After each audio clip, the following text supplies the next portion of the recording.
Well, we are back, huh? We're back at the 9 Club, everybody. Today, we have a very special guest. Mr. Danny Way is with us. Stoked, man. Thank you guys for having me. Dude, Yes. How are you, man? Good. Everything's good? Yeah, absolutely. Nice, Stoked dude. to be here. Hey, we're stoked to have you here. Thank you so much for coming by, dude. Absolutely. We appreciate that. How's everything going with you right now? You just got back recently from Medellin, right? Yeah, I was down in Colombia, just getting some, basically just rehabbing from some injuries. Yeah. A bunch of injuries accumulating, you know, and so I finally took a little time out to address it. I had a couple of surgeries and then flew to Colombia like a couple of days after I had these surgeries to get these stem cell treatments. Oh, you flew there after the surgeries? Yeah, like had both my knees, not any major surgeries, but like cleaned out. I had a bunch of like debris floating around in my joints, like cartilage and bone chips and bone spurs that were growing in there. And Sure. so I dealt with it all. I did all three at once. And then 2 days later, I flew to Colombia because we also did some micro fracturing on the cartilage surfaces where I have like, you know, where it's really thin, where it's almost bone on bone. So they like drill all these little holes into the cartilage so that it's, you know, it bleeds and it also, you know, kind of aerates the surface of the cartilage. And that way, when they put the stem cells in, they would have an ability to integrate into the cartilage surface a little bit easier, in return replicate what, you know, the cells that they're attaching to. Wow. I love the fact that you were documenting that the whole way on your Instagram. Yeah. It was cool to watch, man. Definitely, I liked it. I don't understand stem cells that much. I'm not hip to it, but I'm learning, you know, as we go and everything. So it seems like a really great, you know, thing that's being developed here. But we just, in the United States, I think we need to get better at it here and figure it all out, right? It's not, Yeah, it's not I mean, certified or right. Yeah, it's not FDA approved. approved. Well, there's a difference in stem cells. There's the ones that I just had are called mesenchymal stem cells, and those come from like the umbilical cord. But they do stem cell treatments in the United States, and they're called adipose stem cells, and they come from your bone marrow or your fat cells. Okay. So, but those cells have already been defined or coded, you know. Yeah. So you know they're also, you know, as old as you are. And it's hard to get the volume that you would essentially need to be able to do any, you know, to make an improvement in those areas that they're injecting. So I think it's almost like, I mean, I've done the treatments here and didn't have much results from it. You know, it's great in concept, but the real deal is the mesenchymal stem cells, and the only place you can do that is out of our country. And there's only a couple clinics that I know of in the world that are actually creditable, you know, that I would say that are trustworthy to go to. Okay. So the one happens to be in Colombia, which is called Bioaccelerator. Bioaccelerator is the leader in, you know, stem cell science. Amazing. How do you even find that out, though? Like, how do you, like... He's got connections. But. Yeah, but do you have someone that do you know someone that went there and you're like, oh, cool, like, or do you have references to that, or? Absolutely. I actually got a referral from Jason Ellis. He had gone down there and he was telling me he had good results, and so he connected me with one of the reps that essentially works for the company, and I built a relationship with them, and next thing you know, I was, you know, taken care of. Like, flew myself down there, but they treated me for free. They took, you know, such good care of me, and Amazing. you know, what out of all the, you know, sponsors or things that I get, you know, like gifts that I've had from my skateboarding career, like I didn't know I would end up this beat up at this stage of my, you know, life and career, but it happened, and you know, to have support in that way at this junction is pretty amazing. And I'm like, you know, I would have paid whatever I had to, I guess, you know, because you get desperate. And I'm just like, man, I just want to feel good and I want to skate. And but yeah, when they're like, no, we got you. I That's just like, wow, that's so cool. Yeah. So that's awesome that you documented it, especially on their behalf, and then they're being seen. You know what I mean? Yeah. So it's kind of like a commercial, so to say. Yeah, no, I mean, that's, you know, I think that's the incentive for them is obviously they know that, you know, I'm going to be a spokesperson for them, and they're obvious, you know, they're they're pretty confident that the treatments are going to pay off because, essentially they're on blast because I am a walking,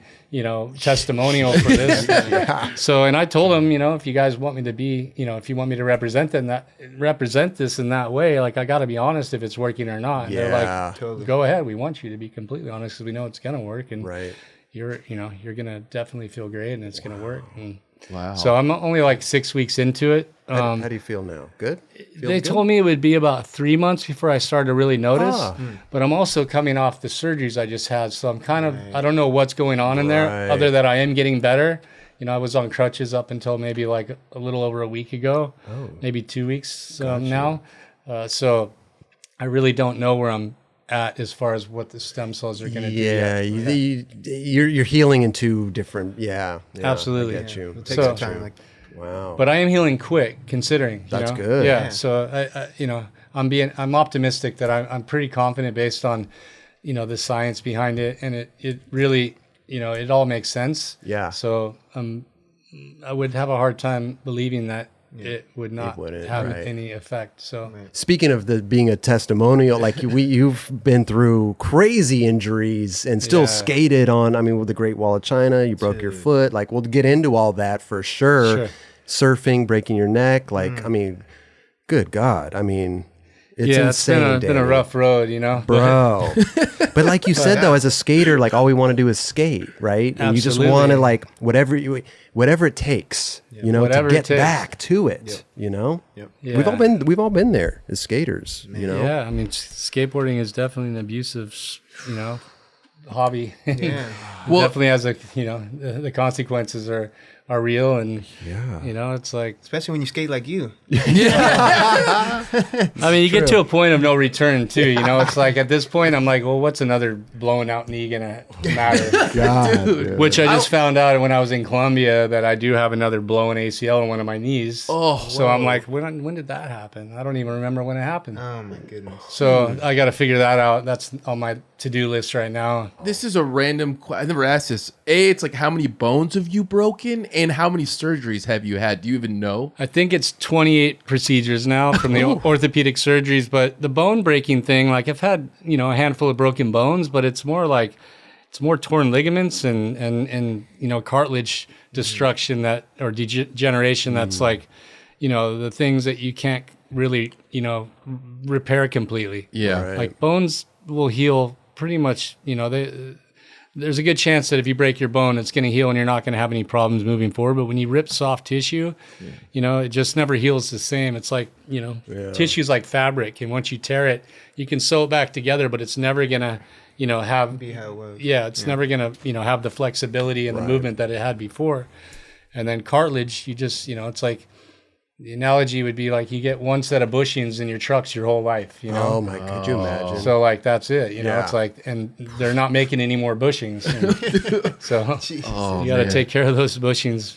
Damn. Well, but so that's the whole thing with the stem cells is, the science behind it is that should be able to produce new cartilage tissue and those areas that are pretty degenerative should be able to start to heal a bit. Mend themselves and get back to it. Wow. It's incredible, man. Yeah. I love it, dude. I love it. Injuries, yes. It's a big part of, my story, but definitely a big part of skateboarding. But I don't know why I've had just like a run with this injury thing that's like a trench that I can't seem to climb out of ever, I had a hip surgery a long time ago, and I couldn't imagine what you went through, but it's something that happened with me where like I didn't even know it was coming.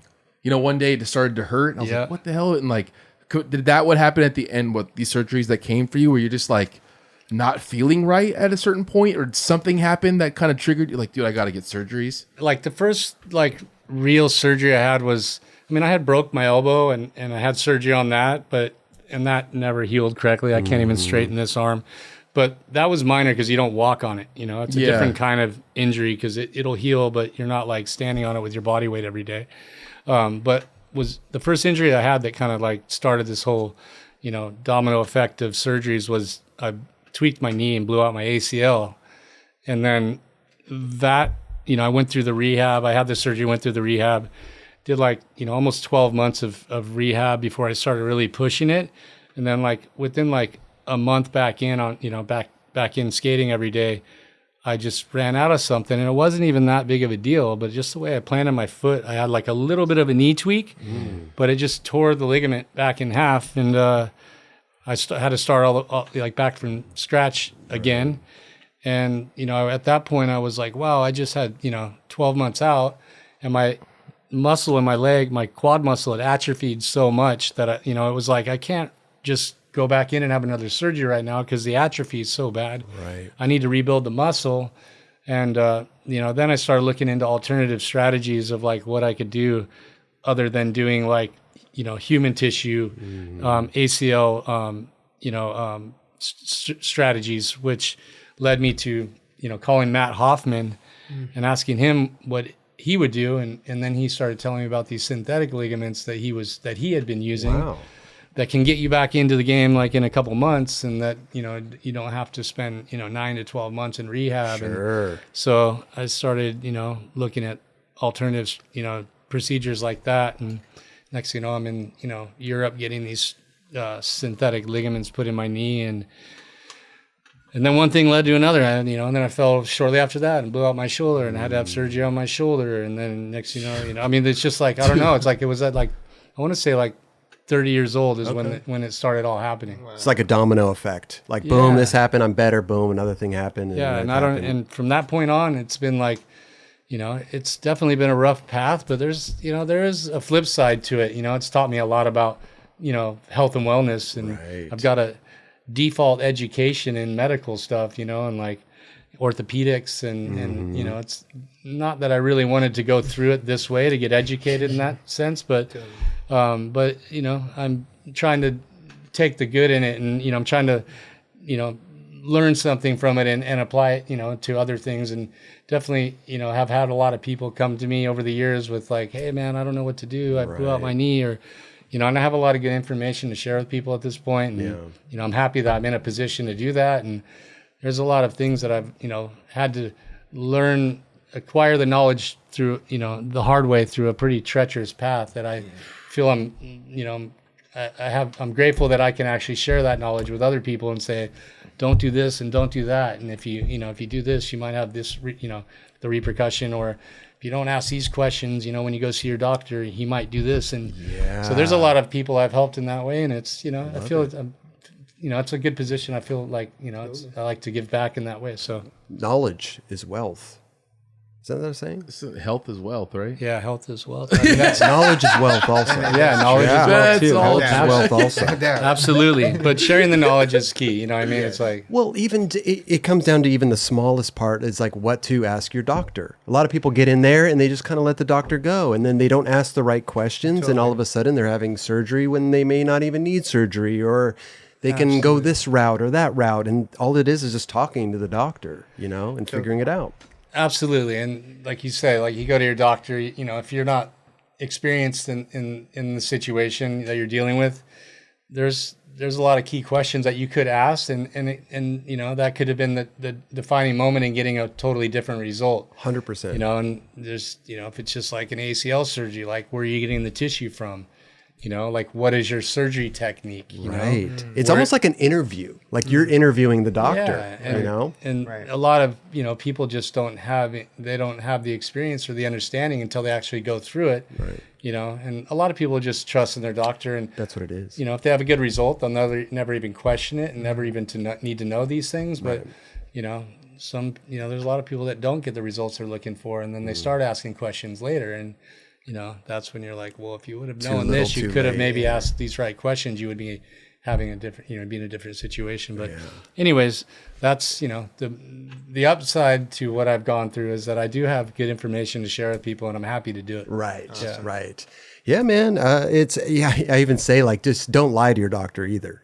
Go in there, tell the truth, tell what happens, because there's no point. I mean, you lie to them, what what's the doctor going to do? You go in there, you say you don't smoke, and they take blood, and they're like, bro, you fucking smoke. Yeah. Like, why not just I don't know. You try to put on some weird like front when you go to the doctor. It's insane. Yeah, totally, because you want to seem as healthy as possible. Yeah, like everything's good.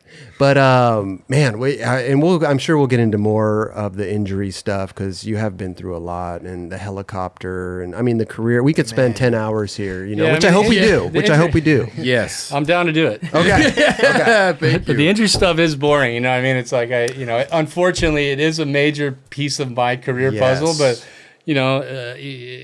but yeah, it's not like, it's the dark side of things, and it just sucks, we hear this from the outside of like, yo, he went to the Great Wall, he did this, he broke his ankle, and then he went back the next day and did it, and you're like, what the hell is this guy's a superhuman? It sounds like a made up it's crazy like a superhero story, but it's real. like a fairy tale or like a fable or something. You're like, wow. Eliminating what ifs is how do I put it? Having a situation like the Great Wall of China, I mean, you can look back and be like, what if for the rest of your life? Yep. But if you didn't try, you can't eliminate the what ifs. You know what I mean? So it's like that has been something I've learned throughout my career many times, is like, at least close the idea of like, well, if I would have only tried one more time, or if I only would have done this differently, then the result would have been that. And right. At least I would have tried and, went off the side of that ramp or whatever. We would have,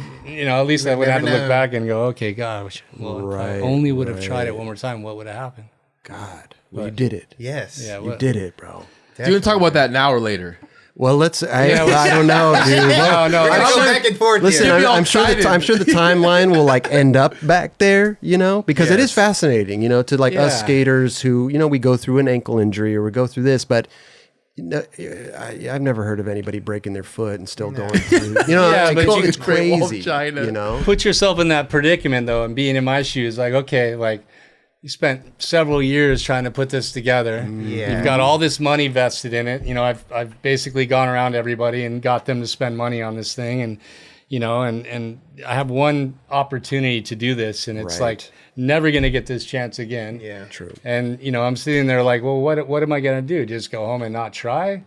Like, how would I ever be able to live that down? Like, totally. It's the shame of that would be outweigh the consequence of trying and having something else go wrong. I get you for sure. So for sure. Totally. At least I could live with the fact, like, okay, I tried, and I got hurt more, or something else went wrong, and or whatever the result ended up. And if it wasn't success, at least I would have known that I couldn't have tried any harder. Yeah. But I mean, not only the weight on your shoulders of everybody being involved in this, but the fact that they made a national holiday so people could watch, and they wouldn't even let you skate the ramp to test it out on the first day, and that's when you got hurt, right? Because you said I got to do this. Yeah. They didn't want me to even step foot on the ramp because they were afraid that the media would get a clip and leak it out before. Oh. So I had to wait. They had like government officials on the scene, waiting basically till the sun went down to make sure that nothing happened. Gotcha. And that one try that I slid in was like the government officials left it like 10 minutes before the sun was, down too far or enough where I couldn't see. Yeah. And so I ran up there, and I was cold. I wasn't warmed up, and like I was like, I just got to know if the calculations are correct, and found out real quickly that they weren't. They were not. Right. Because they ended up adding an extra lip onto it or something, right? I looked at it and I could sense that something was off. Oh, straight from the get-go. So I built an extension on it the first go, and I should have built it even bigger.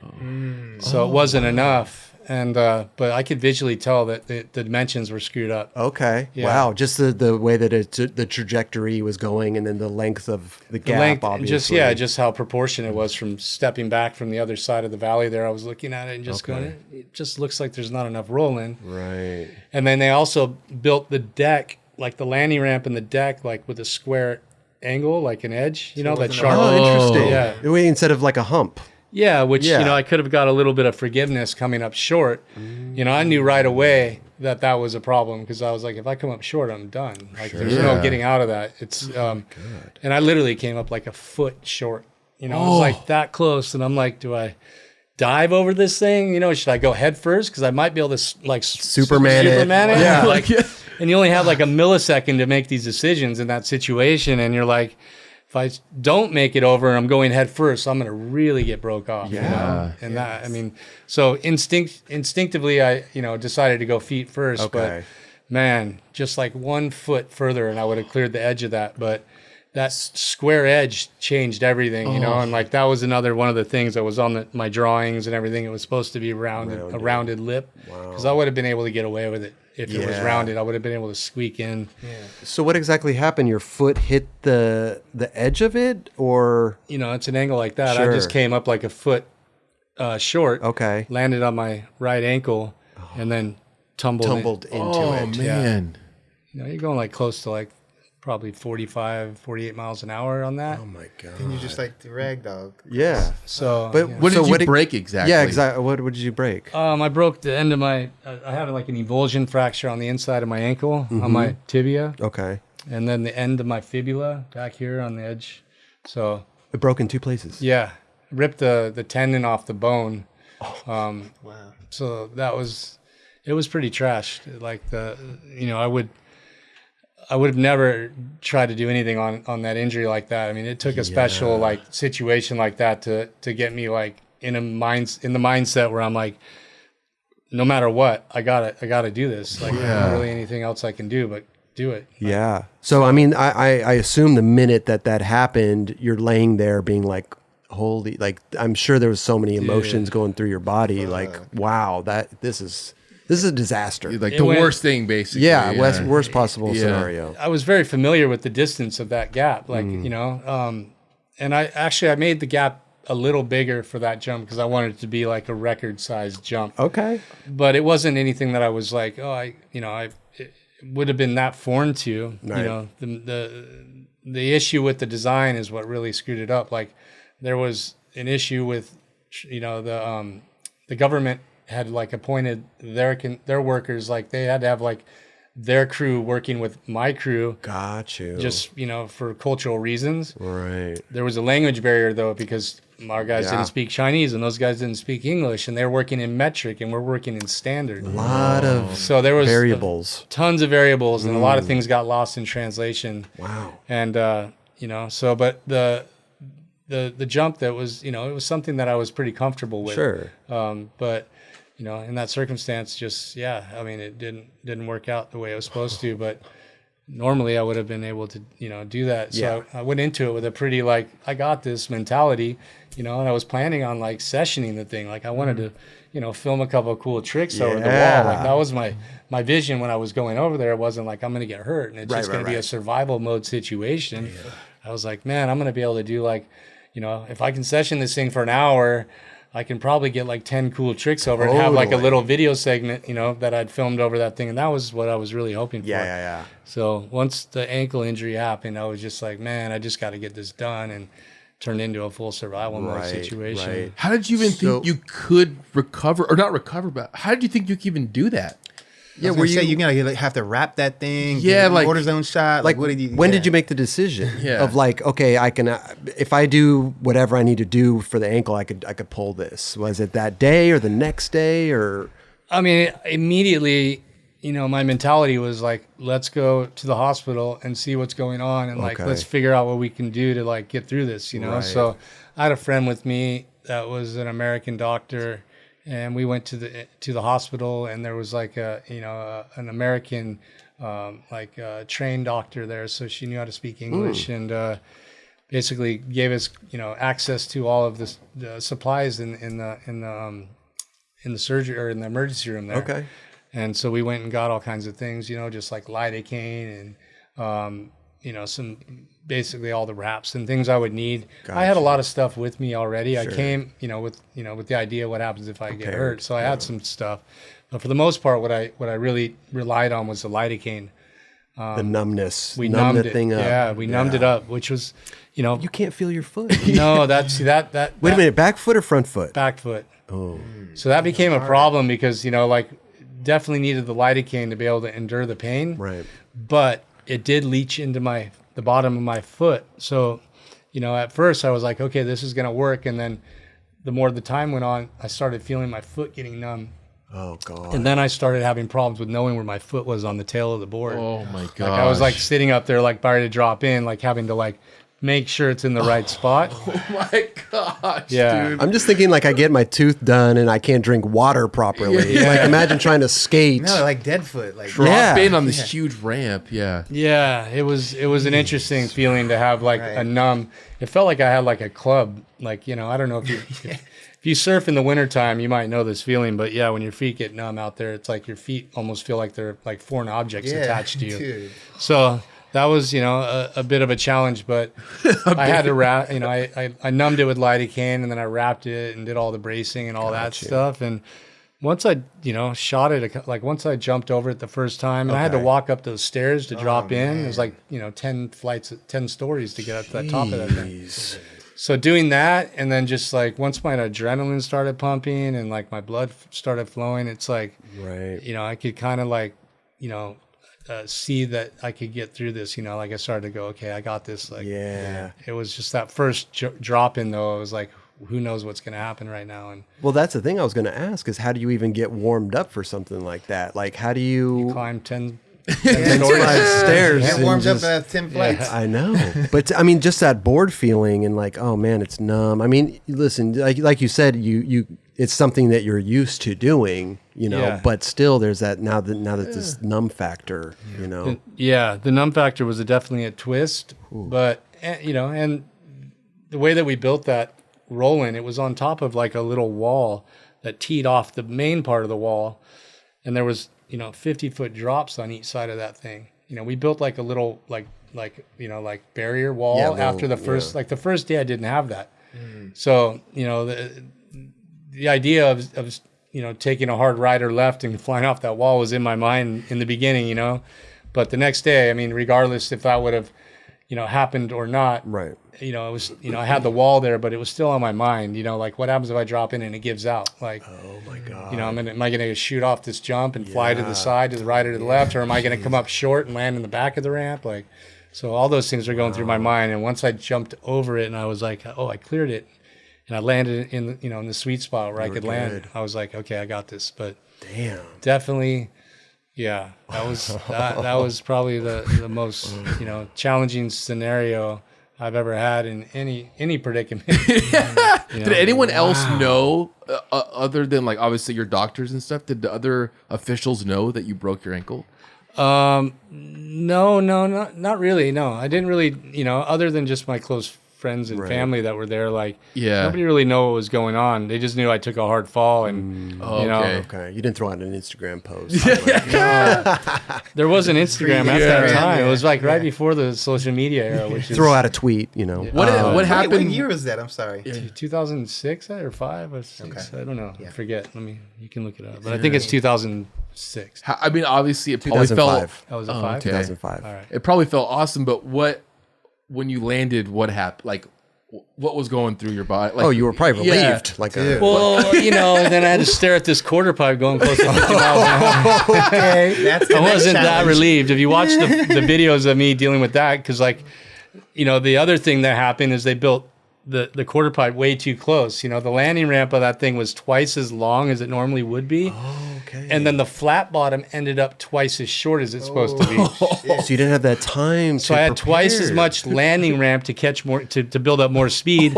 And then I came into the bottom and there was hardly any flat bottom. So like, if you watch the video, you can see me speed wobbling all the way through the apex of the tranny on the ones, on the bottom of the rolling, all the way into the air. You can see like a slight wobble. And I'm literally like just hanging on for dear life. I can imagine. If I wobble out, like the Jake Brown situation, that was, it's real. Jake hadn't had that happen yet, but I was visualizing that in my mind the whole time. Like if I wobble out and I get ejected, it's going to be, and Game over. So that was one of the biggest fears I had. Once I knew I could get over that, then I'm like, okay, now I got to deal with the quarter pipe. How many times did you do it? How many times did you jump it? 5 times. 5 times. Yeah. What was the point of jumping at 5? Did different tricks or what were you? It was dealing with the quarter pipe. Like I was just like I did. I jumped it the first time and I purposely jumped off just to make sure make sure that the distance was there. Yeah. And then I made it 4 times in a row. But I was struggling with the quarter pipe because of that fact factor I was just telling you about with the speed wobbles, and there was also like a tailwind that was blowing super hard, so like pushing me. So I was getting this extra speed, and then I was also drifting over the deck of the ramp. And that quarter pipe was like, the normal mega ramp quarter pipe's 27 feet tall. Okay. That one was 32 feet tall. So I made everything a little bit bigger. I was hoping that it would all worked out. The calculations had been on point, because I wanted to do a bigger air than I ever done before. And that was like, I had the speed because of the landing ramp was so big. I was like, okay, this is like maybe the opportunity to like raise the bar on the high air stuff. Okay. So you were saying that, you wanted to, it was a quarter pipe that was giving you problems. Do you consider if you don't do the quarter pipe, it wasn't like a make, it wasn't like a line, or is it just cool? You did the mega, awesome, whatever happens next, or is it that line that makes you feel like you did it? Well, it just depends what you're trying to achieve. Yeah, I was there to jump the wall, right? So like the quarter pipe is almost like it's like the hay bales or something. It's like, what do you do with all that speed? How do you scrub that speed? Yeah, without a quarter pipe, what are you gonna do? Make a runway out for like a half a mile? Parachute. Parachute. Slow down like the space shuttle. The quarter pipe, it's jumping the wall was the goal with that. Although in my mind, I really wanted to make sure that I made just to have the line, for my personal satisfaction. Sure. But it wasn't important. And at the point where I was at, like with how, hurt I was, and then just knowing how fine of a line it was before I wobbled out and got ejected off that quarter pipe, like I felt like I walked away at the right time, Right. Mm-hmm. And walking up those stairs, and it was also like one of the hottest days, like in China that they had all year, and it was super humid. So, I was completely exhausted by the fourth or fifth try. The fifth try I went on, like I was literally so, lightheaded and dizzy, and I was just like, man, am I gonna, am I getting greedy? Should I just walk away and just call it? Yeah, you got to know when to fold them. Yeah. In that situation, I think I did the right thing. Right. Yeah, right. I mean, you did it 5 times. Yeah, I jumped it 5 times. I mean, you didn't get the video part, but you made history. No, I mean, I did. I mean, I'm always like hard on myself. We're our own worst critics. I'm never satisfied. So, I really wanted to make, an air on that quarter pipe. And, I mean, dude, look at this right here. I know, dude. Yeah. Well, for anybody that's looking, he's a little speck over there in the middle of the photo. Yeah, Jeez. This is... Yeah, it was... I can't even imagine, bro. Yeah, wait, was it your idea to do this? It was my idea, and just it's crazy how quickly we were able to make it happen, just based on like my manager was out at at Coachella, and we just been bouncing these ideas around, and this was one of them. I was just in China, like for some product that we're developing that had to do with skateboarding, but I was down there and checking out some factory, and on the way back there was just like on the magazine in the seat back pocket on the plane there was a photo of the Great Wall, and I was just like, bing. Yeah. And like the mega ramp stuff was starting to evolve pretty quickly, so I was like, man, it would be so cool to like find a location to build this thing, to kind of put it in perspective, because being out in the desert, it's really hard to get scale, it's not really doing it justice. So that jumped out at me. And then my manager was out at Coachella just partying, and he bumped into somebody at one of the parties at Coachella, and the guy was like, my dad's really connected down there, and he could probably make that happen. And and next thing I know, I'm down there meeting with the government, and this is all unfolding. It's like craziest story of how it all came together, because it's like some guy at Coachella at a party. Yeah, you think he's just drunk or whatever. This guy's full of shit over here, dude. But the guy was connected enough. He made it happen, man. It was like craziest thing. It was meant to happen. Yeah. Incredible, man. Well, congrats on that. Like you said, you made history, bro. That's a fucking gnarly, dude. Yeah, I've never been to the Great Wall. I'd love to go one day and check it out, but Well, Danny Way, bro. Maybe we'll have to do a 2.0 Great Wall. Listen, I need to be there. I need to be there, bro. I need to be there. Well, it's so funny because when we go skate China, if you're skating the streets, people look at you like they're like, "What the hell are you doing?" Right. I couldn't imagine what they looked like. What's he doing? What's this ramp? Yeah. I mean, not to mention that they had a day of work free so people could watch this on TV. Yeah. I mean, we're talking billions of people. Yeah, it's a lot of people. Oh my God. Yeah, it's a trip, man. Pay-per-view, you could have made a fortune. That is a pay-per-view. I mean, Yeah. I think it was a little, considering how things have evolved with social media and just skateboarding and, everything since then till now, like the evolution of our industry and just, how many people care and, now it's in the Olympics and stuff. I just think that maybe it was a little bit premature of being able to get I didn't have the ability to reach so many, although it did reach the whole, Chinese, population on the day off that they had. But for the most part, yeah, it was, looking back at it now, I was like, man, it was still pretty underground that era. So they charge everybody $1, bro. But nowadays, I think, if you said, yeah, I'm going to go jump the Great Wall of China, people would make a much bigger deal out of it. Yes, that's true. Yeah. That's true, especially with social media and everything, man. Yeah, I had a lot of people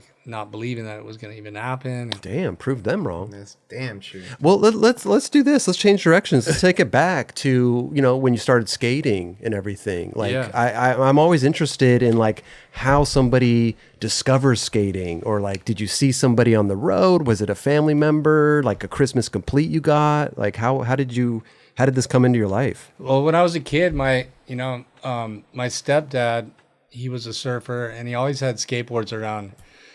And, I was introduced to surfing at a really young age as well, but the skateboards were just sitting there always. And, I started using it as my vehicle to get around. And I would, as 2 years old, I would, push on one knee type thing. And, from that point on, I had a connection with the skateboard. Obviously, I evolved to standing up on the skateboard, at some point, but I remember the first time I touched it, I was I felt like, this was my vehicle of choice. Crazy. So I was infatuated with it as a kid, yeah. To the point where I think I was 5 or 6 and I got my first real skateboard, that was mine and at that point I was, obviously standing up and pushing around on a skateboard. But we lived in Cardiff and Del Mar Skate Park was, a few miles away down the freeway. And my dad and my brother and I were driving down the freeway, and you could see from the freeway, you could see the actual pools and you could see the skate park. Oh wow! And we caught a glimpse of it, and we were like, "Whoa, what's that?" And my dad was like, "Well, let's go check it out," So he took my brother and I there to see what was going on, and that day my brother and I became infatuated with skateboarding, just watching these guys skate pools, blasting airs out of pools, and just could not believe, it just seemed magical. How is this possible?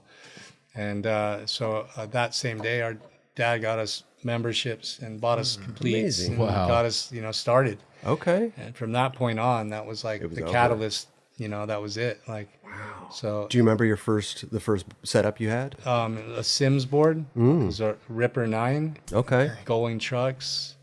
That was damn sick. Sim Snake wheels, but okay. That wasn't the first board I had. Gotcha. That was the board that I got that day at the skate park. That was I guess the first board that I had that was ready to go skate. True to. Did you pick out the little parts and stuff, or was it kind of put together for you? This one was it was put together, but I think I got to pick the wheels. There was a couple things that I exchanged out on it. Gotcha. I got two-tone wheels and stuff like that. But it wasn't, for the most part, it wasn't the full custom setup that I got down the path a little ways. But it was great starter kit. Yeah. Definitely. So Del Mar was it. Then I assume you were there all the time. As much as I could be. I mean, we didn't live, I didn't obviously, as a kid, and shortly after we got introduced to the Del Mar skate park, my parents split up, and then I got moved away and ended up in Vista, which was a lot further out. Gotcha, and so, we didn't have access to Del Mar every day, but, when we could get a ride or whatever, we would go on the weekends and stuff. But that's when we started building ramps. I was going to say, where were you skating in Vista? Just building your own ramps? We started building ramps, and this is also right around the time that street skating started to emerge. Gotcha. So it kind of forced, our skate scene in Vista, the clique of guys that we, that came together that we started skating with, we all skated Del Mar. Yeah. And then we were forced to start building ramps. And then street skating started to emerge, and then we all started street skating just because it was, there was no difference. Like we didn't segregate like different genres of skateboarding back then. It's just like we skated, Yep. And street skating's happening, and all the guys that skated vert street skated too. So there wasn't like a line between the genres of skateboarding. It's all I knew. It's like, okay, Cab skate street, Roscop skate street, Kendall skate street. Like, all these guys that I see ripping the vert ramp are all street skaters. Yeah.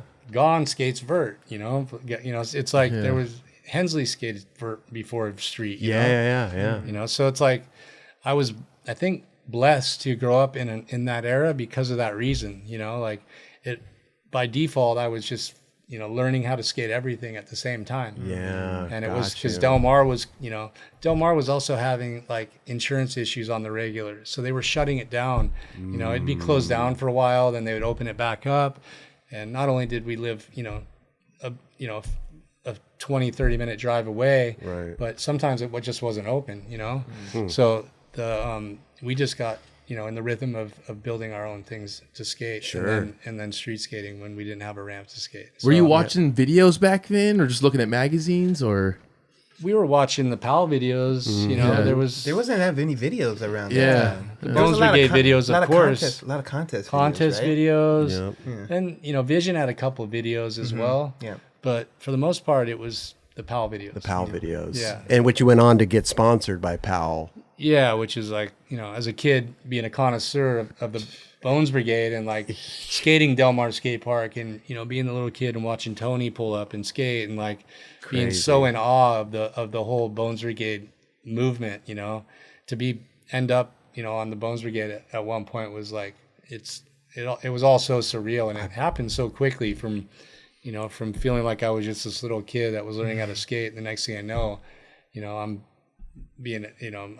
becoming a part of something that was so unachievable or untouchable to me as a kid. It just, it was a lot happened quickly. How quickly was that happening? Like what was the catalyst to get you on Powell? Were you filming stuff, or were it just the people you were around? Well, I was skating. Was that your first sponsor, by the way? Was Powell your first, or you had a... No, it wasn't. It was... No. I started getting boards from Team Hassoy. Oh, sick. Wow. Hell And that started from being down in San Diego and Mission Beach at these events they call Big Wednesday. Okay. Yeah. So, what you guys saw us do recently with Wes and those guys is just us rekindling. I love it, movement. I love it. So Big Wednesdays were popping off in the middle, like 1985, 86, or 87, like that little time period. Launch ramps were getting pulled out. Like there was a shop down there called Hamill's, and they would have these skate demos every Wednesday. Wow. And then those things started blowing up so big that they started moving around from in front of Hamill's down the way, because there was these big parking lots in Mission Beach, and they had like double-sided curbs over there, and cars started showing up, or launch ramps over cars, and there was some spots where you could do launch ramp to wall ride. So just those Big Wednesdays started getting out of hand like crazy. And just by chance, my stepdad was living, he lived in Mission Bay on a boat for a while. So I would go down there to hang out with him all the time. And I would find myself in Mission Beach just skating around. And, when these Big Wednesdays started to pop off, I was at the right place at the right time. And I had been street skating quite a bit because I was, living in Vista, skating with Hensley and, Brendan Schaffel, my brother, Mario Rubicava, all these guys from my scene. Yeah, these guys are all the guys that, we went to, they're a couple of years older than me. They're my brother's age. My brother's like 3.5 years older than me. But that 3.5 years, I mean, they seem so much older, right? So much older, yeah. And I was always a little kid trying to fit in.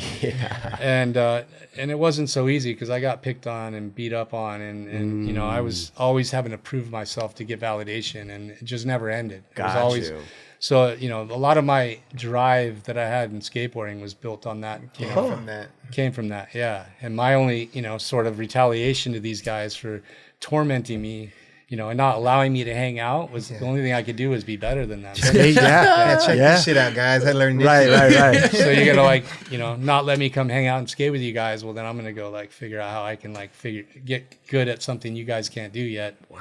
And then show up and how can you kicked me out of the scene when Can't I deny me now. Yeah, straight up. I'm better than you, G. You better You want to stay recognize, with me like, now, I think. you know, having been in that situation, I started to progress with my street skating skills pretty quick. You know, the long tramp era and the ho-ho plants, and I had a big bag of ho-ho tricks, but lawn tramps were my thing for a while. Okay. So showing up at Big Wednesday, Hosoi showed up there one day, and like, you know, he was building a new team for his Hosoi street. You know, Team Hosoi had to deal with Santa Cruz for a minute, and he was building a new team, and he had Dennis Martinez, you know, legend skateboarder from the '70s, kind of heading up the team manager position. And Dennis lived in San Diego, so he'd been pulling together different guys to be on Christian's team. Got you. So I got sponsored to ride for Christian for street skating that day. It wasn't like for vert skating, although that was something that I did regularly. I wasn't, you know, it was not why I got sponsored by Christian. Got you. From that point on, I started getting boards from them, and then, you know, I got asked to cruise to a couple demos. One was in Las Vegas and Arizona. I went to Arizona with these guys, and I'm like 13 years old, and you know, my mom, you know, is pretty trusting and pretty cool to drop me off with a bunch of guys at that age to go to another state, you know, and be, you know, jumping in a van with guys she doesn't even know. And so, you know, I went on a couple of trips with those guys like that, and that was like the first, you know, my first introduction to like being accepted into a scene or, you know, validated by any other pros or and let alone Christian Hosoi. It was pretty surreal, you know. But I mean, you know, I'm and they're not much, you know, they're older than me, but you know, looking back now, these guys were probably, I was maybe like 12, 13. These guys are in their like early 20s. Gotcha. But I remember on one of those trips, we were on our way out to like Arizona, and we pull into like a parking lot at a park, and like sitting in the van for hours because these guys are trying to get weed before we went. You know? Okay. Yeah. And I didn't obviously smoke weed at that age at all, but you know, but I definitely grew up around it, so I knew what it was. Gotcha. So I mean, I'm sitting there for like, you know, it seemed like 10 hours. Sure. And I'm just like this, like I just want to get to the skate spot, like, you know, that's all I cared about was skating. Like, when's the next session? You know, these guys are like, whoa, we need to get our weed first. Yeah, don't worry about it. Relax, little kid. We got it. Yeah, so you'll get there. And I remember that trip so vividly because License to Ill Beastie Boys album just dropped, and Christian, you know, had that on in the van on repeat for like 3 days straight. And you know, by the time I got back from that trip, I knew every word to every song. And but that was an amazing time. Damn. And shortly after that, you know, the guy that was running Team Hosoi, Dennis, was struggling with some drug problems, and he just wasn't, you know, he was getting product to give to us, and he was trading it for other things, and like I wasn't getting any board support that I needed. So Vision, you know, I had an opportunity to skate for Vision.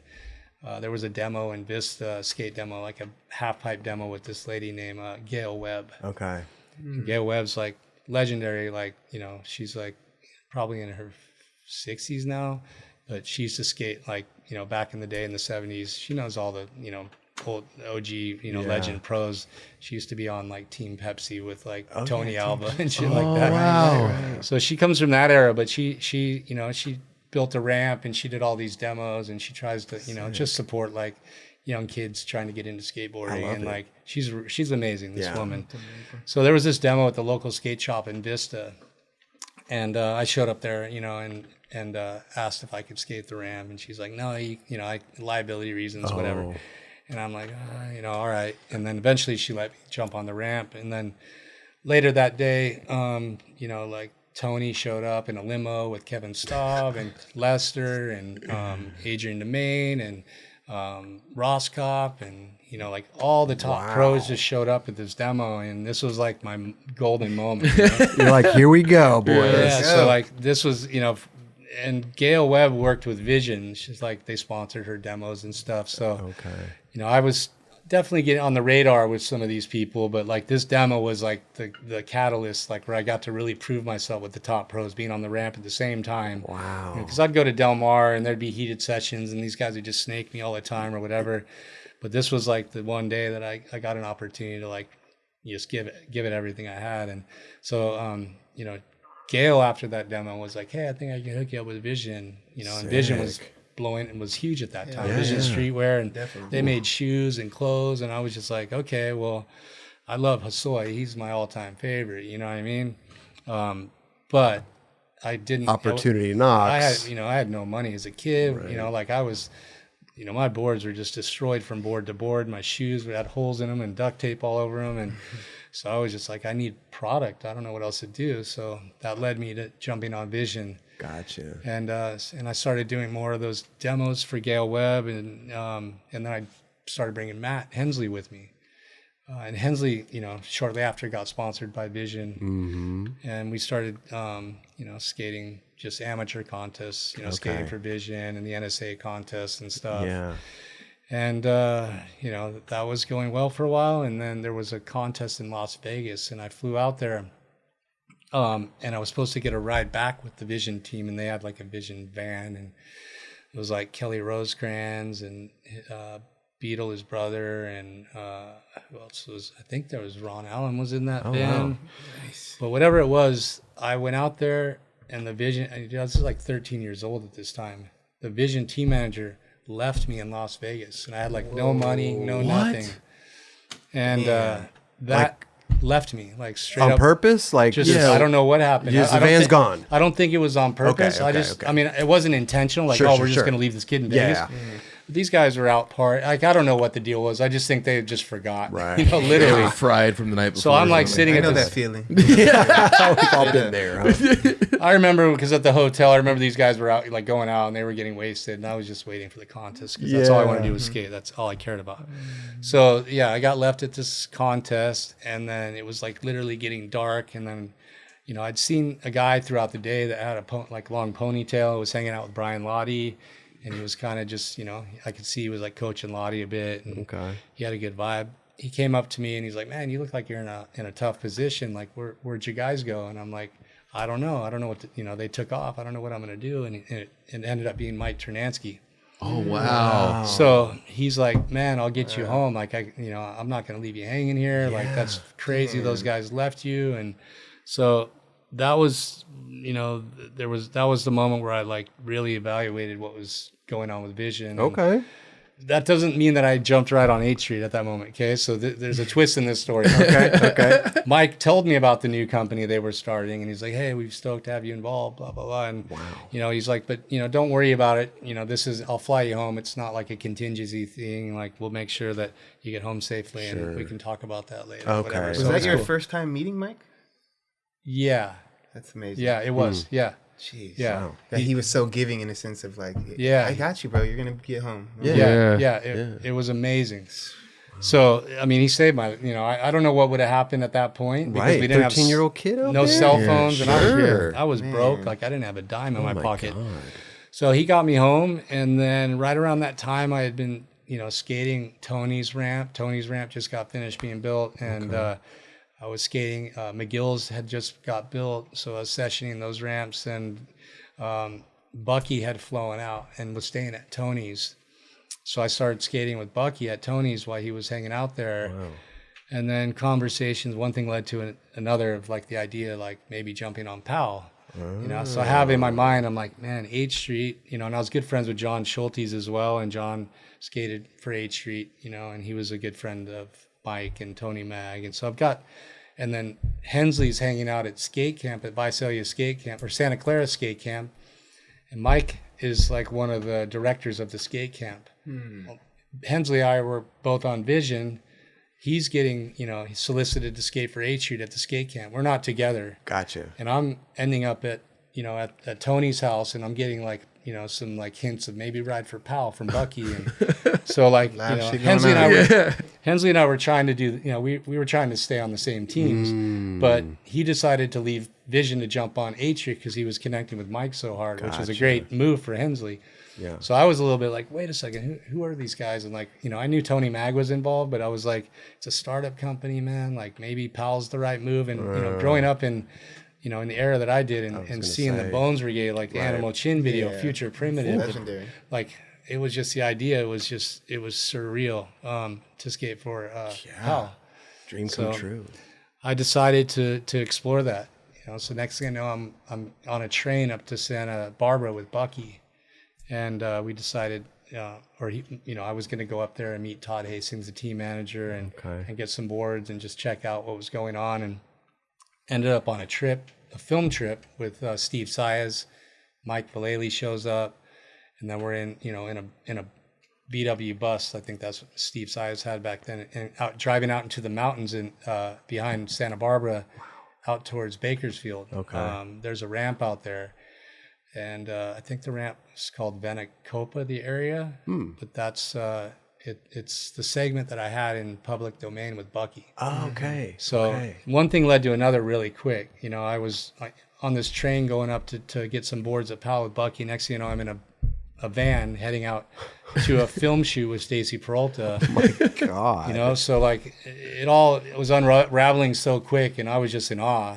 And so, next thing you know, I'm at this ramp, and Stacy's coming out to film Bucky, and I'm there, and I'm like, riding Powell boards, and Stacy's coming, and next thing you know, I'm getting filmed, and Stacy's, filming me, and I didn't know if I was on Powell yet or not. Right. But I was riding their boards, and I was getting filmed for the video, I guess. Damn. It started to click that, I think It's happening. I haven't gotten word yet, but this is looking promising. It hadn't been officially solidified yet, but I remember after the session that day with Stacy, I had asked him, so what's going on here? With 13?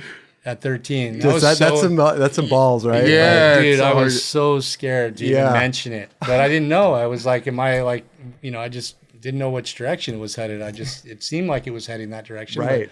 I just needed to ask him, and he was like, are you, of course, man. He had already thought it was already solidified. Oh, okay. So I was just trying to prove myself all day. And that's essentially the footage the video part that I have in public domain is, the first time I met Stacy filming, for filming that video part, and essentially thinking the whole day, I gotta win this guy over. I gotta do everything I could possibly do to get on Powell. And it's my shot. And maybe it was a good thing that it wasn't solidified till that evening, because it kept me, the fire, Yeah. I mean, maybe it would have been burning either way, but I was gonna say you're hungry either way. I was kind of glad though that it was it was the reward after the hard work, of the day or whatever. It just, so that's how I ended up on Powell. Okay. And I'm on Powell for about a year and a half, and there's some things going on, and Hensley's on 8th Street. 8th Street's starting to take off, and they're working on a video, and I'm hearing about all these trips that Matt's going on with Mike, and next thing I know, my friend Steve Ortega's on 8th Street, and all the guys from my hometown are being taken care of by 8th Street, the guys I grew up skating with. So I felt kind of left out, even though I was part of the Bones Brigade. The Bones Brigade had a young team, but they had a pecking order. It's it didn't really matter, I guess, how good you were. It's there was certain, clicks. You had seniority based on how long you had been on the team. And I don't feel like I was going to be able to progress, to the level I needed to get to where I needed to go with my skateboarding at that time. I felt like I was a little bit suppressed, and there was other guys in front of me, which is totally cool. I get it. And I was, to this day, I still love skating for Powell. It's one of my, I was flattered and honored, and to this day, I have nothing but good things to say about it, because, Powell still is one of those things. It's I love Powell Peralta. I thought it was one of the dopest companies ever, and still is. Right. Yeah. But it just, at that point, I needed some other components applied to where I was at, and traveling was one of them. So there was a contest in Houston, Texas, the Shut Up and Skate contest, and I really wanted to go, and I've been telling Todd Hastings, the team manager, hey, I need to go to this amateur contest.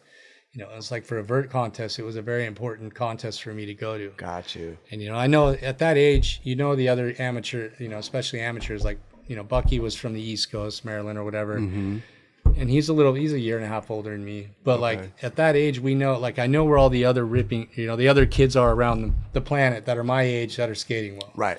And there's another kid in Texas named David Nielsen, that was doing 540s and all this stuff. And, and he was just ripping. And that was the contest. Like, you know, I felt like I needed to be at this contest to prove myself. Yeah. If I didn't show up there, it would have been a big deal, you know? Right. Like you wanted to go to head with this guy.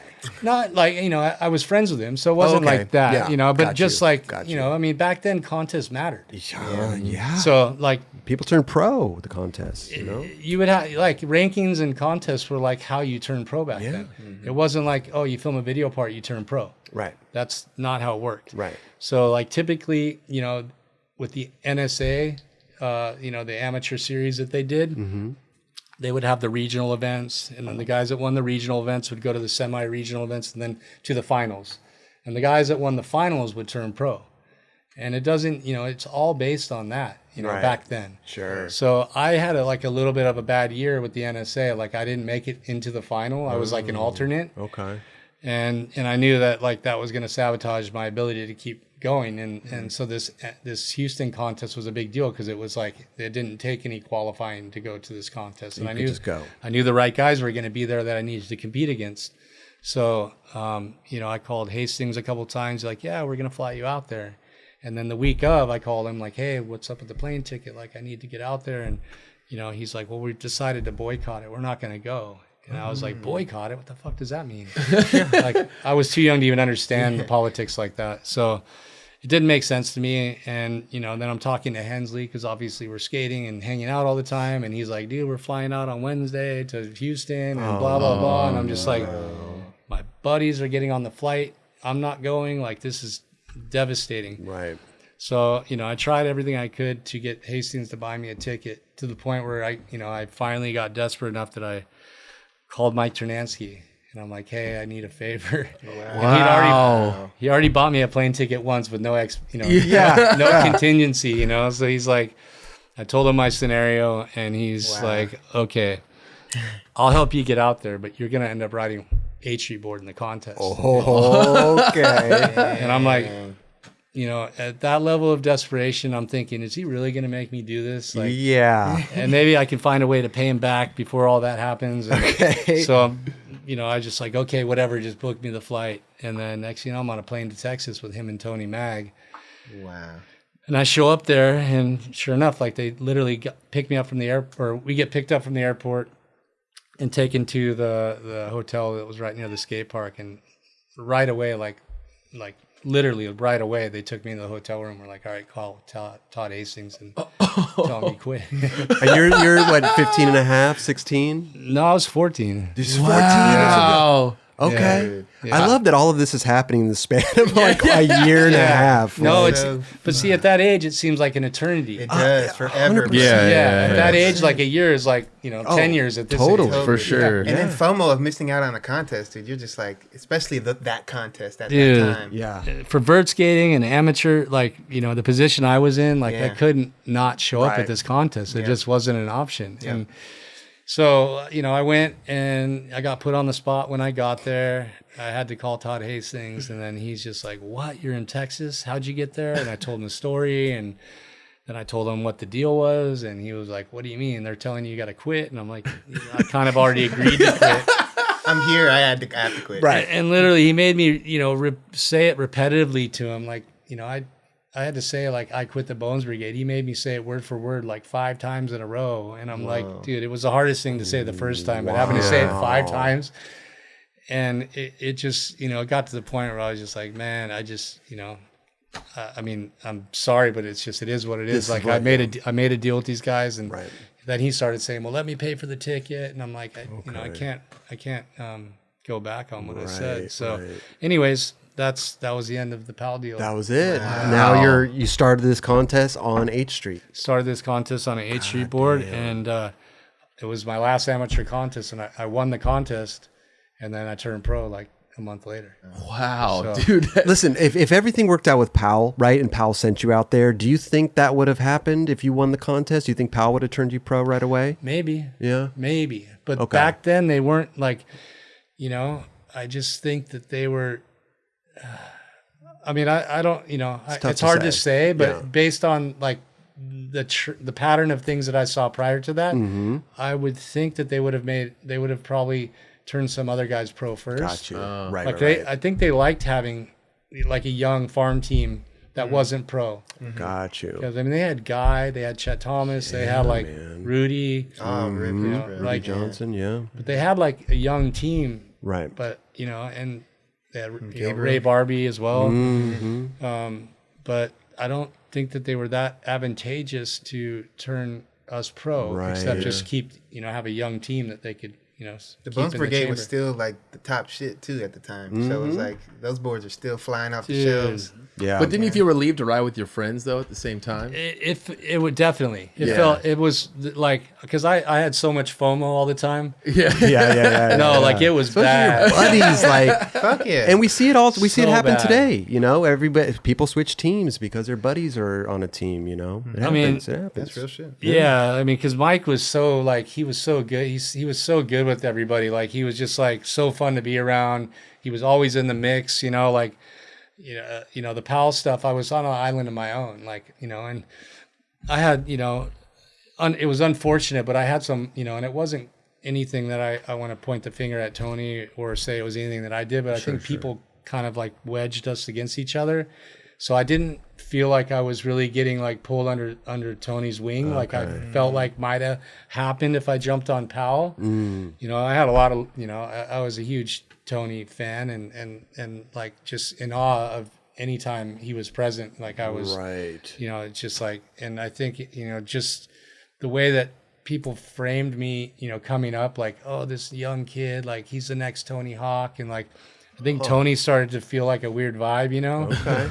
So I felt uncomfortable on Powell because of that. I could see that. I felt like it wasn't like, I didn't have an alliance with anybody, and Tony lived really close to me. So that was like something I thought when I jumped on Powell that would sort of happen. It didn't. And, it's unfortunate because I would have loved to have that alliance with Tony. Right. I've nothing but love and respect for Tony and always have. And at that age, I was so in awe of him that it would have been a dream to be like, and not rivaling. Sure. Not being a rival to him, but, being an alliance. Yeah, absolutely. Sure. Man. But I mean, listen.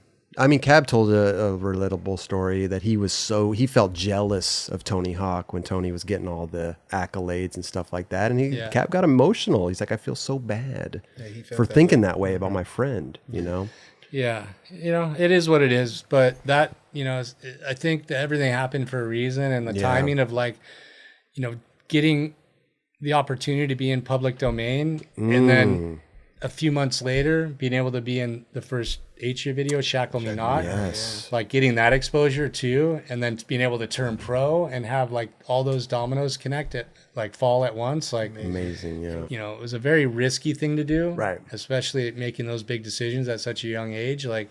But when I'm looking back, I'm like that, like it was actually like all the right decisions were made because it set me up for.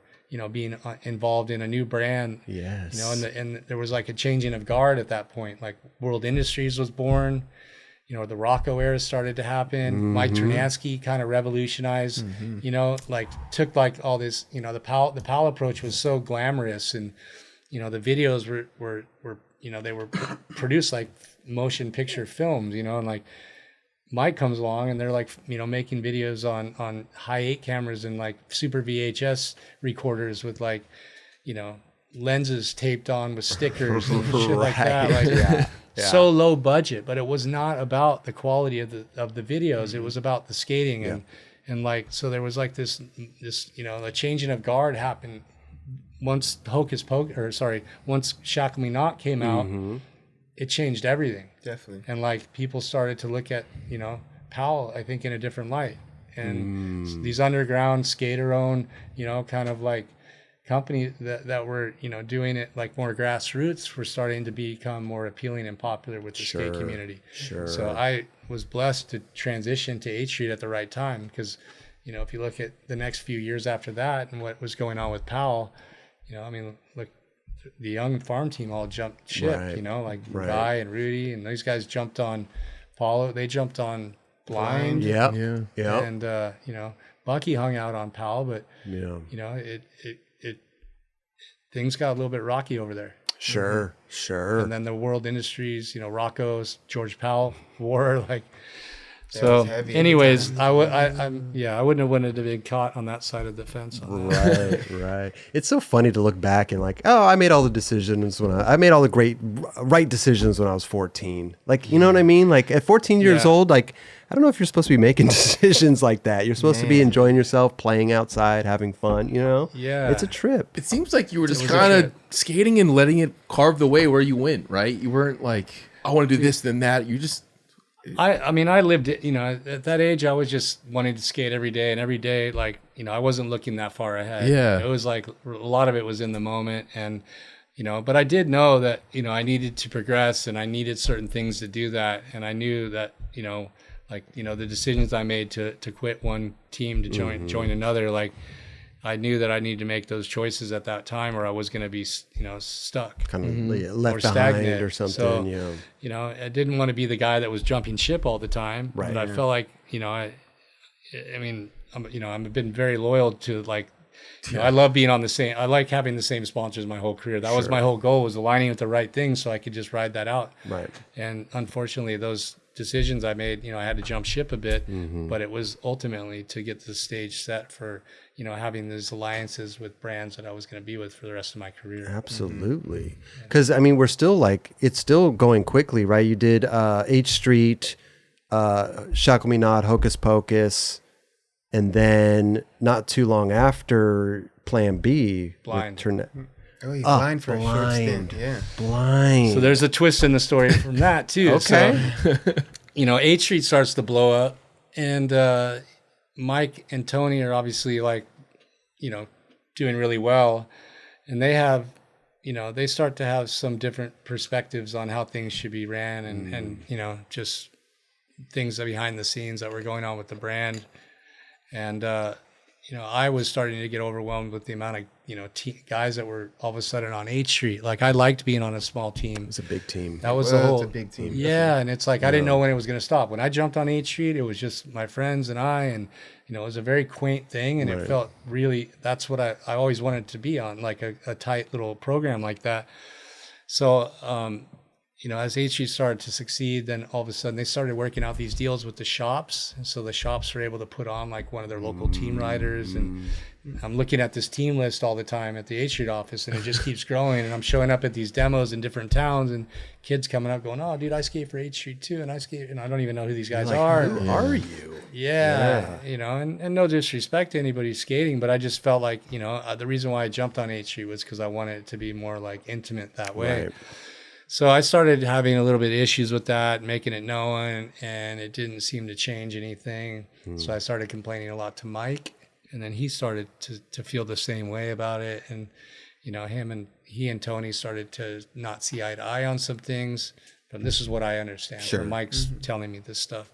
And then next, you know, like, you know, I'm at a point where I'm like, hey, if this isn't going to like, you know, revert back to that mentality, or if we're not going to have, you know, a team like that, like, I would rather go skate for somebody where I feel it's more intimate and quaint. And so, you know, Mark Gonzalez is one of my all-time biggest skate heroes, of course. Like, he's, you know, I put him up there with Hosoi too. Yeah, man. Mark's the best, man.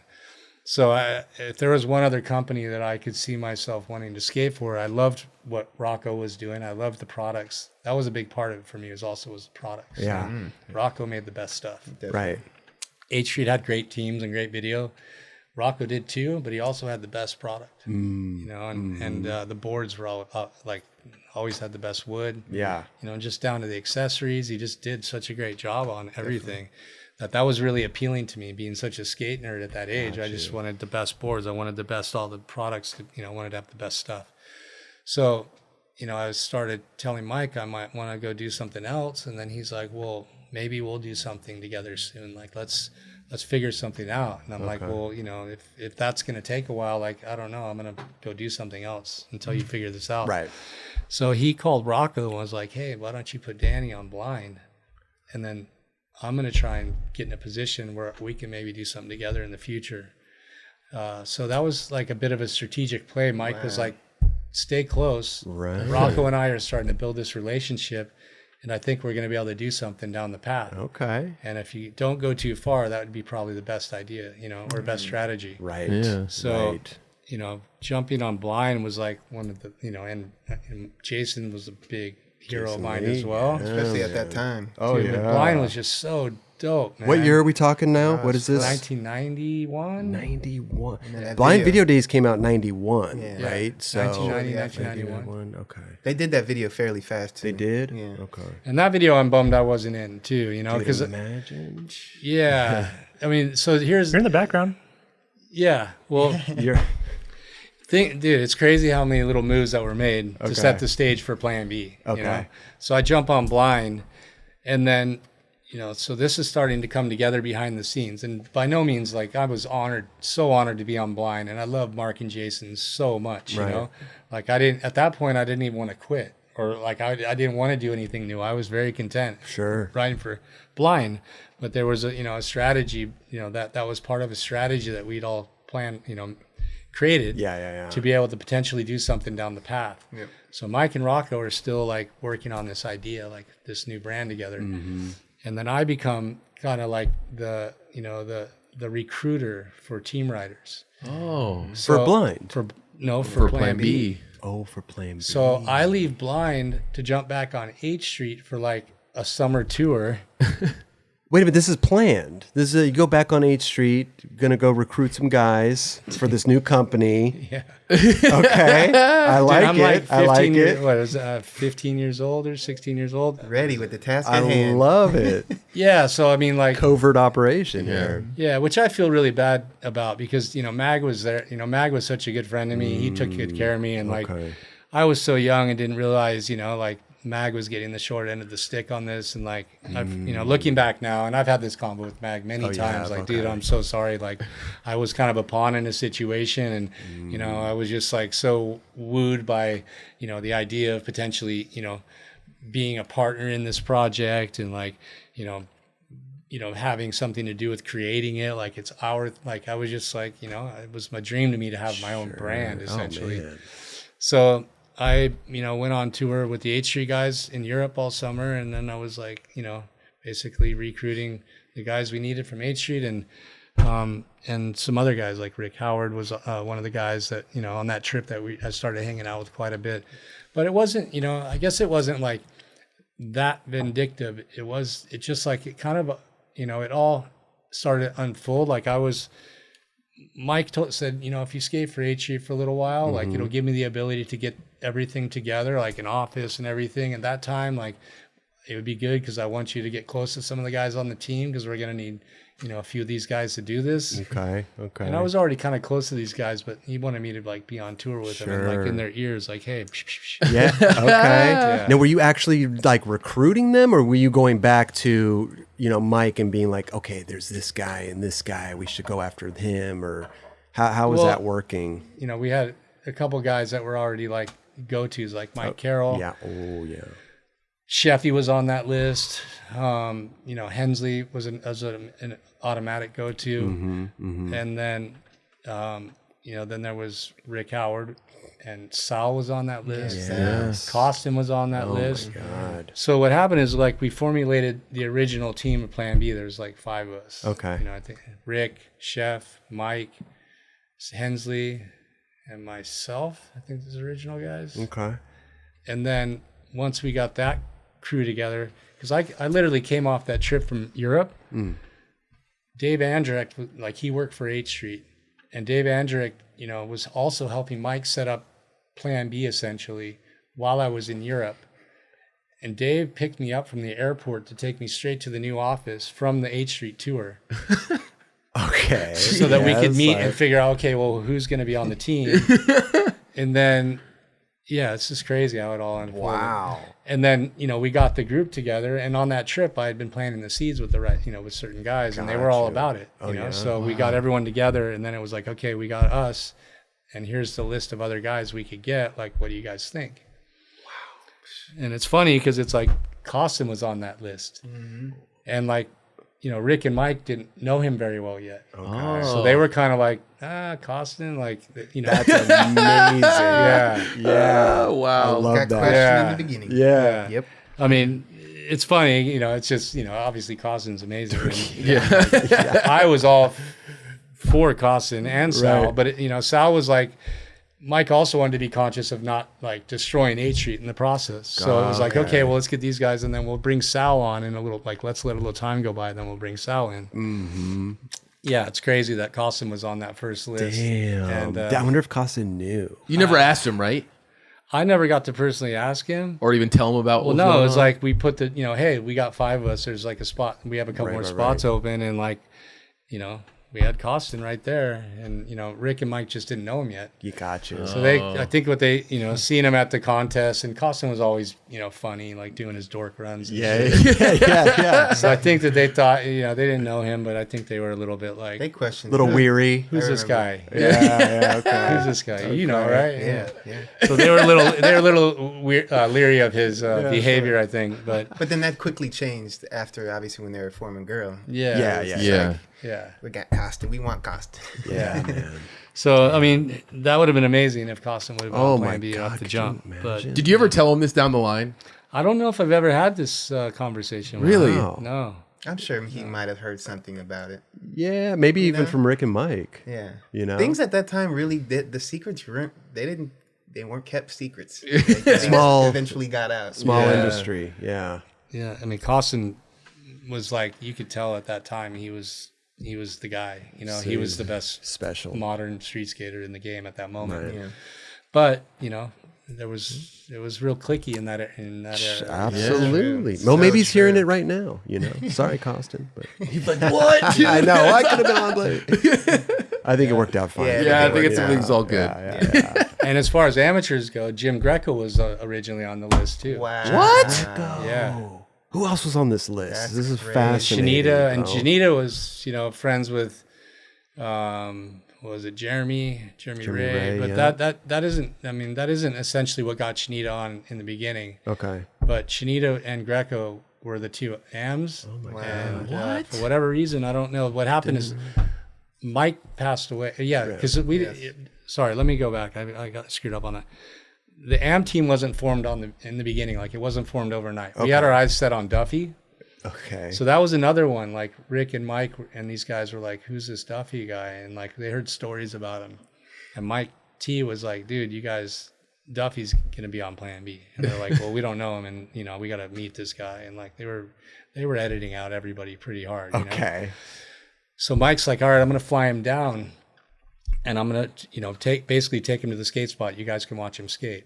So he brings, we're at San Pasqual High School in Escondido, where those, where that in the questionable video, like the one where Duffy grinds the big one out in front of the, he grinds the one off the bank, Yes. it's like got a hip. Oh, Oh, yeah. And then he does the one in the front where he does the frontside slappy after he grinds it. Oh, yeah. So that was with Rick, myself and all of us just sitting on their boards, like watching him skate. Like, he pulls up, and Duffy's a pretty shy guy back in that era.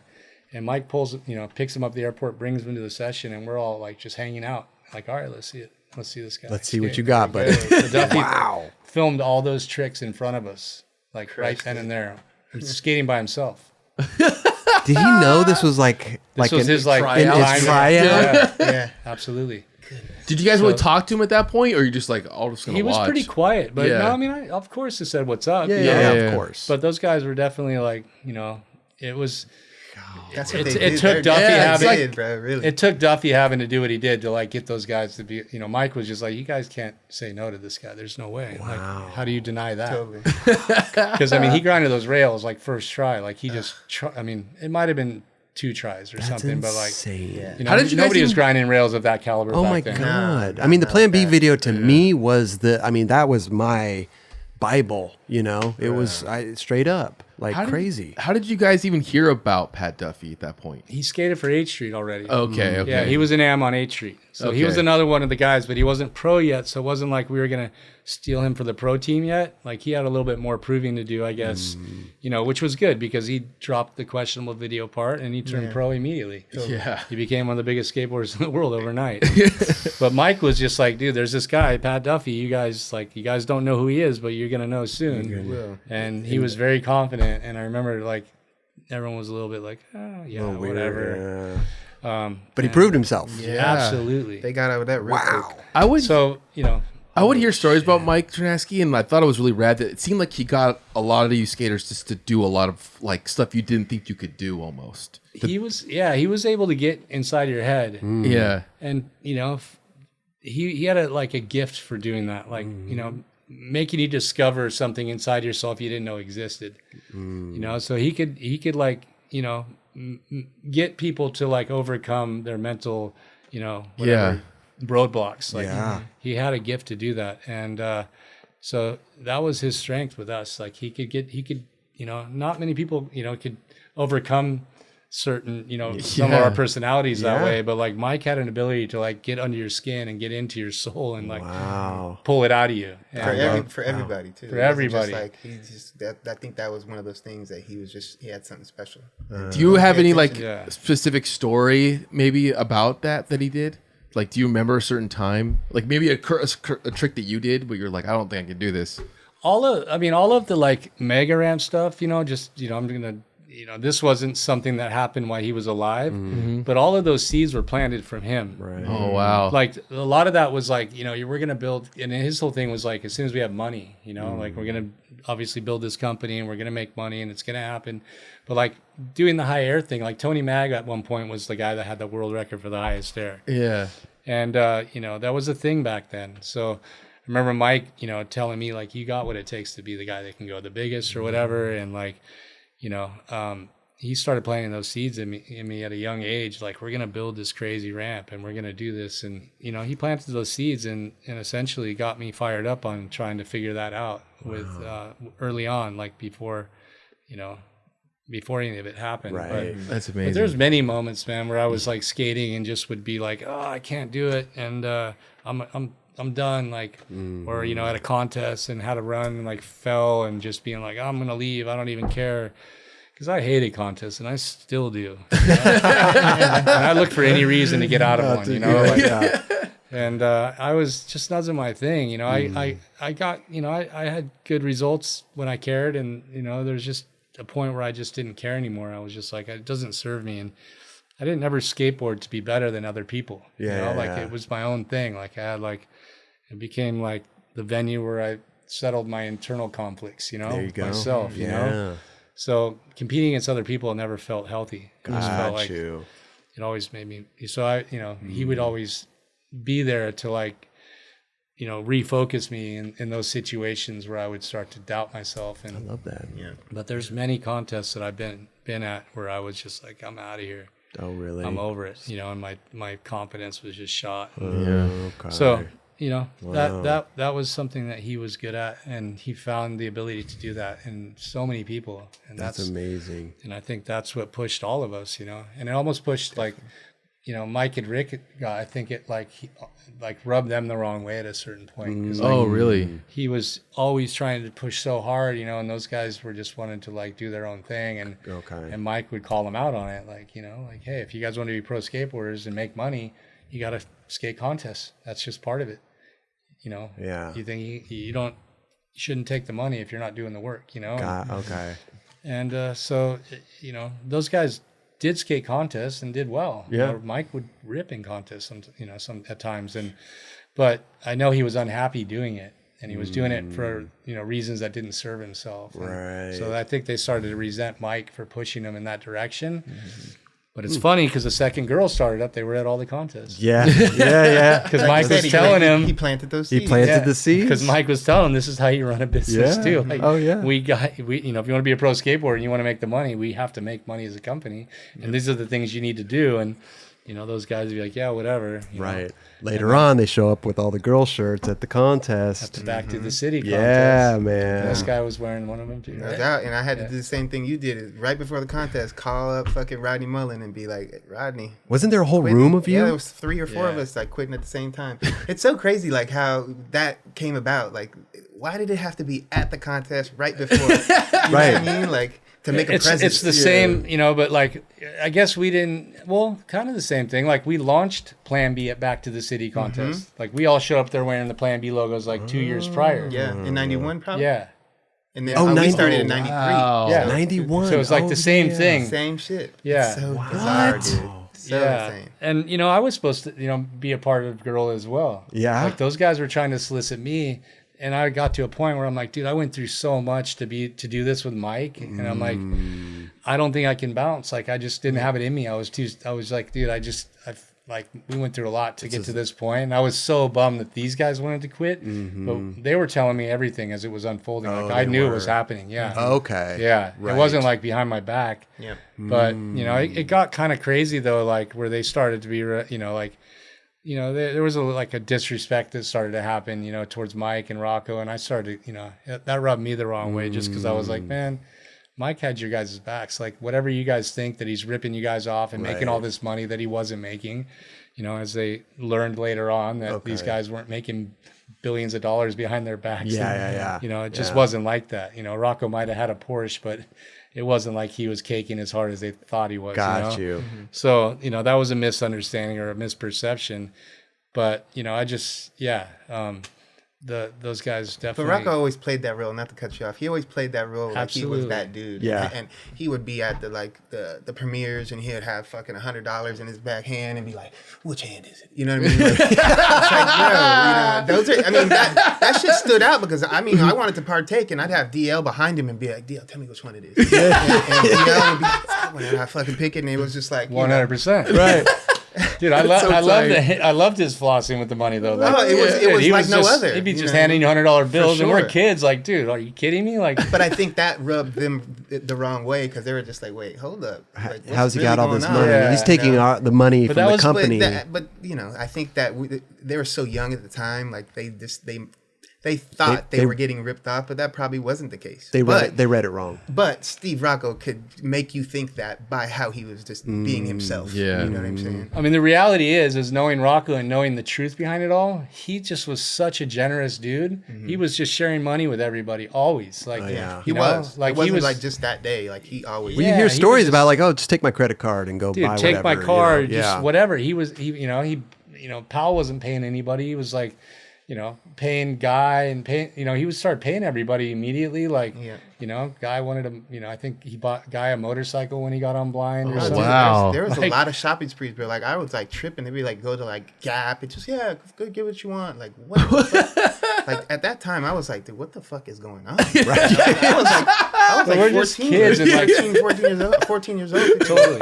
Jesus. It's amazing. Hey, it was amazing. So that was part of Rocco's like marketing too, though. That was like he loved being that guy, and looking back, it was amazing. It was. So and these stories, that's just one story. Oh, it's legendary. It's legendary. At the X Games with a helicopter throwing money out of it. Whoa! Who was that? Come on. So good. One of a kind, bro. Real talk. So good. He's the master of marketing, man. Like he's such a genius. Like, ridiculous. It was really working at that time.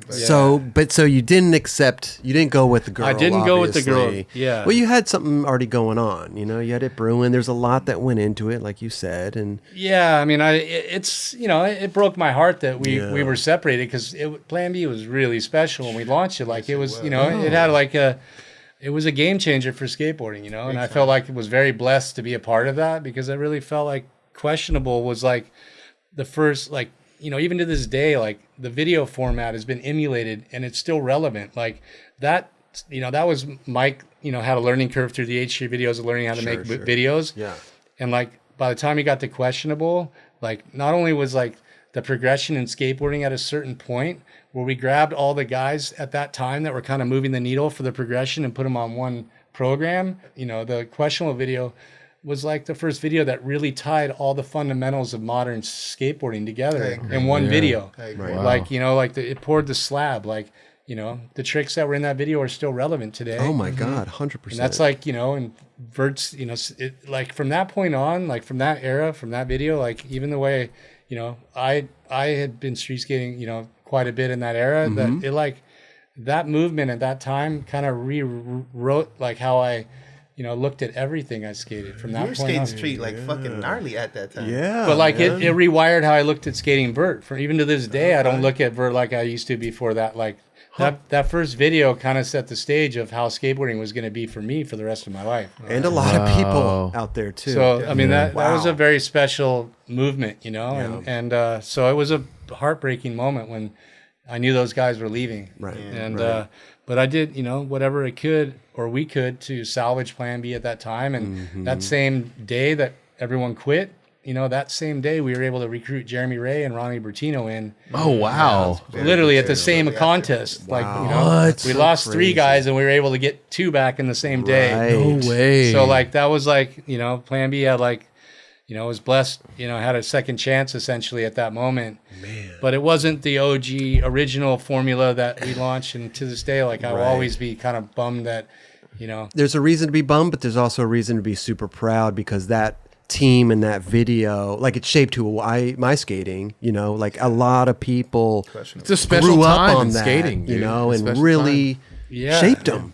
Big time. 100%. Yeah, because I mean, if you look at all the like all the different, eras of trick progression, like, from like no complies, hand plants, boneless, it's like everything, to the point of, pressure flips.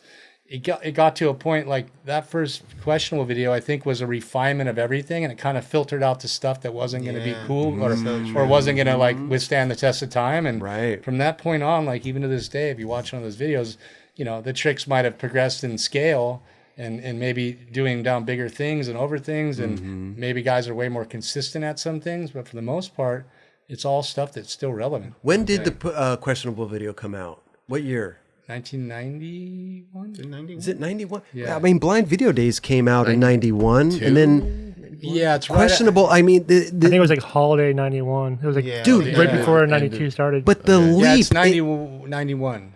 The leap in the skill level from I mean, you came 92. out if they came out in the same year. 90. That's crazy to me. Totally. I think it's 92 to be honest. Okay, so just a year. Just into 92.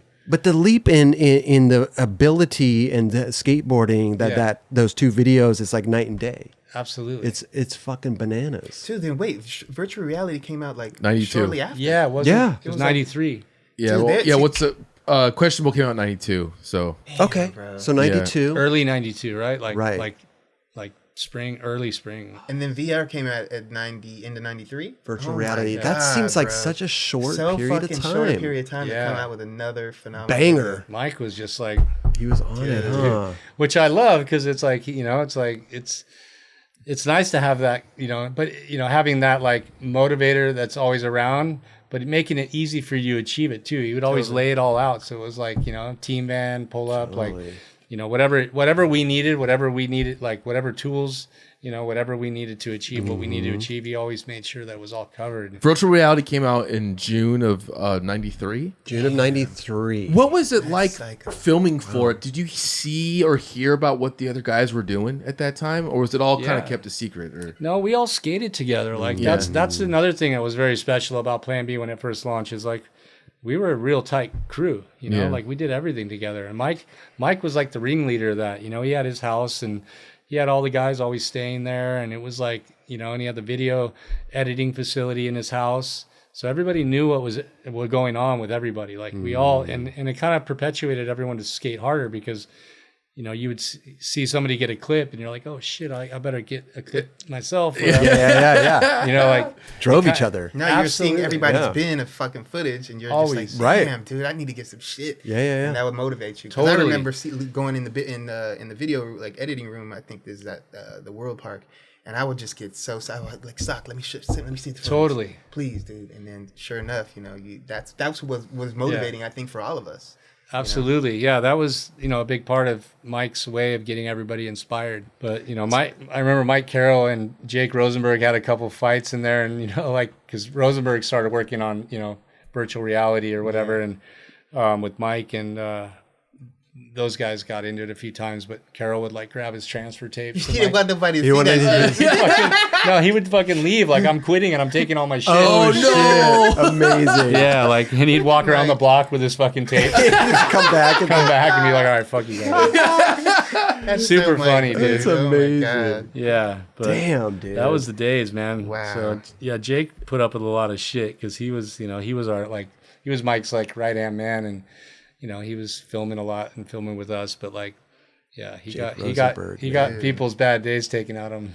That's quite a He bit. was a punching bag to a degree. Yeah, legend though. no, dude, legend. he's such a legend. Love Jake. Jake's the best, man. But this is all going on, and you win SOTY that year, right? 91. 91, yeah. Right. So this is before questionable. It's in the growth of Plan B. Yeah, yeah. Which is interesting to me because you already had video parts come out, but you would think that the defining moment for SOTY would be this huge video part, right? Like it is nowadays, kind of. Yeah, right? because back then though, like the video part, everything wasn't based off video Right. parts like it is today. Right. Like, you know, it was an accumulation of things, you know, and you didn't have to necessarily have that banging video part to like get on the SOTY, you know, train. Wow, yeah, or like 5 video parts Yeah, I don't nowadays. even think Yeah, it was like time it out all year. Yeah.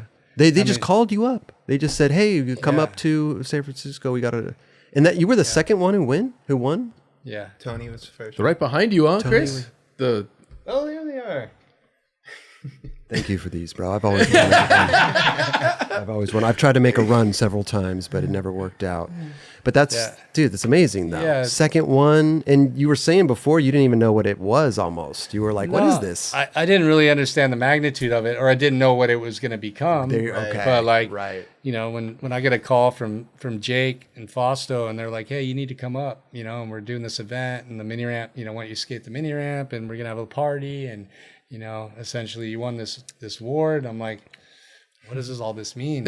Right. And then I show up. I remember they had you know, and as a kid, this was such a big deal. Like they had a limo pick me up at the airport, and I was like, "What? A limo?" I was Amazing. Yeah, that was crazy. I love that. You had a broken arm then too, right? Yeah, yeah. Oh, you broke your arm.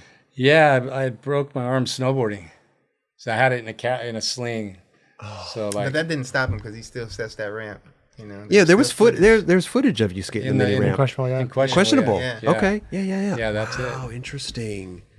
I loved your part in Questionable, dude. Too. I did. Appreciate it, brother. I mean, from the moment where you took the hat and rolled the window up and then put it right. Like, That's virtual reality. was that virtual reality? Oh, I'm getting them mixed up, man. No, it's all good. But bro, both of them. Wow. They're only a year and a few I months. know. I know, that's what I'm It saying. might as well have been the same video. For but, real. yeah. I'm still in disbelief that was almost a year later. That's bro. Yeah. that's nuts to me. And the caliber of skateboarding. Yeah. Like it's crazy. And the that all that caliber was went going up. on. Yeah, I mean, it went up a lot. Like in that year and a half. Like because Boards it was changed. just even getting more refined. Like, you know, just The boards did change to Boards a degree. changed like crazy in that 1 year. Yeah, they True. did. It's full from like. I mean, I have some on the wall. you look at them on the wall, yeah. Yeah. We have a whole yeah, these timeline. boards look tiny. Like that Star Wars That's like a one year was apart. like a year apart. Yeah. Wait a minute. When did the Barnyard come out? Oh, we don't have that. When did the Barnyard come out? 89. Oh, 89. Huh. So wait, I'm sorry. Where were they a year before that? I'm not sure exactly when the Star Wars one came out, but if you look at the Danny the Menace board right there, that's my first Plan B board. So that can give you an idea of the shape. Wow. Yeah. So it went from that to that. Yeah, Right. pretty quickly. Pretty quick. And that's something that did you kind of work like? Were you like, hey, I want this, or something like they just gave it to you? You're like, cool, I'll skate this. No, I mean, I was really into my shapes always, like, you know, I wasn't just like jumping on anything that was handed to me, but I remember Rodney was pretty vested in the shape thing. So like he started doing all the shapes at Prime. He did. Yeah. He did. He And was highly invested in that. And I don't know if that had anything to do with the boards, you know, getting real narrow and you know, more Freestylish. Yeah. But it could have been. Damn, The street- Rodney straight changed the fucking landscape at that time. That's so crazy. Well, because Mike V came out with the Barnyard, right? And that kind of changed a lot, Right. too. Right. Yeah, because it was almost like a twin. It wasn't a twin tail, but by Yeah, any means, I mean, but it was very close. close. Yeah. People Yeah. started putting noses on the board. I had, Right, a, right, I had right. a board on H Street. I don't have that one up here, but the one that had the VW logo on the nose of it, it had, you know, it was almost like straight rails. I think that the one with the choo-choo train is a not like similar shape Okay. or almost the same Yeah. shape, but that was like a kind of a, I guess, progressive shape for me at the time because a lot of boards right before that were like fishtail still. Right. Right.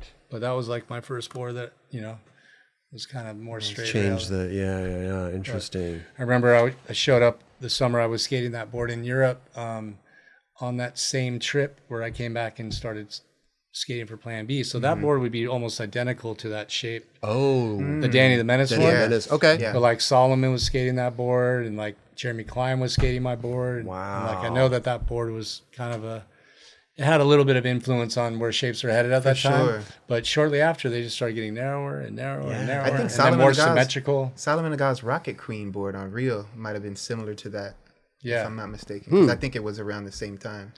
Yeah, because it's, and I was very honored that those guys were skating my board that summer. I was but gonna that's, say. that's, like back then you could do that though, and nobody would like Right. get too upset. But these guys are like skating my board and riding for other companies. That's And I remember, crazy. I remember the same contest. He's skating my board. I'm wearing an Alien Workshop shirt and skating. I was skating my own board, but I was wearing a Workshop shirt in the contest. Crazy. So like, there was a bunch of like, I love that. That was, back then it was like, it was cool it to be wasn't looked supportive. at. Yeah, Right. it's cool. Yeah. Exactly. You're supporting for the Yeah. most part. Yeah. Right. Or you like that particular shirt, just the logo, or you're supporting your friend. Yeah. Yeah, it wasn't as people weren't as uptight about it back then. So we're kind of, the Plan B's going on right now, and we're moving into like, the DC era when DC came around, 94. I mean, it's also Mike Ternasky passed away, 94 also. A lot of things were happening in 94, So how did that all transpire? I mean, even the DC coming into the picture, and even Ternasky's death, that had a huge impact on not only Plan B but skateboarding. It was a big thing, and really like It was a lot, devastating, yeah. devastating. And you broke your neck that year. Oh man. Surfing. Yeah, it was a pretty rough, chain of events for sure. Could imagine. But the Ternasky thing was, like I was with him the night before that happened. Oh man. We had all gone up to Slam City Jam, and I remember Mike, had been reaching out to Rick, to Chef, and to Carol about like meeting up and talking through and trying to get resolution. Mike was in a like place with all of his spiritual work, all the like, he was doing the religious work, and became a Christian and stuff like that. So he made it a point that weekend to get with each one of those guys to like resolve his conflict and find peace with all that.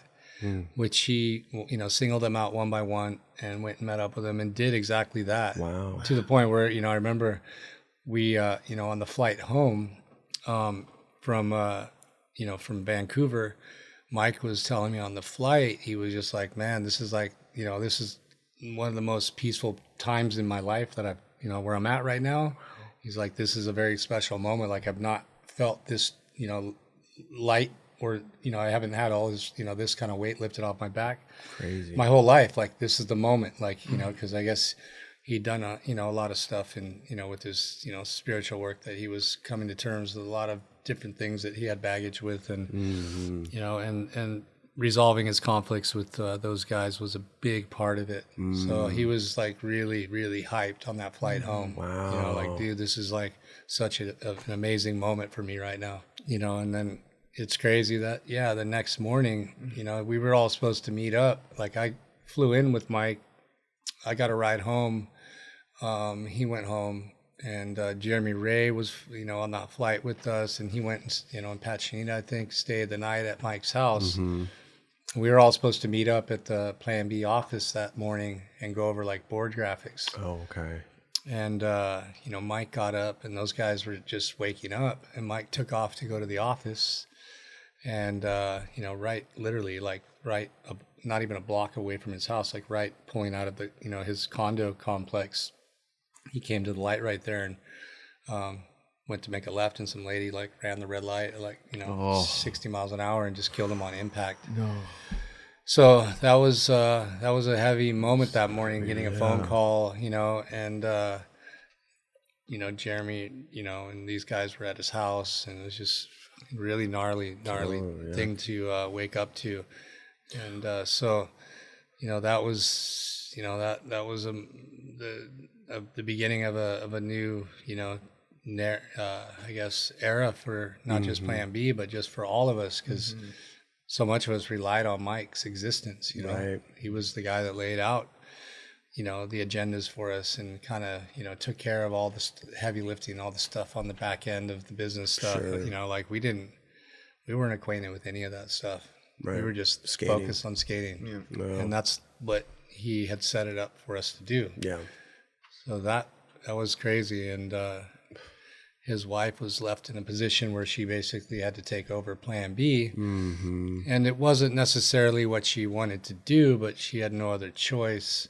And, I give her so much props for trying her best to do that. Right. Like she wasn't like, acquainted with the business really. She wasn't, I think passionate about running a skateboard company, but she knew that it was important to Mike and, Right. how much of us needed that, sort of, anchor. And the brand was essentially that for all of us. It kept us all grounded and focused and gave us all something to be proud of and work towards or for. Yeah, absolutely. So, Mary took over Plan B for a little while, and, it just wasn't the same without Mike at the helm. Right. And, around that time, Rocco's, trying to essentially make a deal with Mary to take over Plan B. And these things are happening behind our, Colin and my back. Sure. And, Okay. since Mike and Rick and Chef were gone, Colin was one of the AMs that was brought on Plan B shortly after we started it too. Mm-hmm. He wasn't on the original team. We Right. tried to get him on the original team, but he was still on Powell as well. Gotcha. So, we were just, Mike was working on that. It eventually happened. Mm-hmm.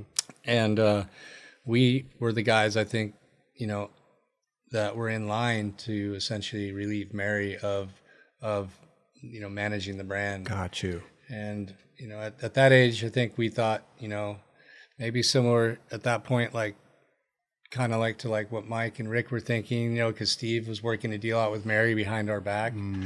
We didn't know about it. We were hearing things and we were kind of like, wait a second, Plan B, especially me, I was feeling like, wait, Plan B was something I helped create. Sure. Why am I not being included in this conversation? And, we started getting a little bit I guess protective of the brand and, decided to try and take over Plan B by ourselves and do it alone. Wow. And do it outside of World Industries. And how old were you at this point? I think I was 17 or 18. Oh, wow. Crazy. Heavyweight. Wow. Yeah. So what happened? What unfolded there? I mean, Rocco's trying to get it, and then you guys want to step in. What was what happened? What was the resolution? What happened? Looking back now, I think we were just, I think we were just young, uneducated, unexperienced kids, and definitely, I know Steve well enough now to know that he would have done the right. I give him the benefit of the doubt to say he would have took care of us at some point. Gotcha. But in our minds, we were like, wait, why aren't we getting considered in this? And, why is he going to own Plan B when Plan B is us? Right. How can he buy Plan B? We are Plan B. Yeah. And so I think we got protective and started leveraging the fact that we knew we had the power because without us, Plan B didn't have anything. It didn't exist. Yeah. So we told Mary, hey, you can't really do a deal with Steve because we'll all leave. Right. Wow. And you have nothing. Yeah. So Colin and I, we at that time had been making a little money off, I had been making money off DC, and we both were. Around that time, Colin's shoe was out. So there was the first couple of checks that we got from DC were pretty substantial in royalties. So we had, a bit of money that had just come in, and we decided to make, which looking back again, it's the same thing with Rocco. We were Plan B, but it was Mike's wife, and Mike's wife just had a baby, and we felt, out of respect to Mike, that we definitely just take Plan B and do it on our own, especially knowing that there was no formal trademarks registered and all this stuff. Right. But we just didn't have I think we had enough integrity to do something, to give back to Mike's family. And so Colin and I did a deal with Mary and said, we'll both give you $50,000 each if you just let us take Plan B. Wow. Yeah. And we gave her money and took over Plan B, which again, there was nothing to take over because there was nothing, the trademarks weren't registered correctly. We didn't have to do it. Got you. But I know that money went in a trust for Michaela, his daughter, and that's essentially what paid for her school. And she went to college, and So I feel good that we did the right thing. Although looking back, that was a lot of money for us to give up. Sure, right. Especially like you said, like 17. You know, it's like that's so much money back then. No, oh my God! Listen, in 1994, and not having any business sense or not knowing how exactly to run a company, even. You know, you're skaters, right? Absolutely. So here we are. Now we have Plan B on our shoulders, and then we're not with World. So we're like, what do we do? Mm-hmm. So Colin and I did, our best and tried to run Plan B on our own, and we ended up started paying. We had to pay payroll. We had to pay all the team riders, and so we didn't have the production stuff dialed in. We didn't, not being with World, we didn't have all the accounts that we had. So essentially, Colin and I were losing money each month, and basically the money we were making from DC, we were just giving out to the guys on the team. Okay, right. So at some point, it took us, about this is 92 years to realize, like, dude, we're not skating as much as we should be. We're stressed out. We're losing all the money we're making from DC, and why are we doing this? Right. Plan B is very important to us, and it represents, a big part of our skate heritage at that point, and it's a big part of Mike's DNA, which I felt like keeping Plan B alive was kind of like keeping him alive. Yeah. And it was, and it still is, and that's a big reason why we do it today. But at that moment, we decided that it might make more sense for us to just go skate and just do something else, and maybe one day we'll revisit Plan B. But at that time, it wasn't the best decision for us. Yeah, I mean, you're funding Plan B with your DC checks, with your own money. With your own money. Yeah, and you're still skate. You want to skate. You have 17, young, 18 years old. Yeah, you're killing it at that point. Yeah, we're kids, and we're making good money off our shoe royalties, and should have been saving that money. And for this legacy of Mike Ternasky, we were willing to give that up to keep the vision going and the brand alive, and essentially, it kept Mike alive, and I think that was important to us at the time until, we started really, taking a financial hit, and then we're like, what, if Mike was around, he would tell us to stop doing this. Mm-hmm. So that was kind of what gave us the ability to be okay with letting it go, letting Plan B go. Right. So, and this was 4 years after, right? This is around 98. That it kind of dismantled? I think, maybe it was something 4 years. There, 98. 98-ish, yeah. So maybe 4 years later. 4 years. Still a long time to try to keep it alive. Going, skateboarding is a hard industry, It's very hard. Yeah, that was a very, big learning lesson as far as business goes. Sure. And then at the same time, we had a video, the Revolution video that we made. And since we left World, Rodney quit, and then they started the A-Team. Yeah. Okay. And that was like a retaliation at us. Next thing you know, Rocco's, trying to throw a lawsuit at us. Oh, I didn't even put that together. The A-Team? The A-Team? Oh my God. I did Plan not. B. Why did I not even think of that? Yeah. So next, we're in like a lawsuit with Rocco, and he's just tinkering with us because he knows we don't have money to fight a lawsuit. And essentially, Rocco and I've joked about this, and we're good friends, obviously, today. And but it was like a hard lesson for us. He was teaching us, like it actually was. It made us learn a lot in a short amount of time about business. Yeah, I can imagine. And looking back, know that Rocco would have had good intention for us, with what he was going to do with Plan B, but we were just kind of like, I think, like, young and just not believing.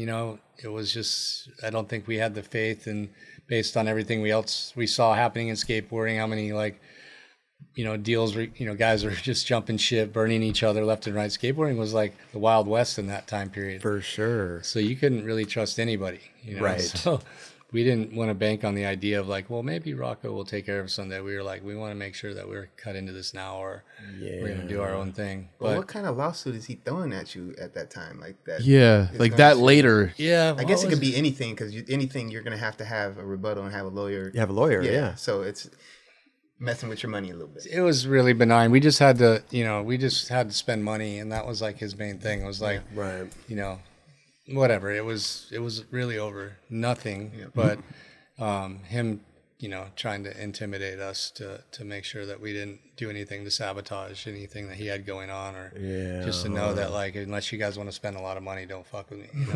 Oh, wow. Okay.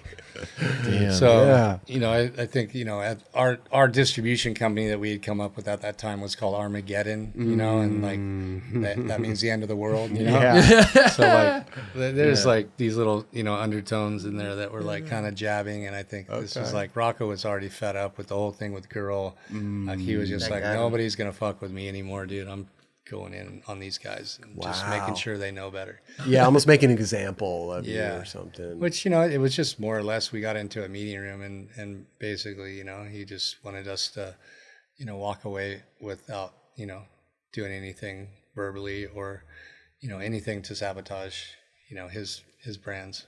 Wow, man. Yeah.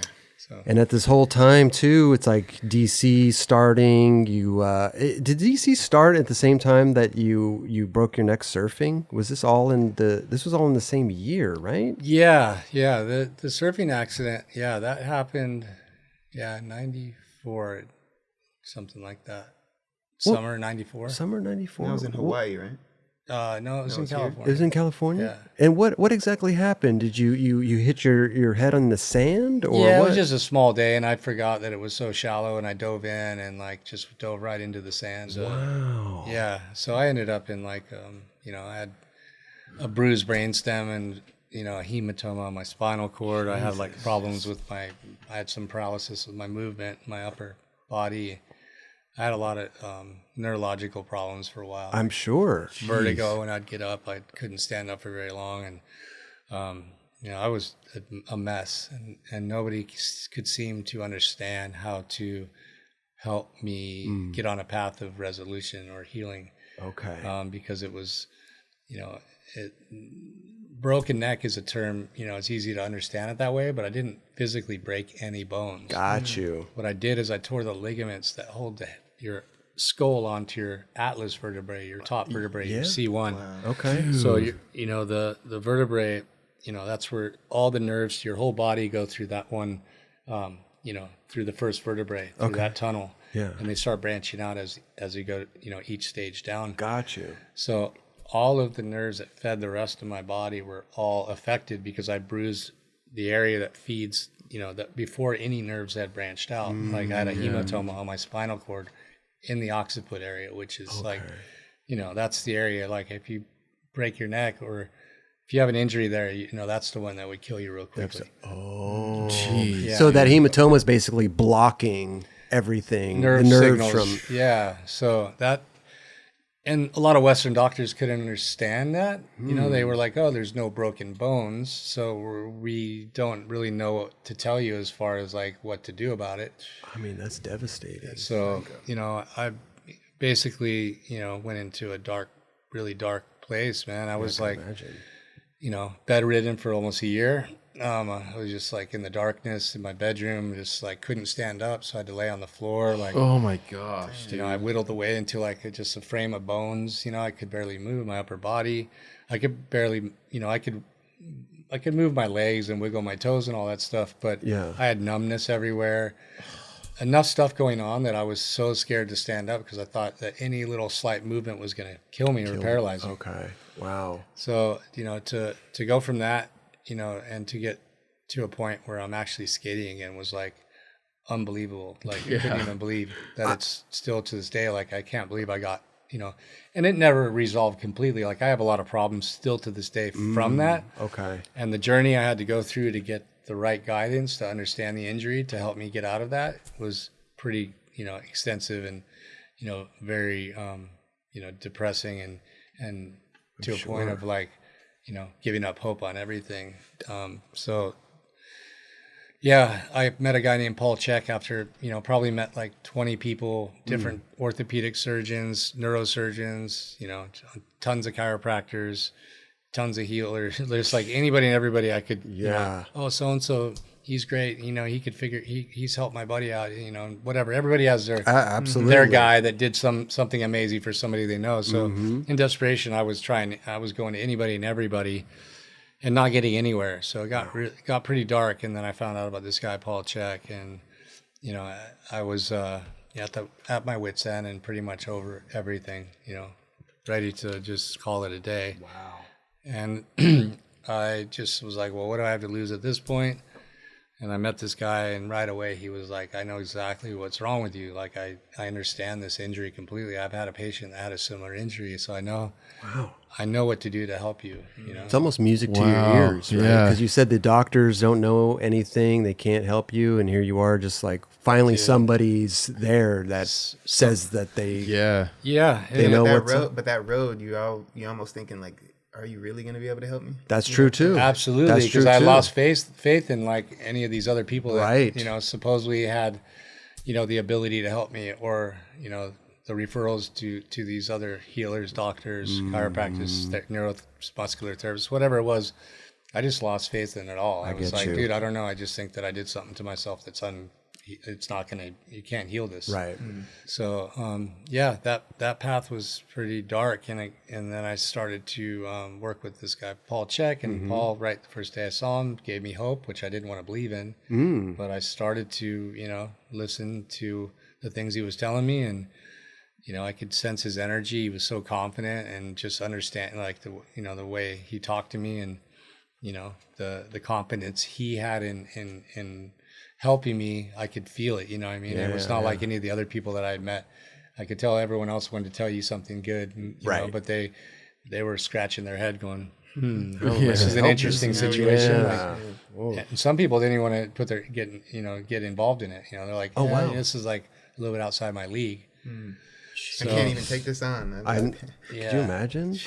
I hate telling this story because I hate, talking about like all these things that like, it's like, I don't, like it's so like a pity party, or like, oh my God, like everyone feels sorry for me, but it's not like, the irony of this, like what I learned out of this was so massive moving forward with my athletic career, and just the way I looked at, my lifestyle from that point on changed, because I learned so much from this guy that even, though I have residual problems with this neck injury, to this day, like I have, which I treated in Colombia. I had these discs injected with, stem cells into the discs, but I have 3 crushed discs in my neck. Oh, you do? Completely crushed from that injury. So I have, vertebrae sitting on vertebrae with no bushings in there. Oh my God. So the nerves are very pinched, and I get all kinds of neurological problems from it. And it's constant. It's like 24/7. It never goes away. Damn. So that's been, and as I'm getting older, it's progressively getting worse. So, at some point, that would have, that without the right maintenance, my career would have been over. It's one thing to get out of the woods with that, but another thing to understand how to maintain a lifestyle that's going to be able to give me the longevity that I've had on top of it. So to continue skateboarding. But then also all the other injuries that I've acquired along the path too. Like, I really believe if I didn't go through what I went through with my neck injury, the accumulation of other injuries that would have happened without the education that I got through this sort of, process would have ended me a long time ago. Got you. So like, despite all of the, the baggage I have from this neck injury, the, the wisdom I've gained and the experience I've gotten and the education I've gotten through this, understanding how to deal with this neck injury and the resources I obtained have been able to get me through everything else. Yeah. So like, it's been, I always think about it, I'm like, well, if the neck injury didn't happen, how far would I have made it? Like, would it be nice not to have these problems within my neck? Sure. But would I have been, would I be in the shape I am today? Would I understand that health and wellness, the things that I understand today that keep me going, and, the lifestyle that I live today would it be possible? Like, if without all of these things that I had to go through, like, and it's also the, overcoming that, and being going from that dark place to a place where you can get on the board again. And like, that's huge, knowing that like, well, if I went through that, I can get through that easy. Absolutely. Yeah, so I went from that, I think it was like a year and 3 or 4 months after the injury, I met Paul. Okay. He said, bring your skateboard to the next appointment. And I was like, why do I need a skateboard? And he was like, I haven't seen a board in a long time. I'd just like to see how skateboards are. Okay. So I was like, all right, I'll bring you a board so you can check it out. Yeah. And he's like, yeah, my son skates a little bit or whatever. And I just, didn't have any clue that he was like trying to lure me into getting on the skateboard. But that was his main reason, is like he wanted you literally on there. the mental, like the sort of mental block I had, you know, on top of the injury. The injury is one thing, but like I was so fearful of something else happening that like he said if I didn't overcome that by, you know, tricking my mind into believing that these, you know, that the sort of fear that I was holding on to doesn't exist, right, that I would never be able to heal this injury. So, and like you said, you're thinking about if you move a certain way, you could die. Yeah, like absolutely. That was your mentality. And to be honest, there was a little bit of truth in that. There was So how were you getting around at that point? Were you like in a wheelchair? I wasn't in a wheelchair. I could walk. You could walk? You know, Okay. but it was very slow and fragile. Yeah. And, you know, and that's was at a like time period where I was living with Ken Block at the time, and like he was my roommate, and, you know, he would go to work at Drawers, you know, or DC. And, you know, he would come home and he would just, you know, be like, hey, you cool? And he would look in the room and see me on the floor at the same position and spot I was in before he left for work in the morning. Yeah. And like, do you need anything? And I didn't really have anyone to take care of me. Right. My mom was like living in Mammoth, and like I was on like literally on an island of my own through that whole process. Jeez, dude. Yeah. That is mentally so taxing. I was going to the, you know, I was driving like that. Like I had nobody else to drive me to doctor's appointments. Oh my God. To the store to get food. Like I just had no support whatsoever. And I also didn't have insurance. Ooh. Oh my So, gosh. you know, all of a sudden I have like, you know, all these medical bills that I'm facing. And, you know, it was just like I went broke. I didn't have any support. So it was a real heavy time period for me. Yeah, I could imagine. And that's when Ternasky passed away, and you're trying to do Plan B. Yeah. All that's happening. All that's happening. Jesus. And Super heavy. yeah. The neck injury humbled me so much. I can imagine. And you know, it definitely made me take a step back and look at my life and look at the things, you know, that I was, you know, just how the perspective I was able to achieve in that moment was priceless, and I really believe it changed my life in a lot of really good, positive, healthy ways. You know, like let me ask you this: what was the defining moment when Paul Chek is his name? Paul Chek. What was the defining moment or something where you started believing that this would help? You're seeing results. You're feeling the results, because I feel like the way to the recovery is like as soon as you start feeling there it's working, is actually like brings you up to the next level and spearheads your mentally, like mental, like, you know. Go. Yeah. Was there a certain moment or exercise or something like what?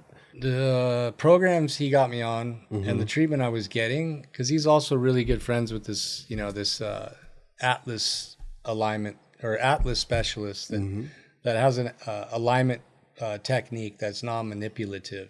So like it's not like a cracking sort of technique that aligns. He's the basically moving it back into place. Yeah. So here's an analogy of what happened. Like if you broke your arm, if you don't set your arm and put it in a cast, it's going to heal. Like your arm could heal like crooked. Yeah. So the soft tissue is similar, and like the atlas vertebrae, you know, your head's like, you know, like an egg that sits in, and the atlas is like a cradle. So the atlas has these ligaments like that cross on each side of your spinal cord. Okay. I tore those ligaments, and the atlas slid out of place and was sitting on my spinal cord. So my head was tilted cockeyed like this. And you have balance receptors in your occiput to keep your eyes level. So what happened is my neck, you know, or my spine started shifting all these things out below to get my head square so that I was able to see straight. So my whole frame and everything, like I was like, my back was like shaped like an S, like, but what happened is those ligaments were torn. The atlas was sitting on the spinal cord for over a year and 3 months. All those ligaments healed with my atlas sitting on my spinal cord. So they had to get those ligaments back into alignment, right? They had to break up all the scar tissue in those ligaments and then move the atlas vertebrae into place several times a day. Like I was bouncing from Paul Chek's office to his name's Kenny Shepard's office. Okay. Twice a day. I'd go to Paul Chek's, he would work on me. He'd go in there and dig, you know, very painful process, you know, to get the vertebrae mobile. Right. He'd go in there and dig in there and basically loosen everything up. I'd go to Kenny Shepard's and he would set the atlas vertebrae in place. Then by the time I get back to Paul Chek's, it was already slid back into the same place it was at. So we were doing that for like a few months, twice a day, every day. And then in between then I was doing the, you know, like all of the training exercises that he was, you know, I started very, very, you know, elementary, right, and then progressed as my vertebrae started to hold in the right place, you know, and it would start to hold for a day and then 2 days, and then eventually it started holding in place again, which is a miracle. Wow. Based on how long it sat out of place. Right. They basically were like training it to go back and then building those tissues and muscles up to hold it. Building strength around it. Exactly. Right. So that process took, you know, a few months. Okay. And it was so, you know, I mean, I literally this was like all day, every day dedicated. You know, my whole day was built around this process. Mm-hmm. Could you feel it move out when you were just walking or something? Yeah, because my head would tilt and like twist, and like my shoulder, you know, was like sitting back like this. Like my whole frame was all twisted up. Wow. Like, and it's everything your body does to compensate so that your eyes sit level. Yeah. You know, whatever it has to do below to get your, you know, to get your head square, it'll shift and do whatever it has to. So the theory in chiropractic is if you line the atlas, it'll self-align the rest of your spine. Oh, okay. So, and that's true. So there's a lot of theory that, you know, people have that say like, you know, as long as they align your atlas correctly, then you shouldn't need to have any other chiropractic. Interesting. You know, there might be adhesions in some of your joints, so it's good to sometimes break up those adhesions so you get, you know, the mobility in those joints. Right. But that isn't necessarily aligning your spine or your vertebrae. Your body will self-align your spine. Wow. Okay. You know, if the atlas is aligned correctly, then all else follows. It's funny, I was telling you before the show, I went to a person who studied the Chek philosophy and whatever, and that was one of the first things he made me go do was get my atlas aligned. There you go. Right away. That was the first thing. Where did you go? To tell you the truth, this was so long ago, I don't remember. But he referred me to somebody, and then they popped it back in, or it was a little out of alignment, you know. Right. There you go. Yeah, that's the theory, especially with Paul Chek's work. Like, a lot of it's based on like, you know, it's you know, strength and alignment, you know, posture correction and building strength with having a square balanced frame is the whole mentality. Yeah, I loved it because, well, I went there for my Achilles tendon. When I had the Achilles tendon thing, I found this guy, and he was the Chek Institute, whatever. But it was very like non-traditional ways of working out. Like he would have rulers going down and like doing like lifts and on a ball and like very calculated. And I mean, the first meeting, he just measured my whole body for like 2 hours, was just getting he did in there. An evaluation. So he can see where all the imperfections are and all the misalignments and then imbalances and all the compensations going on. He nailed it.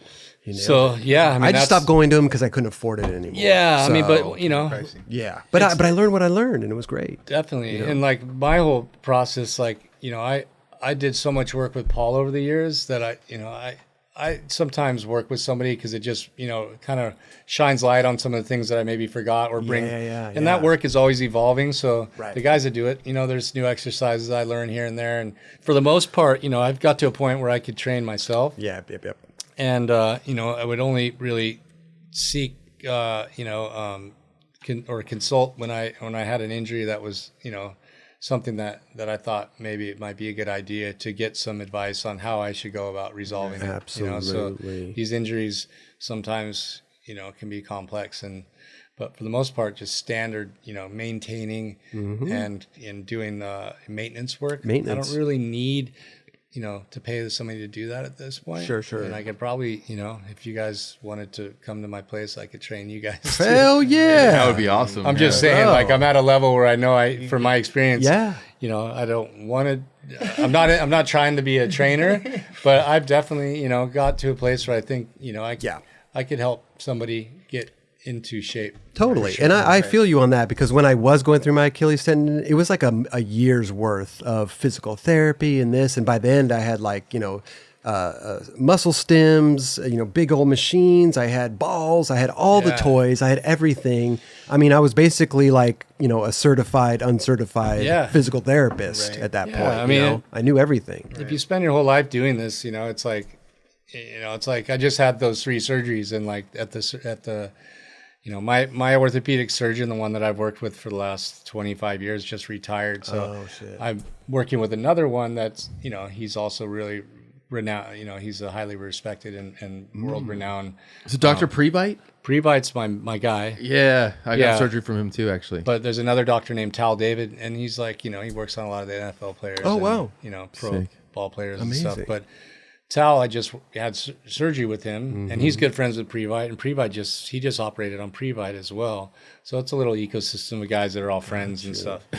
But Tal, after I, got the procedure, he's like, hey, you need help getting set up for therapy or physical therapy, whatever. And I'm like, you know what? I don't think I need to get signed up for therapy. I think I can do this myself. Yeah.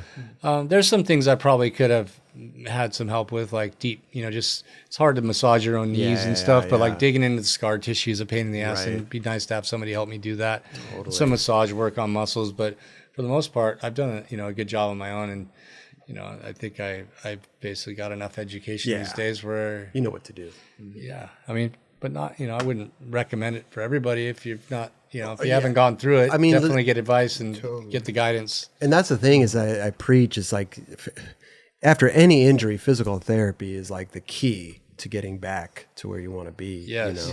So it's definitely an education. It's nice to have, but it's something, I guess you don't want to have to learn. Hopefully you don't. Yeah. I'm grateful I've got the sort of experience I have, but definitely don't wish it upon anybody to go through the class or school that I've had to go through to get. The school of, it's insane, man.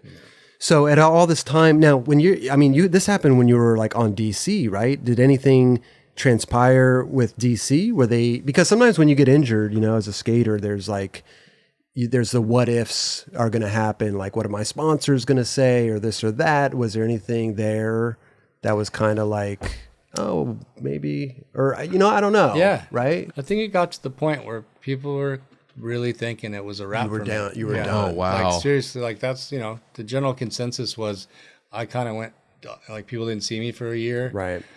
The rumors are flying around, this guy's done. Broke his neck. Yeah. Dude. So, and I was getting that feedback, but if you look at the first DC ad ever, I'm standing, against a wall with a poster of the banner or whatever of the new shoe, the white and black one. And that's the first DC ad ever. Yeah. You can see when I'm standing there that I'm totally jacked. Oh, no way. Really? Yeah. So this happened at that time. Yeah, right when we launched DC. Wow. You talking about these ones right here? Yeah, that exact one. Holy. Damn, dude. This is so epic. Were they behind you the whole way, Because sometimes you'd hope that the sponsors would be behind you, for injuries like that, And this is different than just normal sponsors. This is friends and family. So, I don't know if, anyone knew what to do. I don't know how, looking back, I didn't have many people checking in on me. I don't know what anyone thought, but I think everyone was confused on what was going on, didn't know really what the extent of it was. Yeah. So I think, and I kind of reclused on my own. I just didn't, I wanted to be on the deal. I didn't really, want to make it a big old, public thing. I just wanted to go through the process or go through what I was going through. And, I was just at a certain point, I just wasn't really even concerned about skating anymore. Sure. I was just man, I just want to get back to where I can actually just live. Yeah. Go to the grocery store and, and be able to do the simple things. All the stuff we take for granted every day. Totally. Yeah. So it was a very heavy time period, man. And I couldn't even imagine going through something like that. This isn't the only reason why I love Paul Chek and respect and just worship him so much. There's so many things that I've learned from Paul, and many things he's taught me and experiences we have had together on so many other things. But so the Tampa contest in '96 is coming up. This is I meet Paul Chek, and then Tampa is 4 months later. Okay. And so I showed up at Tampa, and then I, came out of the. This is 2 years later. Yeah. After this accident. So I was dark, like on the DL, like nobody had seen me or heard anything, and then I came to Tampa, and I, that was my first contest back, and I won the vert contest. Bro, that's amazing, dude. And then I got second in the street contest behind Bagley, but that was like, that's Paul Chek, bro. Like without that guy, you wouldn't have been there. Wow. He'll sit there and get, we've had this conversation many times in front of other people and just whatever, and he's always like, man, it was you. And I'm like, dude, let's be real here. I was like ready to jump off a cliff, dude. Like it wasn't me. There's so much of my ability to overcome that was Paul Chek. Yeah, he was your light. Dude. Yeah. It's not just but a friend. A friend, but just just his confidence in dealing with me and him, he reinstalled like that hope in me and gave me that ability to, he lit the fire. The fire was out, dude. I was like, it's a wrap. He lit one back up. Yeah, man. He lit a forest fire. Yeah. That shit spread. He definitely got, he got the lights back on, dude. God bless him. Yeah. Dude, this sounds random, but I watched Batman the other day, and every time I watch Batman, I think of you because the dude, Bane, breaks this dude's back, and the dude's stuck in this dungeon. And he comes back. And then he's fucked shit up. No, and I was like, it kind of reminds me like you pretty much broke your back in a weird way. Yeah. And you come back and you just take over. Bro, you won the vert. Yeah. 2 years later. Street. Yeah, this is like phenomenal. Well, were people like I would have been more hyped to win the streak on us, but damn it, Valeri took me out. God damn it, man. But in my career, I've had like 3 or 4 different first and second places. Okay. But I've never won both of them. Oh, so that was always like very close, bro. that was always one thing, and I don't really like contests at all, dude, just like I was saying earlier. But if there's one thing I always wanted to do is just have like pull off one where I actually got first. Totally. Has anyone done that? At Tampa? I don't think so. The vert and the street? I can't even recall. I don't know. I Imagine think Tony might have had maybe. I know there was one. Tony always killed the street contests. He'd get out there. That's for sure. Yeah, but there was a contest in like South Padre Island, one of those ESPN B3s or whatever they called them. Okay. And he won the vert, and I got second in the vert. And then it was the flip flop on the street. Like I won the street and he got second. No way. Wow, dude. It got close 2 times. Shit. Yeah. Wow. Listen, man, there's opportunities, bro. Listen, we're gonna run Street League and then we're gonna do something else, man. Yeah. Well, I don't. Yeah, I think my street contest days are a wrap, buddy. But like I said, dude, God bless Paul Chek. It sounds like that guy just put you, lit the fire. I mean, literally, what was it like? Like, you go into Tampa, like, were people, like, shocked to see you? Like, what was the vibe? Absolutely. Like, what was the, like, I couldn't even imagine. We thought you were done. Yeah. You're like, what are you doing here? Like, people were definitely shocked. Come to watch? Because it was, there was no social media. There was back then it's like if you out of sight, out of mind. And when, I wasn't showing up anywhere for over a year and a half or whatever.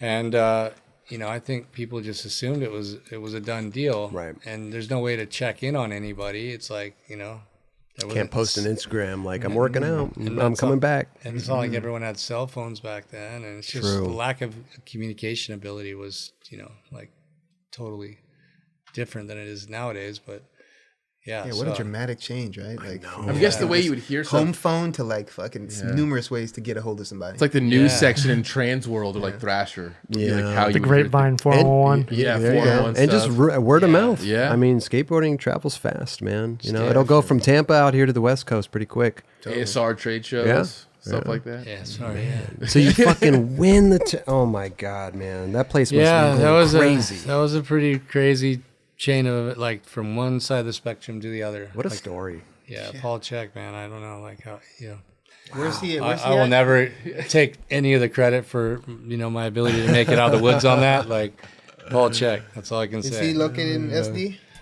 Yeah, he is. Yeah, he is. Damn. He's the man. Just in case you want to reach out to somebody to get I know, right? You know, For real, man. I was lucky to build my relationship when I did with him, because like these days he's on such a different level. Like he has a podcast and he doesn't, like his time is so valuable, right. and he makes money doing other things, like seeing patients for him these days. It's like, unless you have a shit ton of money and like, you have a real good reason for it, or need for him, like he's not. He's not even considering working with patients. Man, I got to subscribe to his podcast. You should. It's really dope, man. That's incredible. Yeah, dude.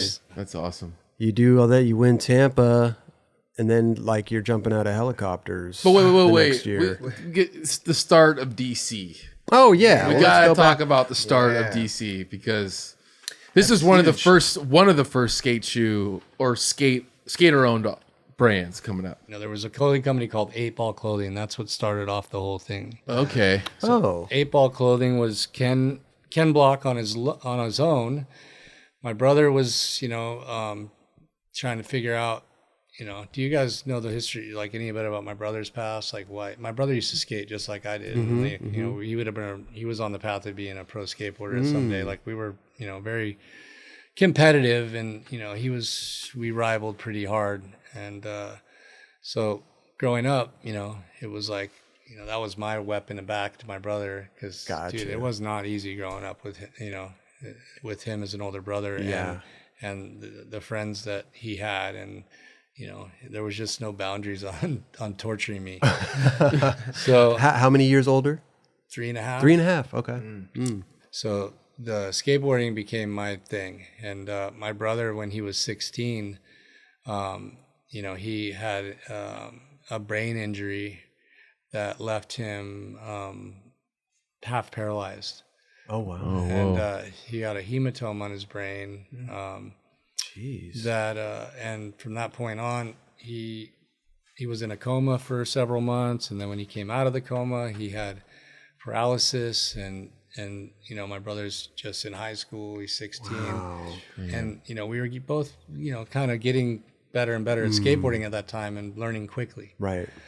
My brother, has got this injury. He's half paralyzed. He's lost his ability to control his left side of his body.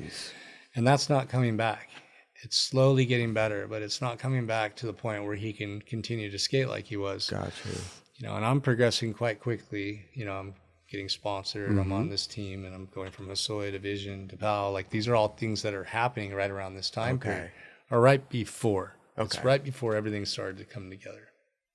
So, after the injury, I started, kind of feeling like sympathetic to his position, knowing that, well, this has got to be kind of hard on his ego. And now his little brother is starting to, skate career starting to take off. Right.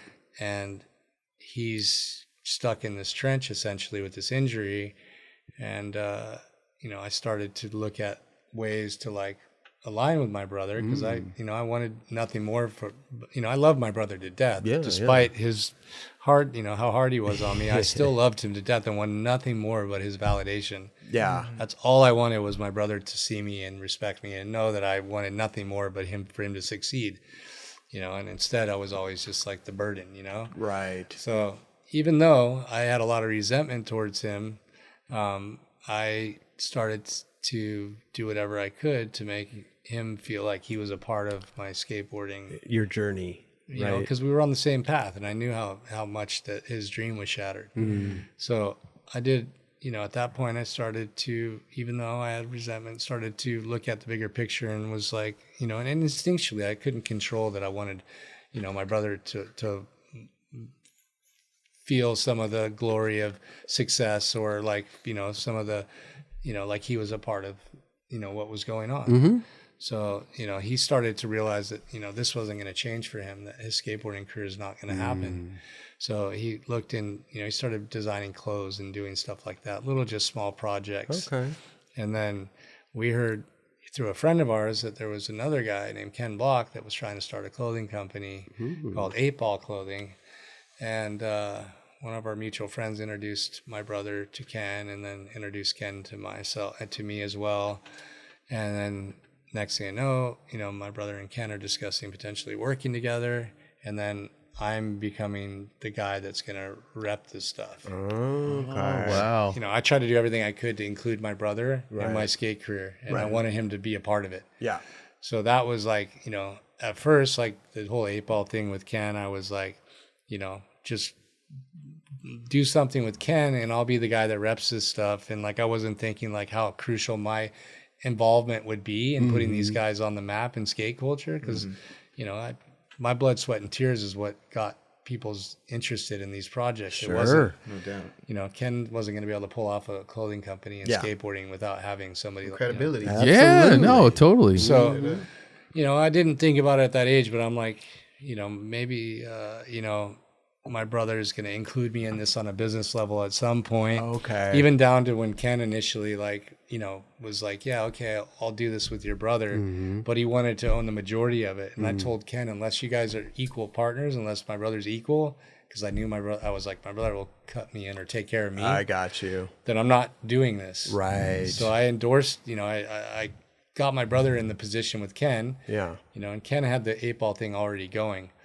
And then, you know, we realized that fad of 40s and EMB and shit was going to wear off and like that era was going to end. Right. So then it was like, okay, well, let's come up with a new company, you know, identity. Sure. And I was involved in the process of creating Drawers, the name and stuff too. So I guess that 8-ball turned into Drawers. yeah, so I started repping 8-ball and then I started bringing in my buddies. You know, I introducing these guys to other friends of mine that I thought that could help. You know, Sure. I brought in, you know, like Jordan Richter and Sal Barbier, Sheffy, you know. Wow, what a team. And these guys were all stoked to rep it because they knew it was my brother and made sure that my brother was equal owners with Ken. That was like something that I was very adamant about happening because I wanted to make sure my brother was in a position that he could look after me as well in the long run. And you were the face of it, so you had a little bit of a pull, you know? So those guys, you know, worked out a deal where they became, you know, 50-50 partners in it. And Drawers was born. And from that point on, like, you know, it started to do well because there was no real skate clothing brands at that time. There was like skate rags and was it Ghetto Wear? Was that at that time? Ghetto Wear. Okay. Yeah, Ghetto Wear was around. Yeah. T-bags. Tea bags. bags. I forgot about that shit. And my brother Markovich. Yeah. Markovich. Yeah. And my brother had a knack for, you know, design, and he's still really good at that. And he's, Sick. you know, that's one quality my brother has, you know, or gift that, you know, he's good at. He's highly into fashion and design, so it was a perfect thing for him, you know, to take that role. And Ken is just an amazing marketing guy, you know, brand builder, and his skill set to be able to market things was like, I still look at, you know, the work that he's done in the past and what he's still doing, and just he's literally like one of the best guys I've ever seen at what he does. Yeah. Wow. So Ken and my brother was, you know, those two together were a perfect fit to be able to drive a clothing brand, and then my role was to, you know, to be the face of it, and then also not to cut you off, was there ever a moment where you could have had percentage in that? You know, at one it seems like a lot of they were banking on you. You know what I'm saying, and what you were bringing to the table. You know, there became some, you know, issues with that to the point, you know, where I eventually, you know, walked away from Drawers because I just felt like, you know, there was maybe, you know, and it sucks because it's like I hate putting value on myself in these situations, but I knew what I was worth and what I was bringing to the table, and you know, and I did it all on it, you know, on just like loyalty and, you know, integrity, and wanted, you know, those guys to recognize what I was bringing to the table. And, and, you know, the hardest thing is going in and stating value about yourself. You know, I just hoped that they would have recognized it and made it easy for me. So, you know, it got to the point where I was like, you know what, I'm just going to go do my own thing on the clothing stuff. Gotcha. So we had the like skate shop XYZ, and Yeah. I kind of went my own way on the clothing thing for a little bit. Kind of feeling like, okay, well, if, you know, these guys aren't going to include me in, I'm just going to try and do my own thing. Right. But at that point, those guys had got, you know, far enough into it that they really, you know, they had other friends of mine that were and now a part of the Drawers program. Right. They didn't 100% need me anymore, so it didn't really hurt them too bad that I was going to go do my own thing. Got you. But, you know, again, if I would have known what I knew now, I definitely would have positioned myself different in these, you know, in these deals. Right. And, you know, made sure that I was taken care of in that way. Yeah. It sucks because I just wish, some of these things were ironed out in the beginning, but what I learned. Yeah. That must. I mean, that's really the number one thing of business. Sorry, Kelly. Always get it on paper and this. Yeah. You always hear about.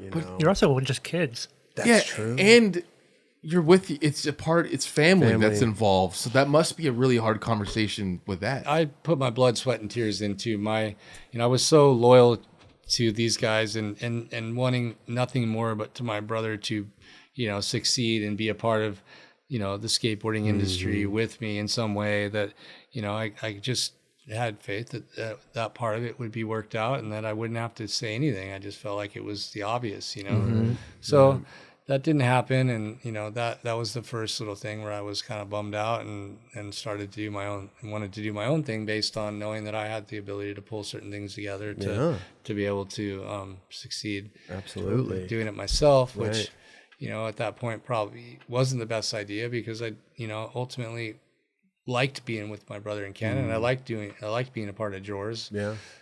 But I started to get a little bit more wise about business, and I felt like I needed to do things for myself because I wasn't being considered in that aspect. Absolutely.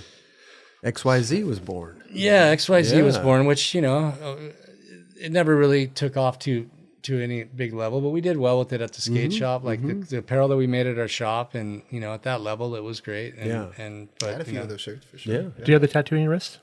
No, I did at one point, but I covered it up with an independent tattoo. So I mean, I hate looking back, and these are past tense things, and I wish that the story could be different, but it is what it is. But moving forward, Jaws becomes pretty successful, and they started, wanting to make shoes. Oh, so my brother designed a couple of shoes that were, dedicated, more like chill shoes, fashion shoes. Okay. One that looked like a Converse, and and one that kind of looked similar to like a, had like a rubber toe, like a shell toe, but it was more like a Converse platform with Converse had the rubber toe too. Yeah. I would just say that it looked a lot Chuck like Taylor. Look a lot like a Chuck Taylor. Got you. Did it say drawers on it still at that point, or did it say DC? On those, it said drawers. Oh, okay. But that was more of a different direction. It was more fashion based and not skate performance based. Right. So, they were showing those shoes around, and I don't think they were getting much, good feedback on it. Okay. We bought them at our shop, and they sat on the shelf for a long time. Yeah. Okay. Oh, Roger had a shop in Boston. Yeah. What was it called? It was Positive, but before that, it was I worked at a shop called something else, and Nice. Yeah, it's something else shop they didn't sell. There you go.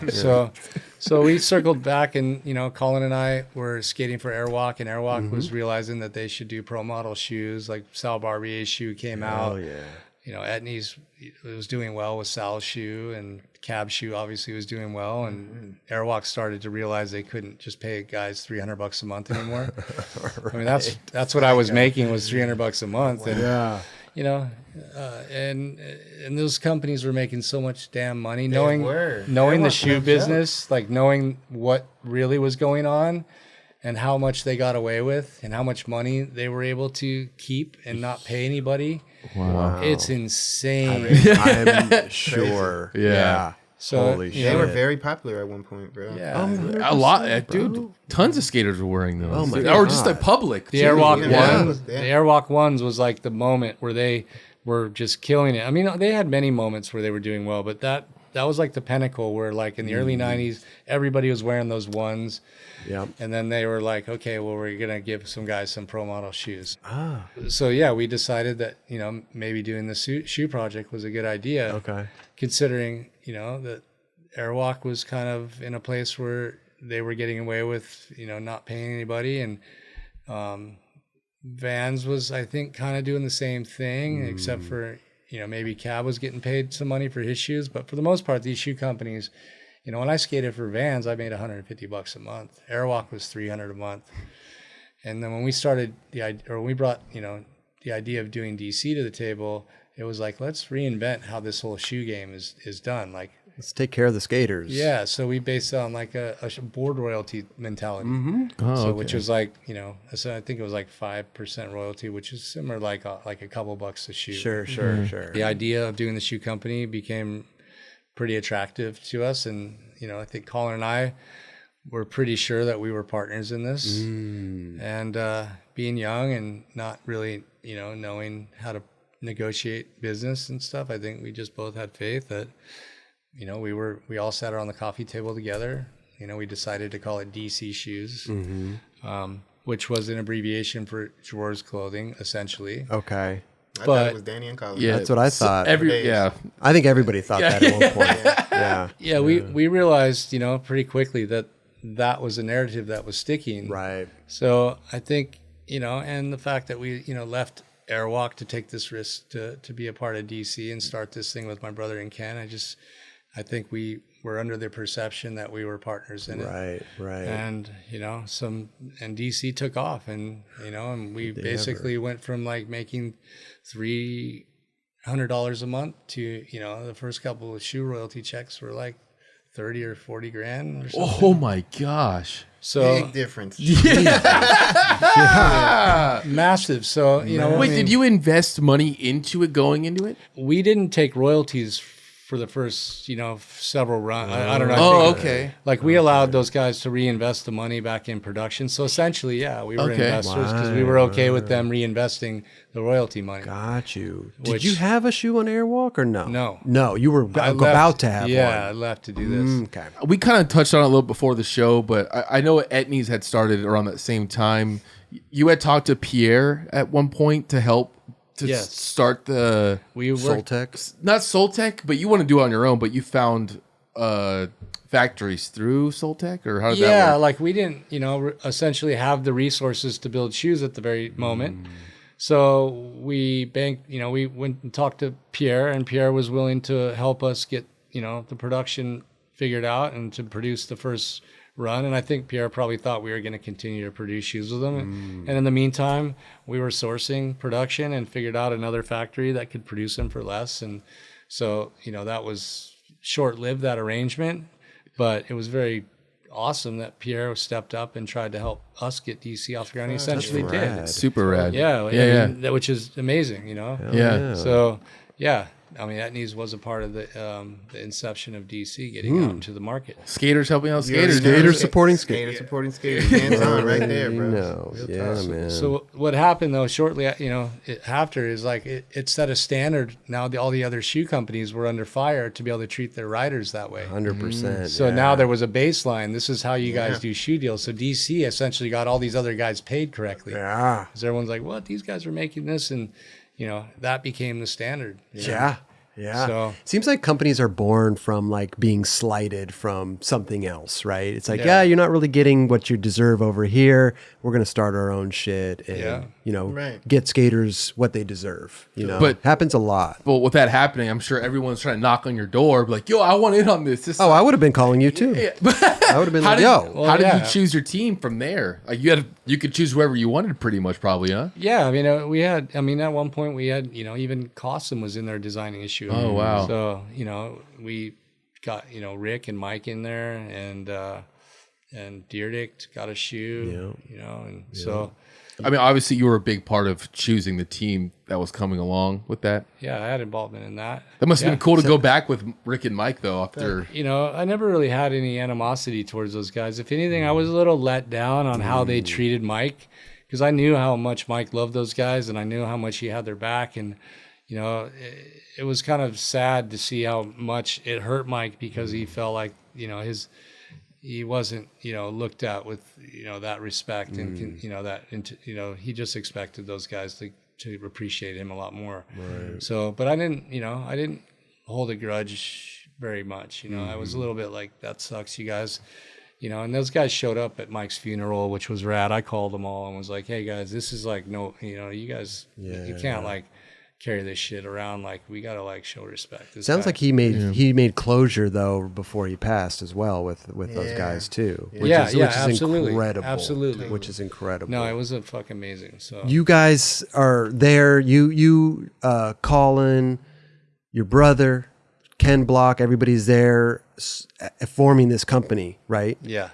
And then, like I said, we all thought it was Danny and Colin, right? DC. Turns out it's Drawers Clothing, right? But you're there from the inception, so I would assume that you guys would have like ownership in the company? I mean, we already dealt with Drawers Clothing, right? And now you're coming back to them to start this DC, right? A little more wiser this time, or what happened? I again, it's my brother. Yeah. I lived with Ken. I just felt like I give these guys the benefit of the doubt, and I like to believe that, at this point, I've done so much to prove that, what I bring to the table is a value. And I know that it's a big, the catalyst, regardless if it was Drawers Clothing or not, the narrative that people believed was it was Danny and Colin.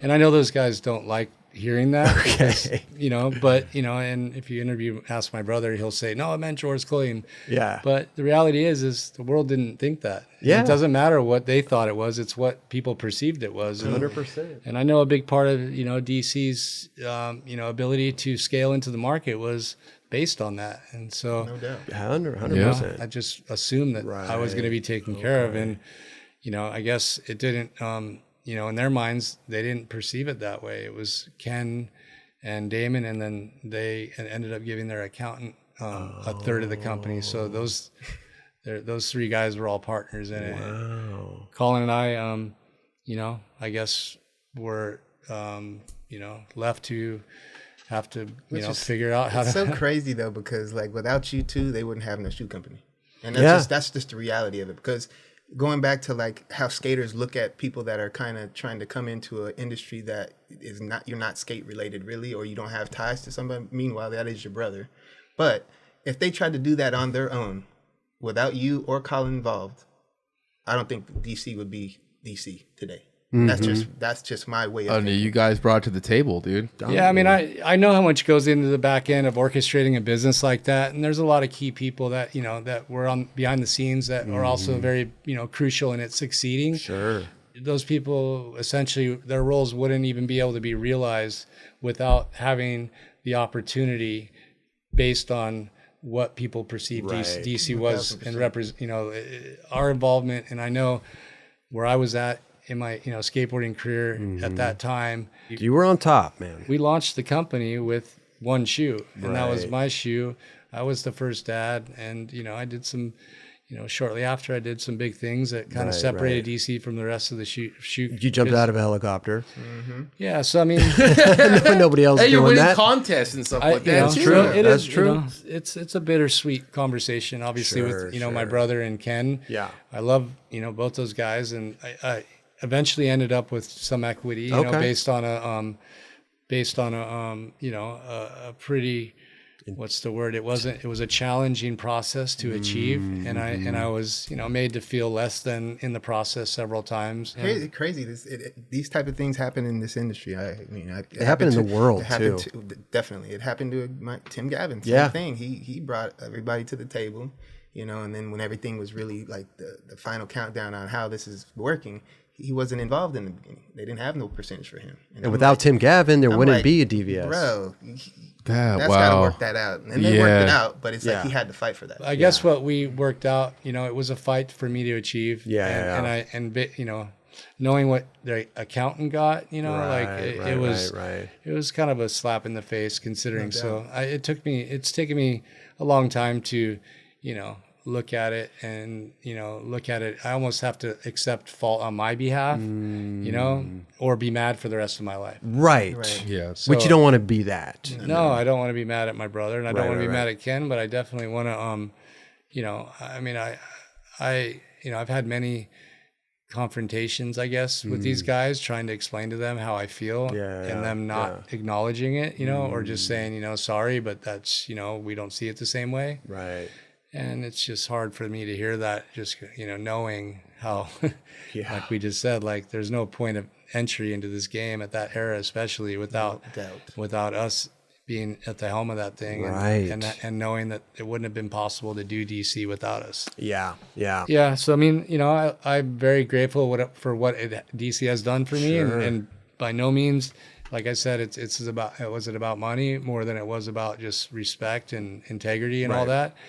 And I just felt like my brother and I did everything I could to make him feel, loved and appreciated and a part of my career. And I felt like there wasn't, reciprocation educated in that way. Sure. And you know, to have to go to a place of being at odds with these guys over something that shouldn't even have been an issue, right, sucks, because I really, you know, never wanted to have separation with my brother or Ken, but it you know, how do you hide the fact that you're not, you know, that you're hurt by that? 100%, dude, 100%. I hope you've all resolved everything. Everything's cool now, and definitely. you know, moving forward. I mean, you're still on DC, like, you know. Well, they you've been sold repping. DC, and you know, Yeah. I had to turn a page because you know, the guys Quicksilver bought DC, and you know, Bob McKnight was at the helm of Quicksilver, and you know, Bob obviously knew that there was, you know, problems going on with me, and when DC sold to Quicksilver, I wasn't under contract, and that was never disclosed to Bob. Oh. So like, I had the ability once they made the deal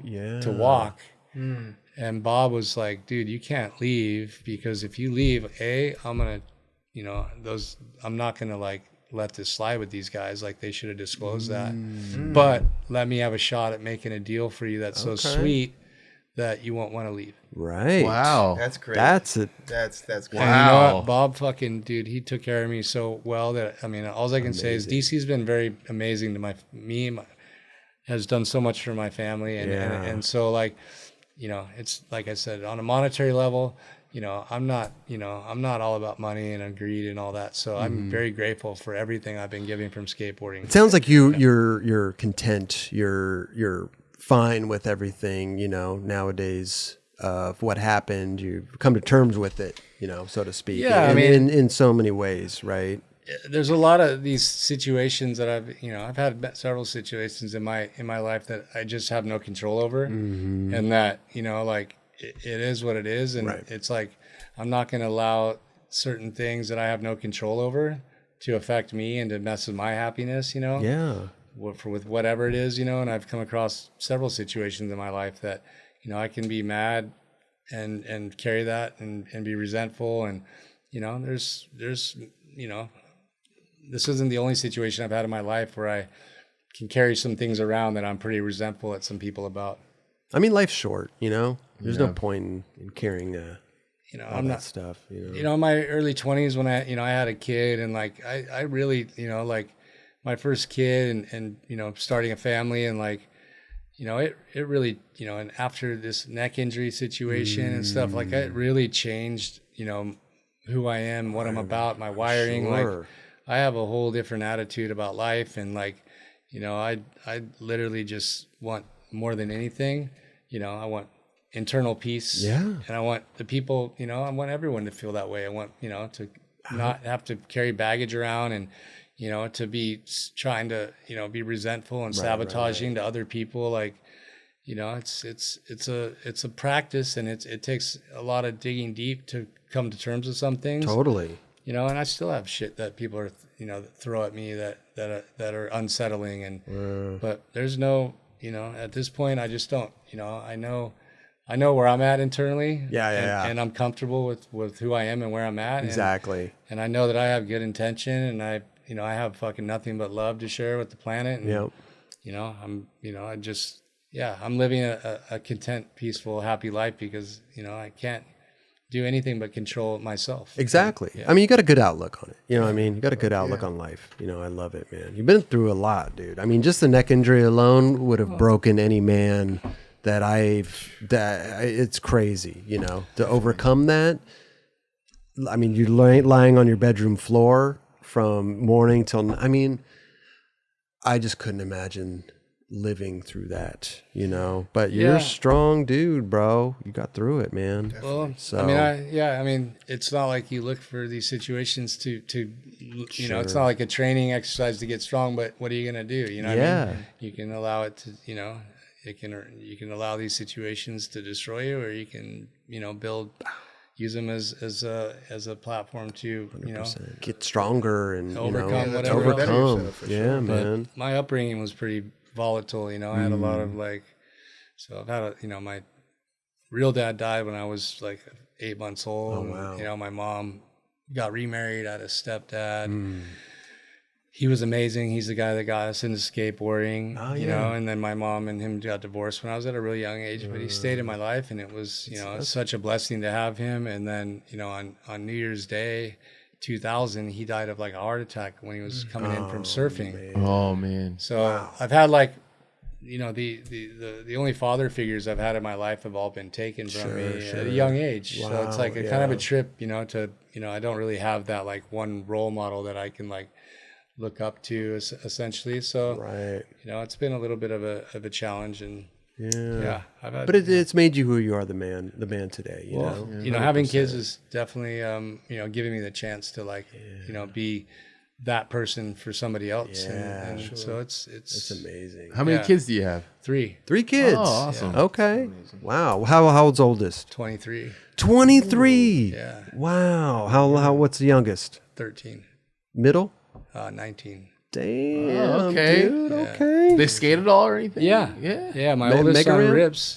He can skate the mega ramp a What? little bit. Yeah. Unbelievable. Yeah, my oldest son, he skates really well. Wow. Yeah, he doesn't care to be a pro skateboarder, but he rips. That's Wanted cool to be, because he there's some could have been. bonding, Right. you know, some father-son bonding right skating there. together and Yeah, shit. man. And then my 19-year-old's in college, and he's you know, him and Tony's son are like best friends, Keegan. And, Oh, sick. And they're like, they have a house together in Colorado for college. Amazing. Oh wow. That's sick. Danny Wade, That's- Tony Hawk. I know. Kids live That's pretty together. dope. I just hit up Tony because my kid, they got a backyard that has enough room for like a mini ramp. Okay. So Tony and I were just talking the other day rad. about flying out there and building a ramp for the kids. Bro. That's so sick. Imagine that. Like roommates are like, what the fuck is No, I Tony mean- Hawk, Danny Way? If we can Building get, a ramp in our Yeah, backyard? it's amazing. if we can get the landlord to allow it, that's Yeah. we're all about it. That was good, and I thought that was rad. Just considering, you know, like I said, with the history that, you know, some of the stuff that happened with Tony and I when I was a kid. I just, you know, the fact that our kids are really good friends. My daughter's really good friends with his daughter as well. They're the same age. Sick. So our kids are all like, you know, my kids are always hanging out at his house and vice versa, and it's just a trip how the universe works. Yeah. So I'm in the same predicament with Guy, dude. I bugged the fuck out because like I looked up to Guy as a little kid, and now like our wives are best friends, our kids are best friends. It's psycho. it's a trip, Wow. right? Cool. Super cool. And my daughter's at Woodward right now with Ken Block's kids. Wow. Yeah, she's at skate camp this week up in Pennsylvania. What is skating or no? Yeah. She's skating? Yeah, So rad. yeah. Filming a video part? She's you know, she's not trying to be a pro skateboarder. What's her name? Rumi, RUMI. RUMI. She's the oldest one? She's the youngest. Youngest. 13. Amazing, bro. That's so cool. So she went with the Blocks kids. He's got 3 kids. Oh, sick. I just made good setups for his kids Hell and yeah. like set them all with new pads and new boards, and Nice. so that was kind of a They're gonna little. enjoy themselves. Hell yeah. Woodward's Yeah. awesome, dude. Woodward's so fun. And Chek's is going to be out there. He's out there right now, actually. So I talked to my daughter, and she's like, "Everyone's so excited. Ryan's coming." And, Amazing. yeah, it's Rad. pretty rad. So, but let's jump back into like the Plan B era. I mean, DC's going on as well at this point in time too. But so Plan B folded. You guys kind of, you know, put an end to it, and then pretty much like a year later, you skated for Alien. You got on Alien, and Colin went to Girl, Yeah. which is incredible. I always forget about that little era. know. That little. That was a stint. sick era. I went, right on one there. tri- I went on one trip with him. We went That to was Brazil, super sick. Oh wow. Oh, really? and that was it. Huh. Yeah. You know. So this Yeah. was the point where you guys wanted to do your own thing, right? Now, were you trying to do something together, or did it just happen that you guys kind of went your own way? Well, I mean, we're still real close friends. 100%. Yeah, I mean, so it was like, you know, I had and this is another funny twist in the story. Okay. So like I was looking at my options, you know, like, okay, well, if we shut Plan B down, like, what are you going to do? And he's like, well, I could probably ride for Girl. And I was like, you know, should I potentially explore that, or should I do something different? Oh my god. So, you know, I didn't really put too much effort into that, but like Deerdick was like, yo, Carter was like, heard that you're going to potentially leave Plan B and was super hyped to want to like get you on Alien. And I always loved Alien. So like I was saying before, I was wearing the Alien shirt in the contest in Europe that summer. I was also staying with Deerdick. Like we were also traveling together that summer. And so that's when I, you know, became friends with Deerdick, and he and I were like, we're the same age. So we were like the youngest kids on that tour, pros, you Wow. know? So that was, so I felt like it was kind of, full circle to maybe explore the alien thing.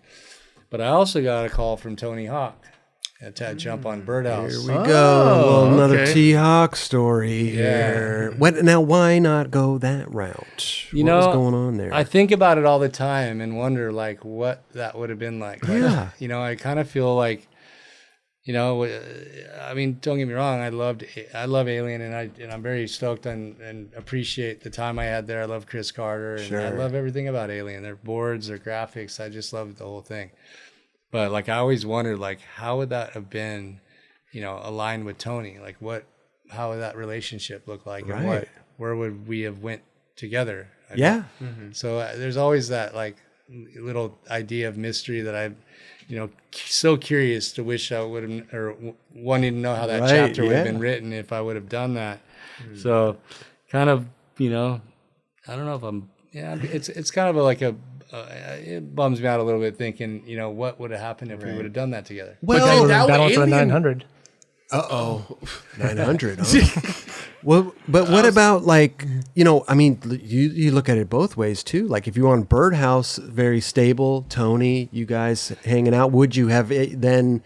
You might still be on Birdhouse today. You may not have gotten Plan B back and going. No doubt. But like, would it have made sense to get Plan B going again? I don't know. I don't know. I'm, how like the board thing is like, it's a lot of work, man. And like, I liked you on Alien personally. I thought Alien was Alien and Girl were the best companies in my eyes back then. Yeah, they were. To see you on Alien, I was like, that's dope. To see Colin go to Girl was like totally dope. And for a street skater, like I wasn't looking at all the vert skaters, the transition skaters. Like, dude. Like that guy would be sick on Alien. I was like, oh, Danny and Colin were like, to me, you guys were the sickest dudes. Yeah, that's dope, man. Yeah, so like that made sense, and like I don't think a lot of people could get on Alien and Girl. You guys totally fit both.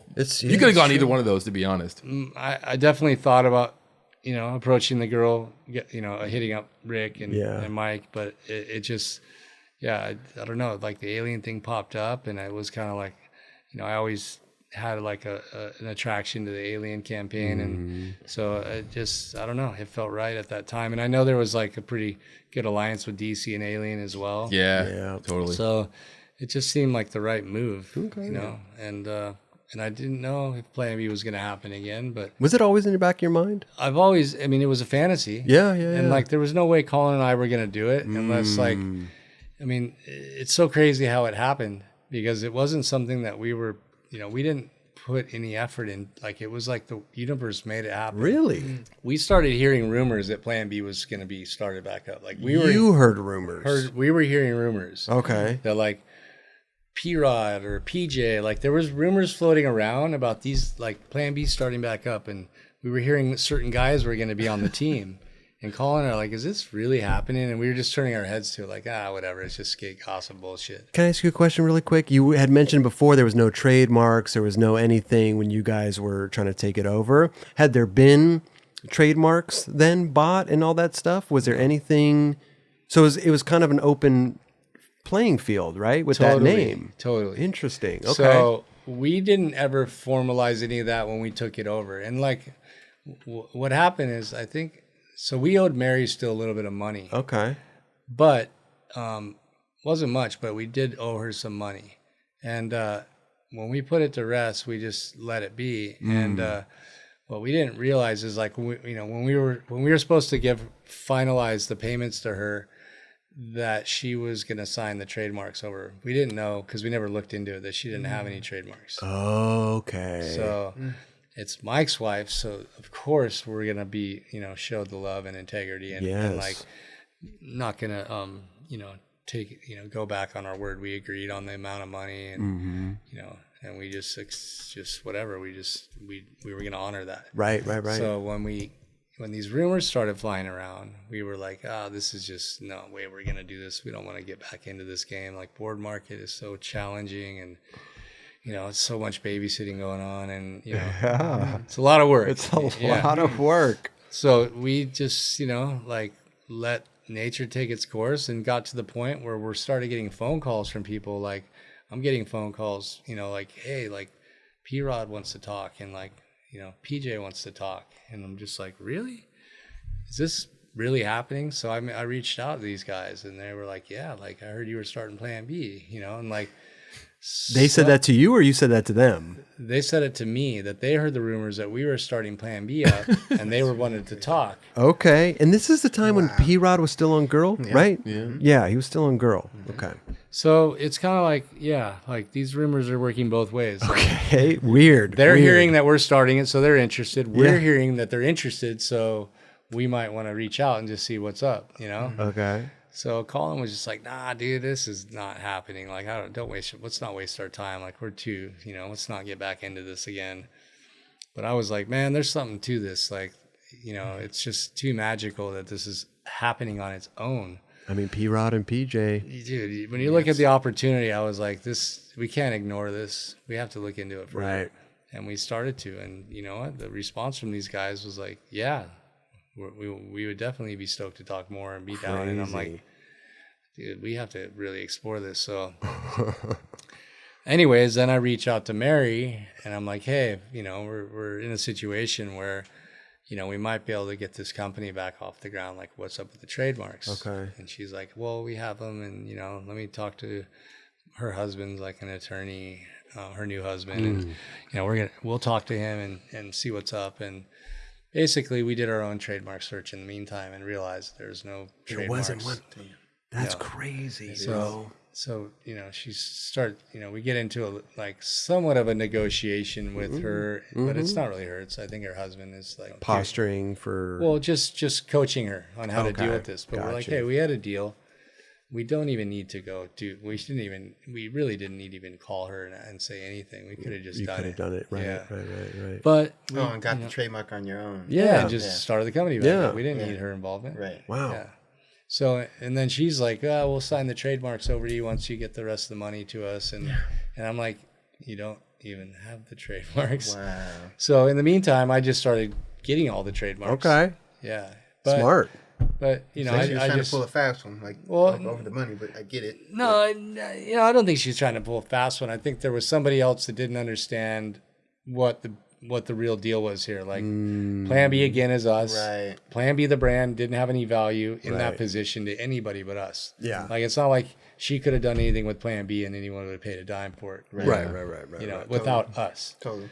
I didn't really want to say anything that would be, you know, I just know that we wanted to honor the deal that we had, and we love Mary to death, and we love Mike's daughter, and nothing but, you know, respect to his family, and we do nothing but honor the deal that we had. So we just, you know, let them think what they wanted. While in the meantime, we just got all the trademarks sorted out. And sent her the rest of the money, and that was it. Damn.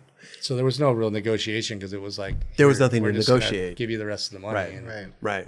We already did a deal. That blows my mind, man. Like, you know, it's like the first thing of business, like go get the trademark, do everything, paperwork. Like, you know, it's amazing to me that Plan B never had that in its existence before. It's crazy. Dude, but this is in an era where... Like, not even Rocco got it. Like, no, Rocco wasn't even, like, you know, like, I don't think any... He didn't... He just went for it. Yeah, like... Crazy, It wasn't, you know... I don't know the extent of Rocco's trademarks, but I don't think he had many. And there was a lot under that fucking roof. Oh, man. So many companies coming and going and everything. Wow. Yeah, so Plan B, you know, the first time it was ever, like, formally... you know, incorporated and set up like a proper company was when we relaunched it. 2005. Yeah. Wow. Crazy. And we spent a lot of money doing that work. I could imagine. And trademarks you have to maintain, and like... Yeah, you got to start making stuff. So Mary was, you know, I don't know if she just didn't understand how all that works, but she was under the impression that she owned the trademarks still, and they existed. Okay. And we're like...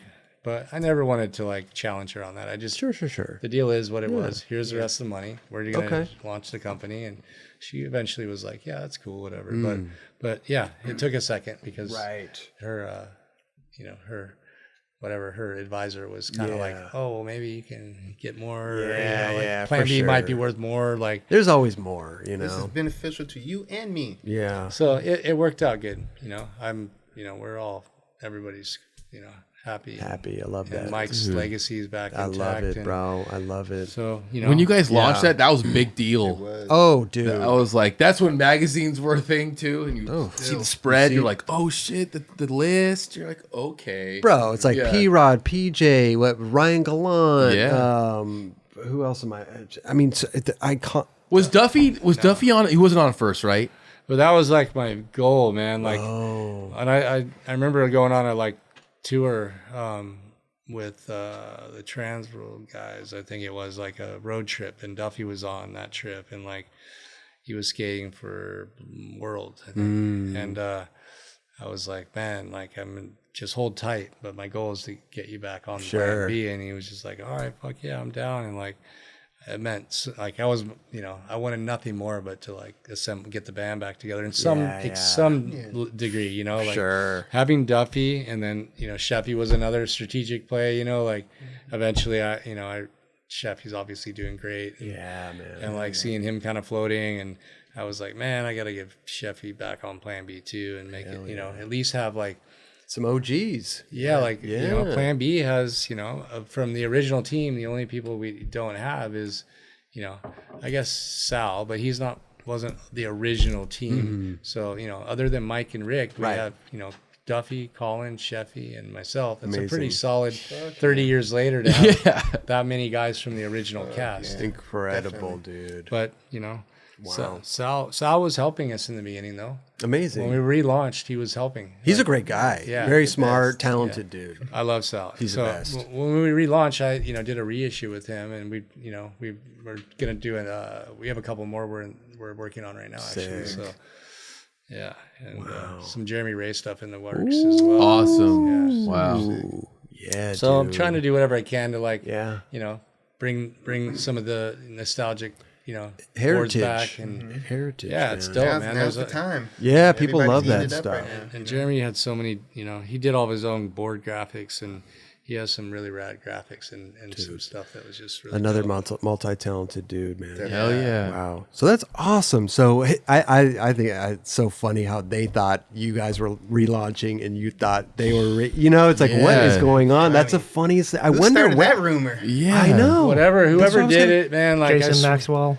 Maybe it was Maxwell, but like whatever happened, the universe, I feel like it was like, it couldn't deny what was going on. Like it was to the point where like we were just like, man, this is like something's going on here that is bigger than unusual. Yeah, we have to take advantage of this moment. Totally. Like so I was also telling Chris Carter, would you be down to do this with us? And he was were you still writing for them at the time? At Alien, yeah. Still writing? Okay. So I was telling him, hey, this is going on, and I don't want to bounce on you. Like I love being a part of Alien, but like I told you when I got on, like if there's one thing, like if something ever happens with Plan B, like that could be the only way I'd leave. Like, got you. But it's unlikely. But if it does happen, I want you to realize it. You're like, Chris, it's happening. I told him, and then he didn't want to get involved. And no! I remember talking to him later down the path, and he was just like, "Dude, I can't believe I didn't get involved in that." Damn. So I'm sure it wasn't that big of a loss for him, but it would have been rad to like. Totally. Do it with Alien. Hell yeah. You guys had another good video with that too. Or a couple of videos, to be honest. But the Super Future one was awesome. Yeah. That was a big one. Super sick. And then obviously the Plan B video. Yeah. Was it Be True? Yeah. We got Jocelyn. Jocelyn. Dude, Jocelyn is the beast, bro. He is so rad, and he's just a good dude. He's so rad, man. Definitely. Great dude. We're so stoked to have him on the team. Man. And his story is just amazing too. Like, and he's been on Plan B since he was AM, and like it's rad to have like guys that you like bring up and turn pro. And Felipe too. Felipe Gustavo.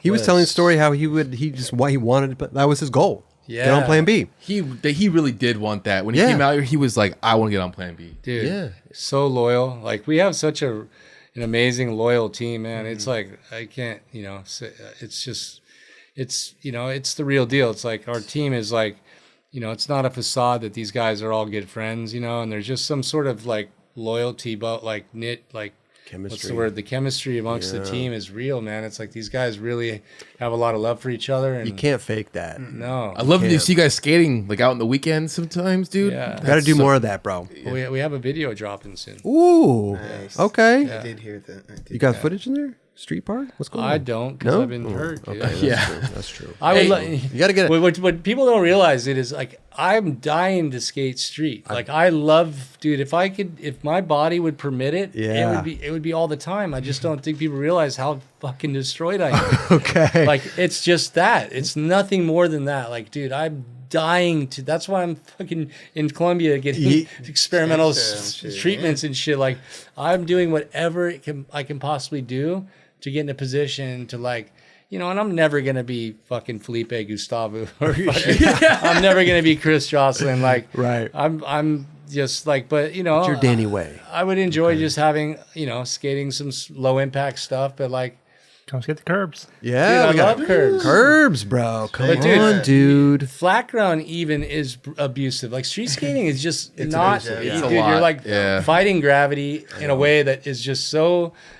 Like it's just not forgiving in any way. Especially as we get older, bro. It's like, yeah, dude. It should just like it wants to keep you lower. You want to yeah. That's why I started slapping because I'm like, dude, I'm not sore the next day. I don't have to ollie. I don't have to battle a trick on a ledge going off stairs for 6 hours. You know, it's like I'm gonna go have a good time with my bros. Dude, 100%. But you know, like even a day of like skating like flat ground, you know, or a ledge this high or whatever, dude, I can barely walk for like days afterward. Oh, wow. Yeah, you know, tough. And it's like, so I don't know if it's just like if I'm to a point of no return on that, but that's why I'm doing everything I can to like, if I can get in a position where I can get a few days in a row skating without like being, you know, having to take time out, I think I can get a little rhythm going where I won't have the most like, you know, mind blowing stuff, but I might be able to get a little trick here or there. We just want to see you out there, bro. Hey, we just want to see you out there. You see that dude, if you saw all the stuff that just came out of my joints, like the little bit of clips that you've seen over the last 6 or 8 months or whatever, if it's that's what's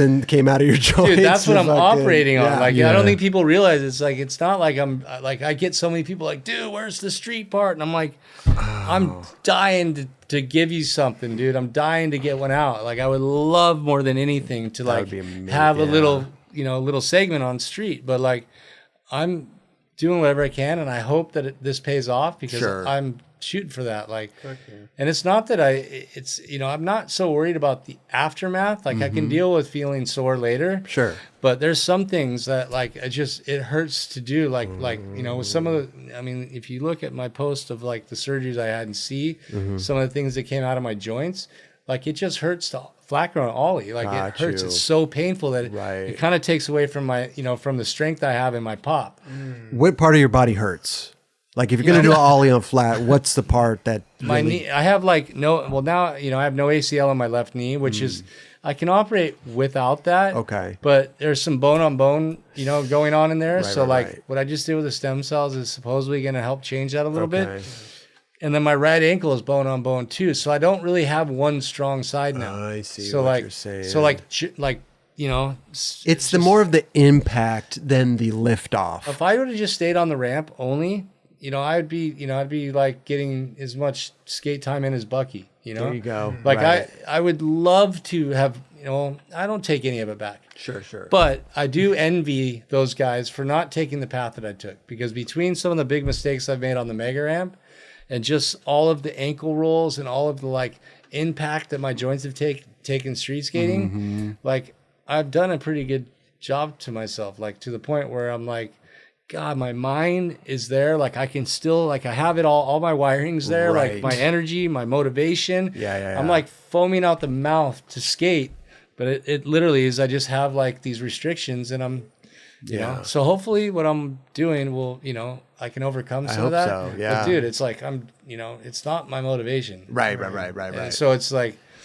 you know, so it eats at me when I see everyone, you know, I'm like, dude, let's see it. Where's your street part? Well, like, because the post that you posted at the, what did you call it? The Wednesdays or the thing, like everyone were like, oh shit, that's dope, you know? And like, it just makes us want more. Hey, you know I want more too, man. So I, you know, even that like took a little out of me where I was sore, but I mean, I'll go all in. It's just, I just got to be ready to be sore for a few days. The consequences. And my neck is kind of jacked too. So not kind of, really jacked. Oh shit.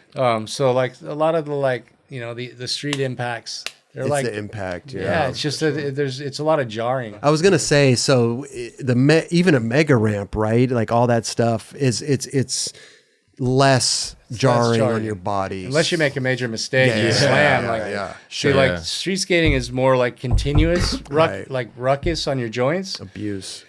I just know if I was just staying on the ramp, I could probably get some, like I could keep skating. Got you. We heard a story from Blayback actually off air. Remember he was talking about, he's like, we were filming for the DC video and Danny was doing his mega ramp stuff and they were all going to Spain and Deerdek, and so I was like, oh, let's get Danny to go to Spain. And Deerdek said, why would we want Danny to go? He's not going to do anything. And he's like, oh, I'm going to tell Danny that. And he's like, don't tell Danny that. Yeah. And he told you, and then you went out there and you killed it. And you killed it. back three, the fucking, I mean, I did the big four. Yeah. I mean, it's all, somewhat elementary stuff, but back threeing the big four is not elementary, bro.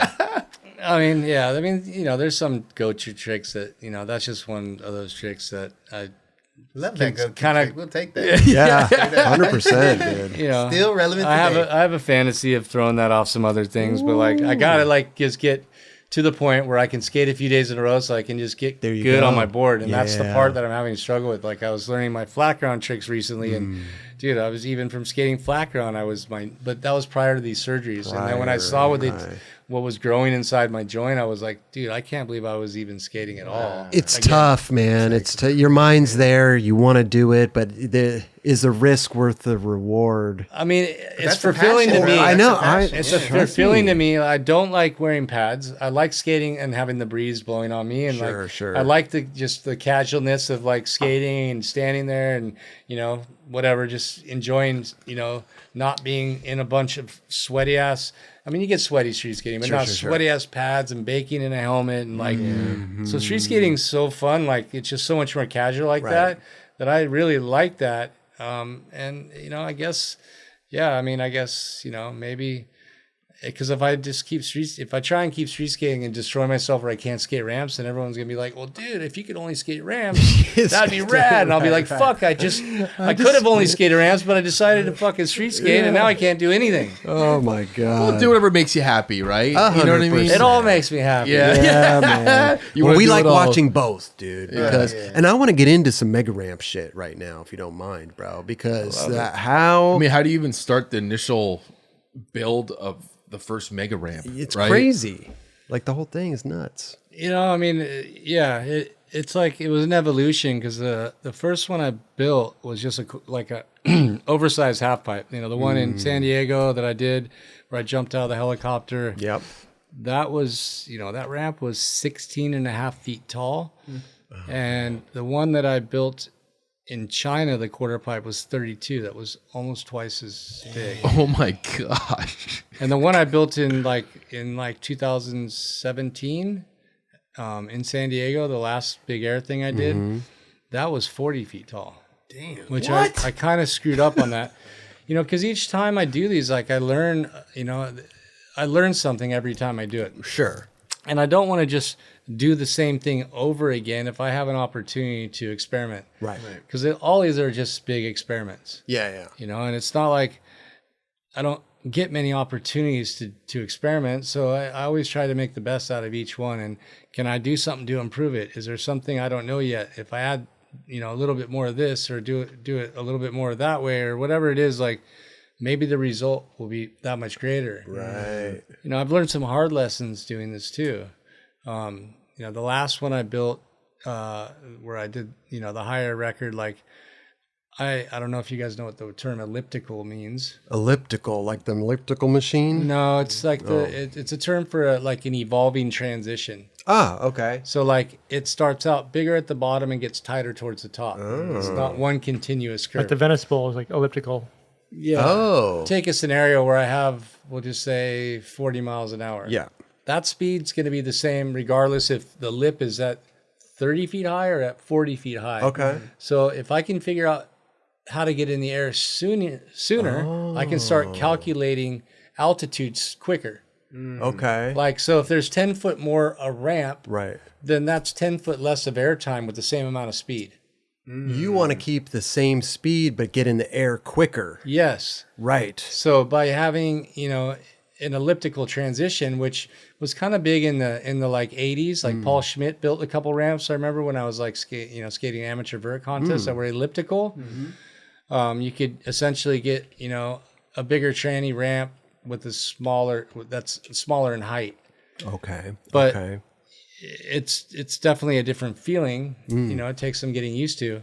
So I thought maybe building this next ramp, because I could essentially carry the same amount of speed into the quarter pipe, but start calculating altitude sooner. Right. Because I could have built a traditional transition was one smooth radius. Sure. But then I would have had to ride up way further before I got to the coping when I could already be calculating altitude. Yeah. So this last one, I did that, and it was a bad decision because of the amount of G-force that I was carrying under my feet. Interesting. Like the G-force is getting, there's no release of G-force when you before you hit the coping. On a normal transition, when you get to the vert, there's like a split second where you actually get like a weightless feeling. Right. And in that little time period, you can kind of, adjust certain things to be able to get your trajectory correct. So the last one I did, there was so much G-force under my feet.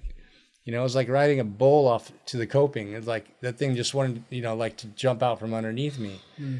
So I was like carrying so much pressure under my feet all the way to the coping. It was just so dangerous feeling because it was like I didn't have that little bit of release before I hit the lip to kind of set my trajectory line. Wow. That, I was having to like control that energy all the way to the coping instead of getting a release of that energy before I hit the coping, which is, what typically I like to feel because it gives me a little bit of time to just negotiate, am I leaning too far back? Am I leaning too far forward? Is everything correct to be able to boost this air?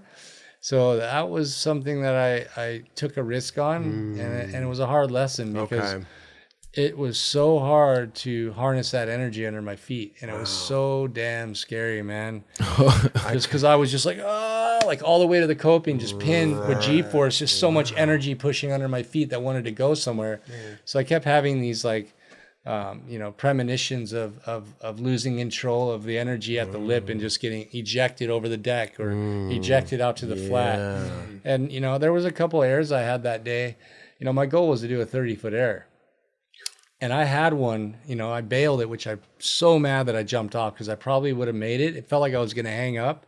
Damn. But, I have a photo with my board at the 30-foot mark. Oh, man. What's the highest you've gone? That day I went 25 and a half was the highest. But like, it was so hard to get, and I got tired. Like it was a window of time where I had the ability to like get that done. It was out in the desert. It was hot. I was just depleted after a while. Like I was getting muscle cramps and just like I was getting foggy mentally. Jeez. And I just knew that I was getting into a danger zone. There was a point where I literally had so much muscle cramping going that I was like cramping up on the way towards the quarter pipe, getting muscle. Oh my! So I was like, dude, at this speed and altitude, like if I land on the coping, I'm gonna fucking die. At 30 feet out over a 40-foot quarter pipe. It's like it's so scary at that point. Wow. So I 70 feet in the air. You try stuff and it doesn't work. You can't account for the G-force thing. You know what I mean? It would have worked if here. My plan was like, after that day, because I was like, there's no reason to like practice at that altitude. Like it's too risky. Like, I'm going to save it for when the time's right. Like if everyone's coming out and like, I'm going to try and break a record for the highest air or whatever. I'm not going to like just do 30-foot airs all afternoon and be like, okay, well, let's get everyone out here now. It's just way too risky. So I'm only going to practice really when the time's right. Sure. So like that day I just, I waited and, I was cruising, practicing airs going, 20, a little over 20 feet until the time was right. And then I'm like, okay, now I'm going to turn the volume blast up. It. Wow. So I did. And I had a couple that were up in the range I needed to get, but just like for whatever reason, I just didn't get that right one, and I still am like lose sleep over this because I got so depleted that day that I was like, well, damn, I can't get it done today. Like I broke my record. It wasn't, The one I broke it by 2 feet, which isn't that much, considering that I went, the original one I had from the mega ramp that was in the DC video was like 23.5 feet. Okay. So I broke it by 2 feet, which to me, I wasn't trying to break it by 2 feet. I wasn't going through all that just to break it by 2 feet. You wanted to get I wanted to get up over 30 feet. Right. And that was my goal. And I don't know how much more I have of these in me. It's so freaking scary to do the air. I mean, dude, like you brought some of your boards here, and I'm looking at these boards like, oh my god, bro! Like the wheelbase, the truck size, the wheels, how tight the trucks are. I mean, a couple of them you got double little, washers. Washers. So because they bend, and then your trucks can. The washers start bending, then they get looser. So it keeps the trucks from having to keep adjusting them. Right. So when the trucks are that tight, it'll bend your washers. So you have to double them up so they don't bend. Wow. Unbelievable, bro. But dude, that only something you would know. Yeah. None of us. Yeah. Washers bend. Oh shit. Yeah. Yeah. You can see these are all doubled up. But that was something that I guess I could have got lucky that day and made a 30-foot error, and I almost did. Like I was so close, and it was such a tease because I'm like, I know I got this, and then I started getting cramps, and I'm like, dude, I'm gonna have to come back out here on another day and start this process all over again, which is so lame because to go from like warming up and doing 20-foot airs, which is huge in the context of like a 20-foot air is massive, but when you're trying to go 20 foot's like a warm-up air. So like, to get into the zone where you're going, 30 feet is like a major step up from 20. And like, so to go through the process of getting back out there and getting everyone out there and getting back in your zone where you're like, okay, I'm in that zone now where I'm actually, blasting in that region. Like it's like a whole nother, it's so much work to go from scratch to being in the zone where you're actually not afraid and you're warmed up and sweaty and focused enough that you're actually capable of getting in there. Crazy. It's a very small window of time you have in that zone. It is, huh? So, before it gets super dangerous. Got you. It's dangerous the whole time, but there's a point where you're like, dude, I'm risking my life. My body's not going to accept what I'm trying to do right now, and it could put me in jeopardy. Well, basically. The consequences, dude, at that caliber are so massive. Right. I mean, 30 feet, bro. Dude, I mean, that's 3 stories. It's crazy. To land on the lip, like if you came down on the concrete. Oh my God. So what happened is I had, I waited like about a month because I was pretty beat up after that day that I tried to get that record. And it's not like you could just come back tomorrow. No, I was so come back tomorrow. I was so beat up from that. And then so I waited about a month, and then I went back out there, and I got started getting warmed up. And my goal was to take a few days to start building back up to that to the space where I felt 20 foot was comfortable. Sure. Because at that point I'm like, okay, I'm just gonna come out here one day, and if I'm comfortable at 20. Then I'm just gonna come out here one day and just turn it up to 30 and get it done and be done. Right. So I got, to a place where I was starting to get, 20-foot airs kind of consistent. And then there's like the different heights on the rolling that I'd built on that ramp. And so it was getting kind of dark, and my eyesight was getting kind of shoddy. And I was like, in my mind, which I never want to say, oh, my last run, because I always get, that's just like a, it's just one of those things. It's like taboo. Do not say last try or last run. It's not going to be. You're going to get hurt if you say that. In this situation. Yeah. Well, it's just, I've said that, and I've thought that, and I've gotten hurt so many times on the last try that when I even think it's the last try, I usually just stop. Right. And don't take the last run yet, because I'm not broke off yet. And I'll be so mad if I go one more time. Right. So this last one, I was like, okay, I'm going to go up to the top of that roll, and at least, and that's the big one where I could go 30 off of that one. Okay. So I just wanted to come off that one and get like one air that day off that 30 or off the highest roll. And that way, if I came out the next day, I would have already got that off my chest, because it's quite a step up to it's one thing going 30 feet in the air, but dropping in the highest one and knowing, okay, once I drop in this, I don't have brakes. No turning back. I can't turn back. No. So I got greedy that day and was just like, okay, I'm gonna take the risk and just I'd just rather come back and know I've already got this one knocked out. It's been a month since I've been out here. If I can come back tomorrow, check that one off the list right now, then it'll be easier to start tomorrow because I already know what this one's gonna like. I'll already be comfortable. So that last try, I fucking took off and I did 20 something foot air and drifted over the deck. And I'm up there, dude. I'm looking down. I'm just like, oh my fucking God. And the wind was blowing so bad that it blew. I had those mats up there, those foam, the high. Oh wow. The high jump mats. Oh yeah. So those mats had slid back because of the wind blows really bad, like crazy out there where ramp was built. Okay.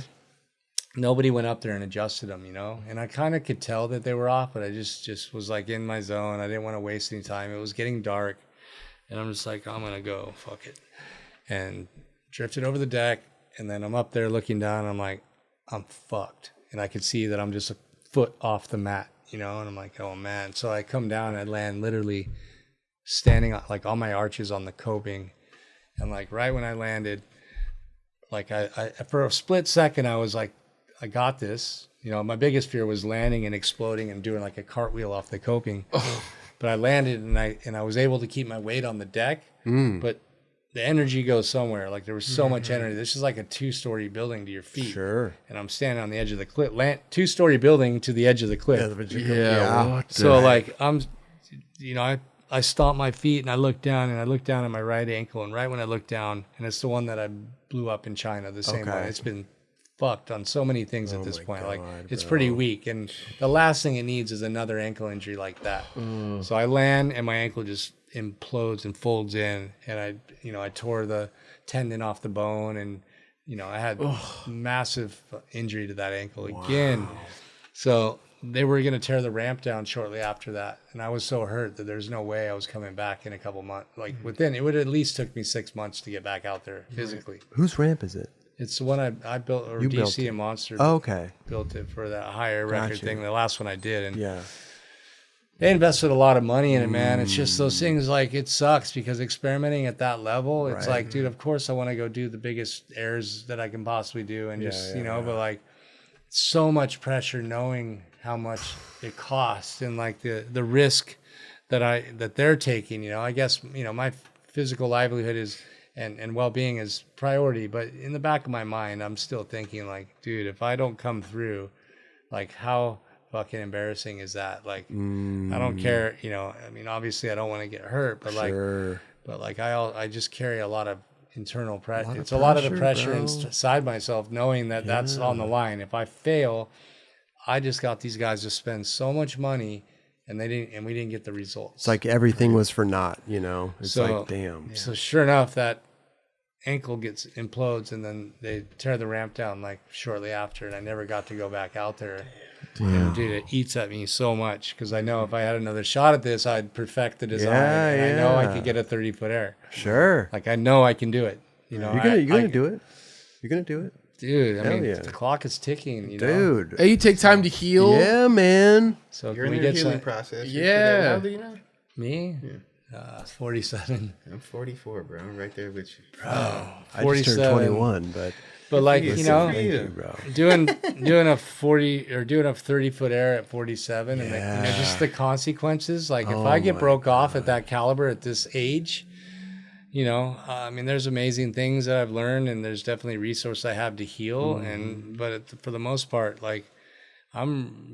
these will be life-changing consequences. I don't know if I'm going to be able to heal myself from these, and having the neck problems that I have, and it's a lot to take, so I'm down to do it. If I could get, if somebody was willing to fund it, I would definitely step up and do it. Right. But it's who's going to spend $300,000 on a ramp for me? Nine Club. Club. A lot of money. Yeah. 9 Club will do it. Well, listen, bro. We could hey. Can we borrow some money? Talk to my brother. Yes, dude. Hey, but listen, I know what you're saying. That you get older, it's harder to heal. He loves that one, man. I love it. That was, you just set me up. But that's what I do. That's what I do. But it's but the older you get, the it's hard. It's more healing time, more this. We're not, spring chickens anymore. No, so we're not. it's tough. Only I so get much it. your body can And you're take. on a different level, dude. Like I'm tripping when I'm trying to go out and skate and I'm sore. You know what I mean? Like we're talking about like a 30-foot air. Like it's the consequences. It's insane. I'm not like in a full face helmet. I'm not wearing like, I'm not, wearing motocross gear. Right. I'm pretty vulnerable and pretty exposed. And like, 100%. if, knowing what happened that last time landing on the coping, like it's just like, you're just Dude, we're talking millimeters, dude. You're just a hair off Inches. from what, like literally potentially either dying Right. or getting paralyzed or, having something happen where your life is over. Right. Is it really worth it? Right. Right. It's like, so that's where I'm at. I'm down to do these things, but I'm definitely like, things got to be, tuned right. And more calculated, more. everything's pretty calculated. Okay. But Okay. I'm down to do it, but I'm not down to chase the money like I was. Yeah. If somebody broke out a checkbook and was like, "Let's do this," There you go, bud. Yeah. and was and I didn't have to wear that sort of responsibility, so I could just concentrate on what I need to do. But that's running through my mind the whole time I'm doing this. Like I gotta deliver, dude. It's so much. I've asked for so much that I can't come up short. Right. It's such a it's really hard to wear that responsibility. 100%. I mean, as street skaters and stuff, like we're worried about the, I mean, when photographers, when they have a whole thing of film next to them, and you're just like, oh my god, I can't even imagine. Like driving out to the middle of nowhere to skate this ramp that was built for you. Yeah. So much money, and then all these And the nearest hospital is like an hour drive. Yeah. Like if something catastrophic happened out there, Right. If we didn't have a helicopter sitting there, like it's a wrap, dude. Right. Like so that's also on my mind. And I've done it and I've done things in that situation.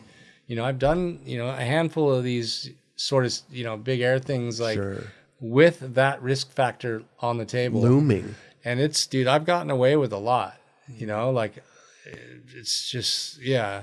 I mean, the fact that, the Hawaii or the China thing, that quarter pipe. And when I was doing that on the broken ankle, at any second, a life-changing like situation was going to happen. Right. Yeah. And like, dude, I don't think, people will ever realize like, unless you do it. And obviously there's a handful of other guys that have experimented with it enough to know, Jake will tell you, The gnarliest fall ever.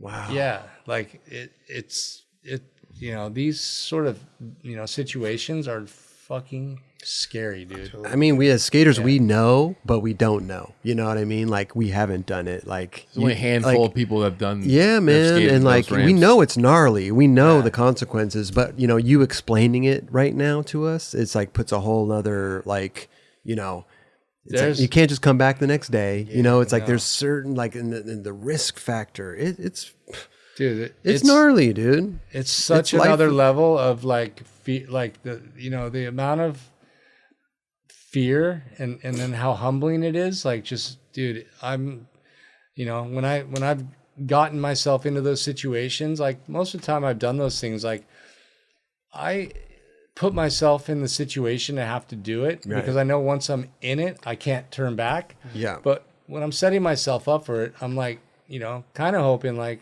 I guess not hoping it doesn't happen, but in some ways I'm like, well, if I can get myself into this mess, I'll get it done. Yeah. Fuck. What was I thinking? Dude, you know how many times I've said that to myself? Oh my God. What the fuck did you get yourself into again?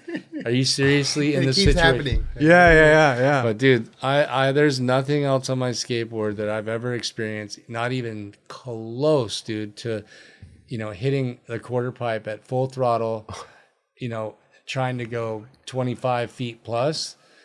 It's definitely a whole nother level of gnarliness. Like, yeah, man, it's the most scary thing I've ever done on a skateboard. I couldn't even imagine. And like I said, you can look at Jake Slam and know from that. I had that one at X Games where I bounced off the coping and front flipped in. Yeah. Oh my gosh. So if you hit the coping, there's a chance you're going to get 2 slams. Right. So it's like a package deal. Like you hit the coping, then you hit the ground. Oh. So, yeah. And the coping's up there. I mean, we're talking, what did you say? 20-something feet? 27 to the normal mega ramp. And then that one in China was 32. Oh, and the one in at Jeremy McGrath's ranch that I did in Alpine, San Diego, East County, was 40, the quarter pipe. But what I did is I built the takeoff quarter pipe. I built the flat bottoms like offset. Why'd you do that? Because like I said, I wanted to get into the air quicker, so I raised the flat bottom and then made the quarter pipe shorter on the takeoff. Okay. So I had a bigger wall to land into, which is a great concept. But like I made it just a little too tight, like this one. Like I should have made it maybe a little bit more vert on it, so that there was like more of a release zone where I could get that energy to like calm down before I hit the coping. But like, dude, it was. Like I said, it was like riding a wild bull, fucking all the way to the lip of the ramp, and it's so much G-force under your feet, crazy, and just like stabilizing that with that much, with that much energy, vulnerability to mistake and like the consequences running through your mind, like, okay, if I just let it get out from underneath me just a little bit, where I wobble off, and like it only takes one little, At 20 feet's one thing. I was able to like land on the coping on my feet, and somehow I blew my ankle to pieces. Right. But dude, if I would have been pushing the 30-foot ones and then like deck check that, oh my god, bro, or even just eject it out like Jake all the way to the flat, that would have been 7 stories to the ground. That's insane. Yeah, that's 7 stories. Gosh, yeah. Insane, bro. So, whole nother level of NAR factor. Yeah, I mean that's stuntman shit. It's like Evil Knievel Evil type shit, Knievel. for real. Is he some sort of inspiration to you in any way? I mean, I of course love Evil Knievel, and big fan of Evil's, like all of the stuff that he's done. Absolutely. But the one thing that I, the things that I'm doing are pretty well calculated. Like, I think he might have tried to calculate his things, to make them precise. But a lot of the time he did shit. It was kind of a Hail Mary. Yeah. It wasn't necessarily, as precise as it should be, or maybe, I don't know if they looked that precise, but for the most part, his were pretty much like, fuck it, I'm going. I don't know what's going to happen.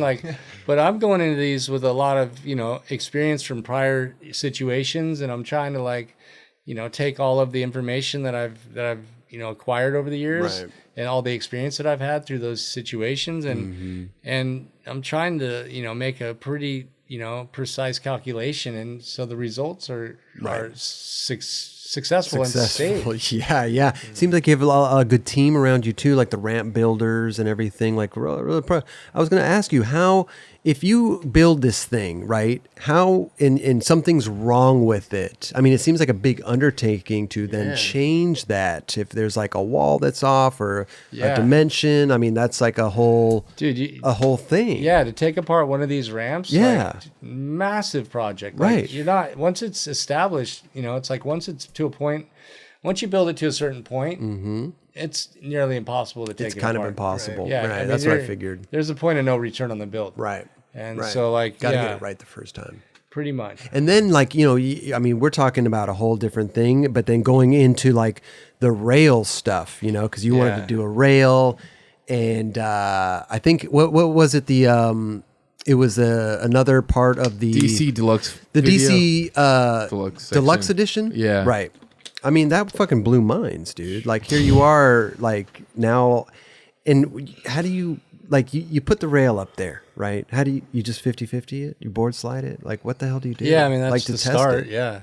Do you ollie over it first to get a little, how do you... Yeah, how do you first set your board on there, right? How do you, do it? Start testing it out. I mean, I'm not going to, make it seem more gnarly than it is, but, obviously it's anything of that caliber, distance, height, speed. Sure. Dangerous and it's gnarly, but...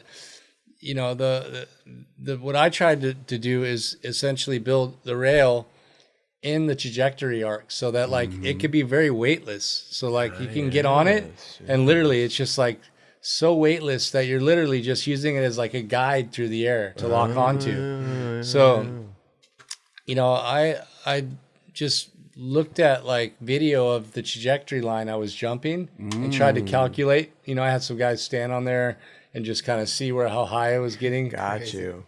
And then literally drew that out like on the deck of the ramp, like, you know, like measured it and like drew it like, you know, with a Sharpie on the deck, like what it would look like. Yeah. I'm like, that looks like it could probably work. And, you know, that was pretty much an eyeball situation built on the fly. Amazing. Did you do it first try, you think? Did I? What? The build the rail first try. I built the box first. Oh, okay. Oh, that's right. So what I learned though is the box is flat on the top. Yeah. So you have to slow down.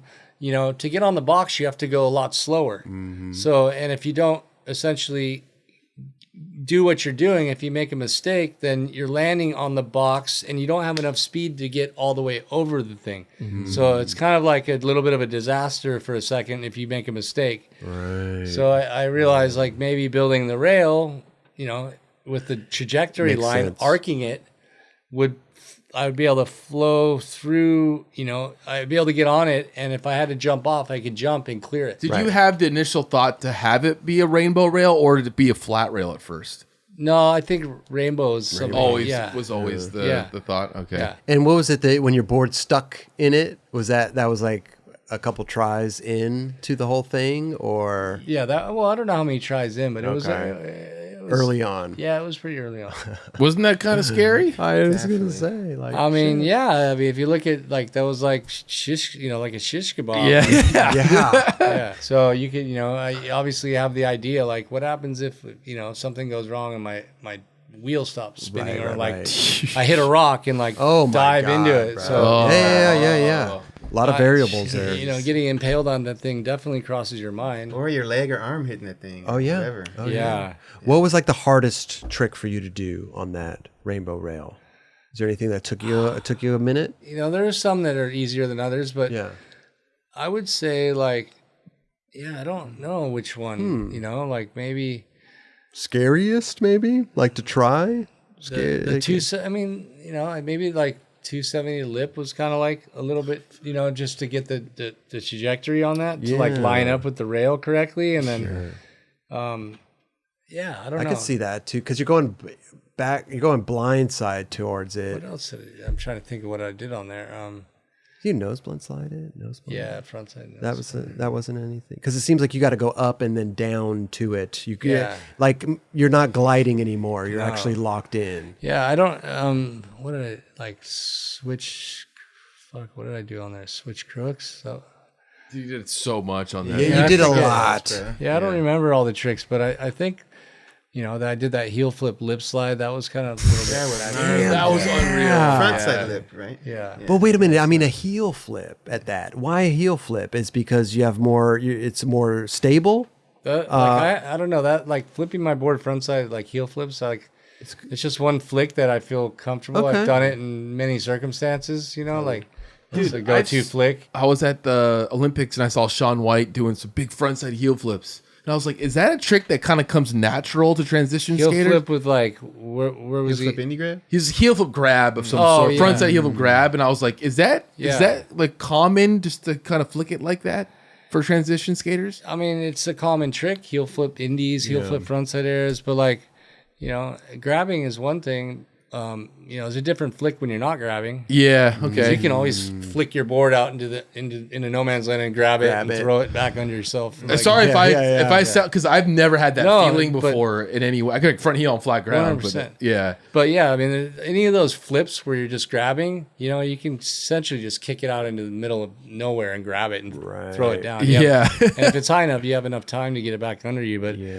know, it's a whole different ball game when you're flicking it and catching with your feet. Yeah, totally. And that's a different flick, you know, for sure. But yeah, I've, you know, from skating vert, you know, it's funny because like some of those tricks, like, you know, heel flip lip or, you know, I've heel flip on the vert ramp, you know, I've done heel flip lip, heel flip frontside tail slide, Heel flip frontside tail slide. heel flip disasters, whatever. But the heel flip revert, I don't know. But that's like a go-to trick for me. Yeah. But like some of those tricks I've never even done on street. Like some of those flip tricks. So that's what going into, like, remember I was talking about like trick progression and the first Plan B video, kind of setting a new, sort of, direction for the way that I view things. Like, I've learned a lot of street tricks on the ramp first before I even did it. Like, I've never even done a heel flip tail slide on the street. It's a weird, awkward trick. But like I've learned flip tricks on the vert ramp that I've never done on street first, and not grab ones, but like lip tricks. It's crazy. So, I've done it on vert, but I haven't done it on a ledge. Right. Feels like it would be totally different.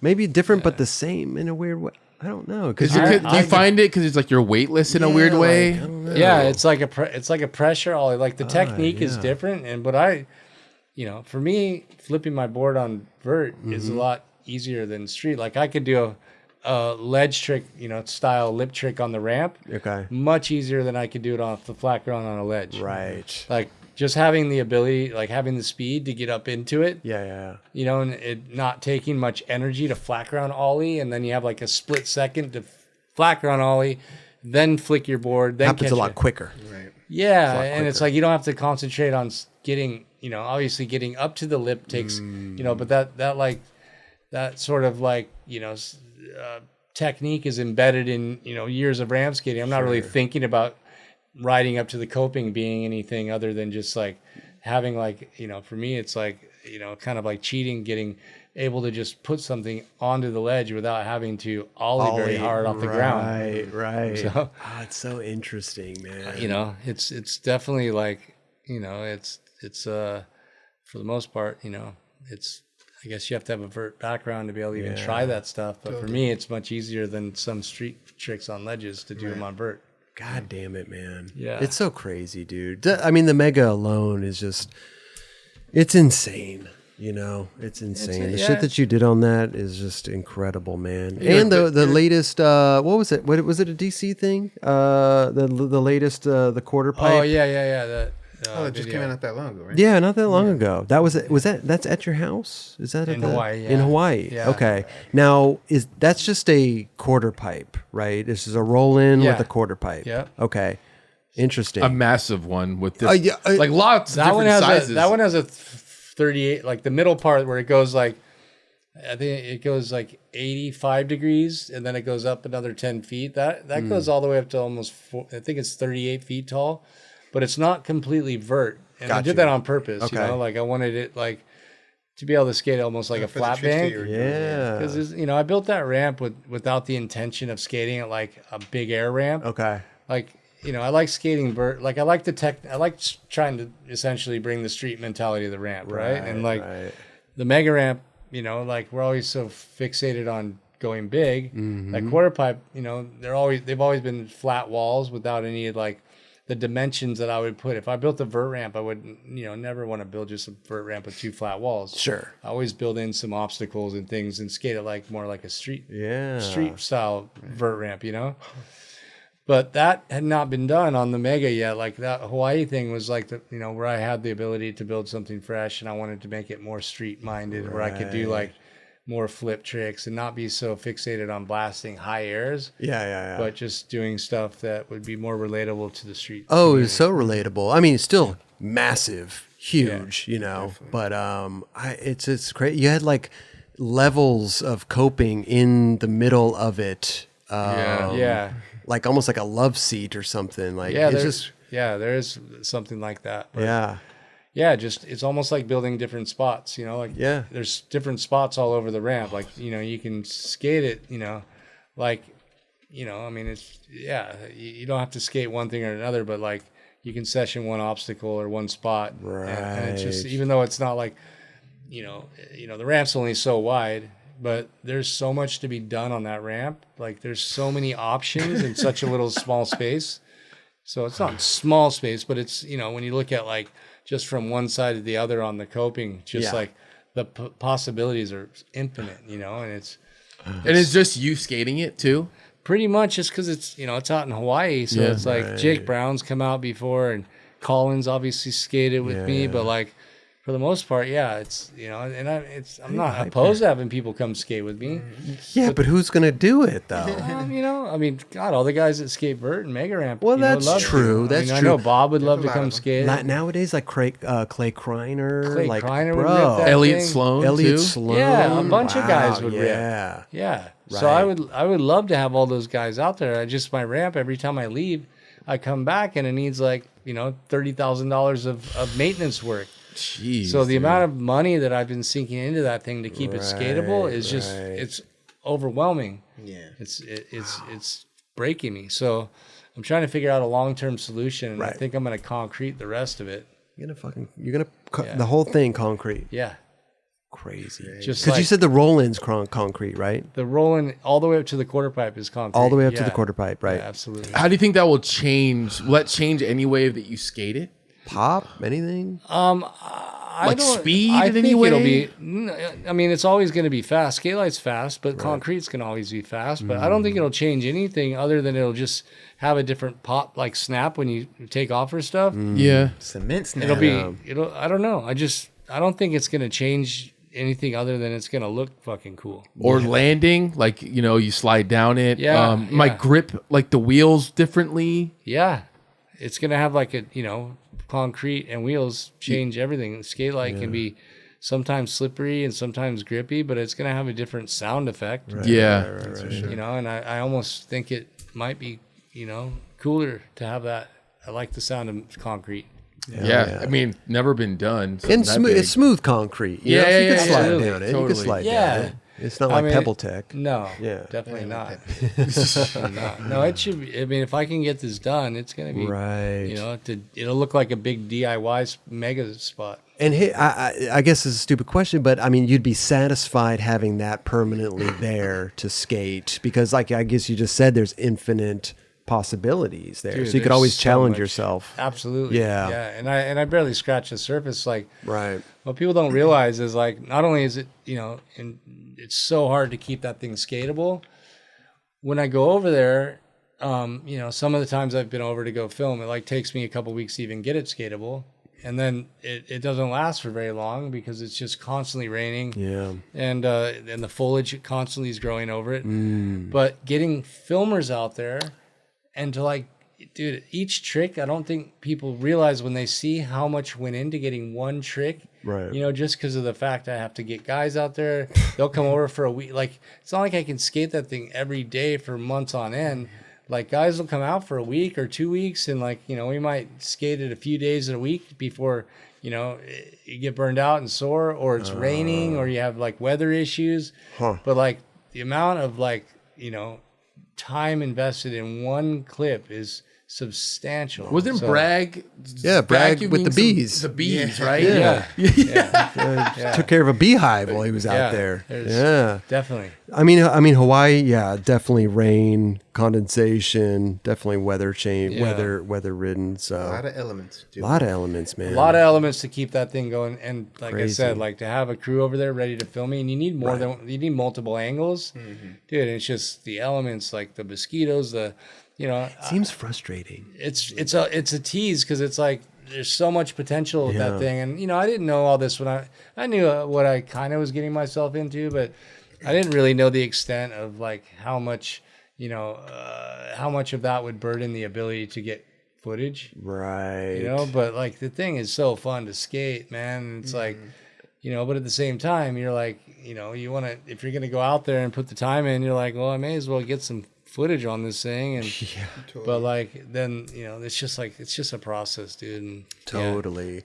Has there ever been times where you just go and skate it for fun without filming, or do you actually? Yeah, you do. Okay, I was gonna say because maybe you make it a point every time to have a camera there to document something. You know, I mean, if I'm gonna take the time to get it skatable, I'm trying to get clips. Yeah, for like, sure. Why go through the process of doing that? You know, it's I mean, I would, you know, I've skated it without filming, but like it is more like, it's not like a vert ramp where you're taking runs. It's like it's one hit, you know. So it's like, if you're gonna skate it, you're filming one thing at a time, anyways. Right, so you may as well just get one clip at a time, or film a clip. Wow. I guess you're used to it, but doesn't it get annoying just trying one trick and then having to go all the way back? I had built like you saw the rope toe that I have rope on? toe, yeah. So I mean that mentality, that like concept works great. Right. Because you got to have somebody there. If not, that's going to drive you up and down the hill, or drive you up the hill. Yeah. And dude, like, that's another dilemma, having someone to drive you. So I built that rope toe, and that rope toe is super dope. Works man. dope. Yeah. Yeah. So it was like a game changer, but I just, again, I have been gone for a while, and now that I've been gone, it's trashed again. Yeah. It seems very frustrating to have, you know what I mean? It needs to be concrete, dude. That's it needs to be straight up. Straight up. I'm done playing this game. Okay. Yeah. How much do you think? I mean, how much do you think that costs to build? I'm getting quoted like $200,000 to do it. Wait a minute. But half of the majority of it's already concrete. Dude, so we're talking. How many dump trucks need to pull up their cement trucks? Like too many, dude. Christ. Yeah, so many. And I'm sure you'd want like a specific kind of concrete too. So there's that. I mean, whatever the guys that do it say I need. Yeah. I don't know the terminology. Sure. But you want smooth and all that stuff. Shotcrete or whatever they call it. Okay. Make it last. Crazy, man. Yeah. So how fast do you go on that? Do you know? I haven't radar gunned us on that ramp. Okay. But I'm assuming in the like the 35 to 40-ish. So you're still going mega ramp speed. For sure, yeah. Got you. I mean, the smallest part of that ramp is 27 feet tall.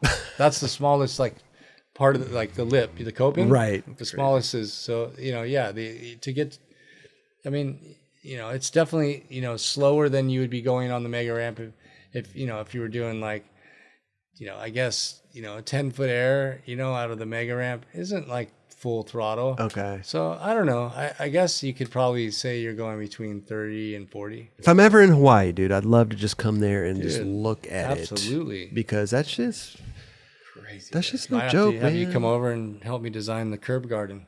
Curb garden. I'd love to, bro. Yeah, man. Whereabouts is it? Hey, we at? could get In that Hawaii? going soon. Kauai. Yeah. In Kauai, okay. The curb garden's like doable right now. Dude, that's ain't gonna. Yeah. You don't need much for that. No. Lower quote for that one. Lower quote, Yeah. much lower. Yeah, the guy that stays on my property to look after it, he's a concrete guy too. But, Oh, there you go. so we could do a curb garden pretty quick. Amazing. I love the name, a curb garden. Yeah. Yeah.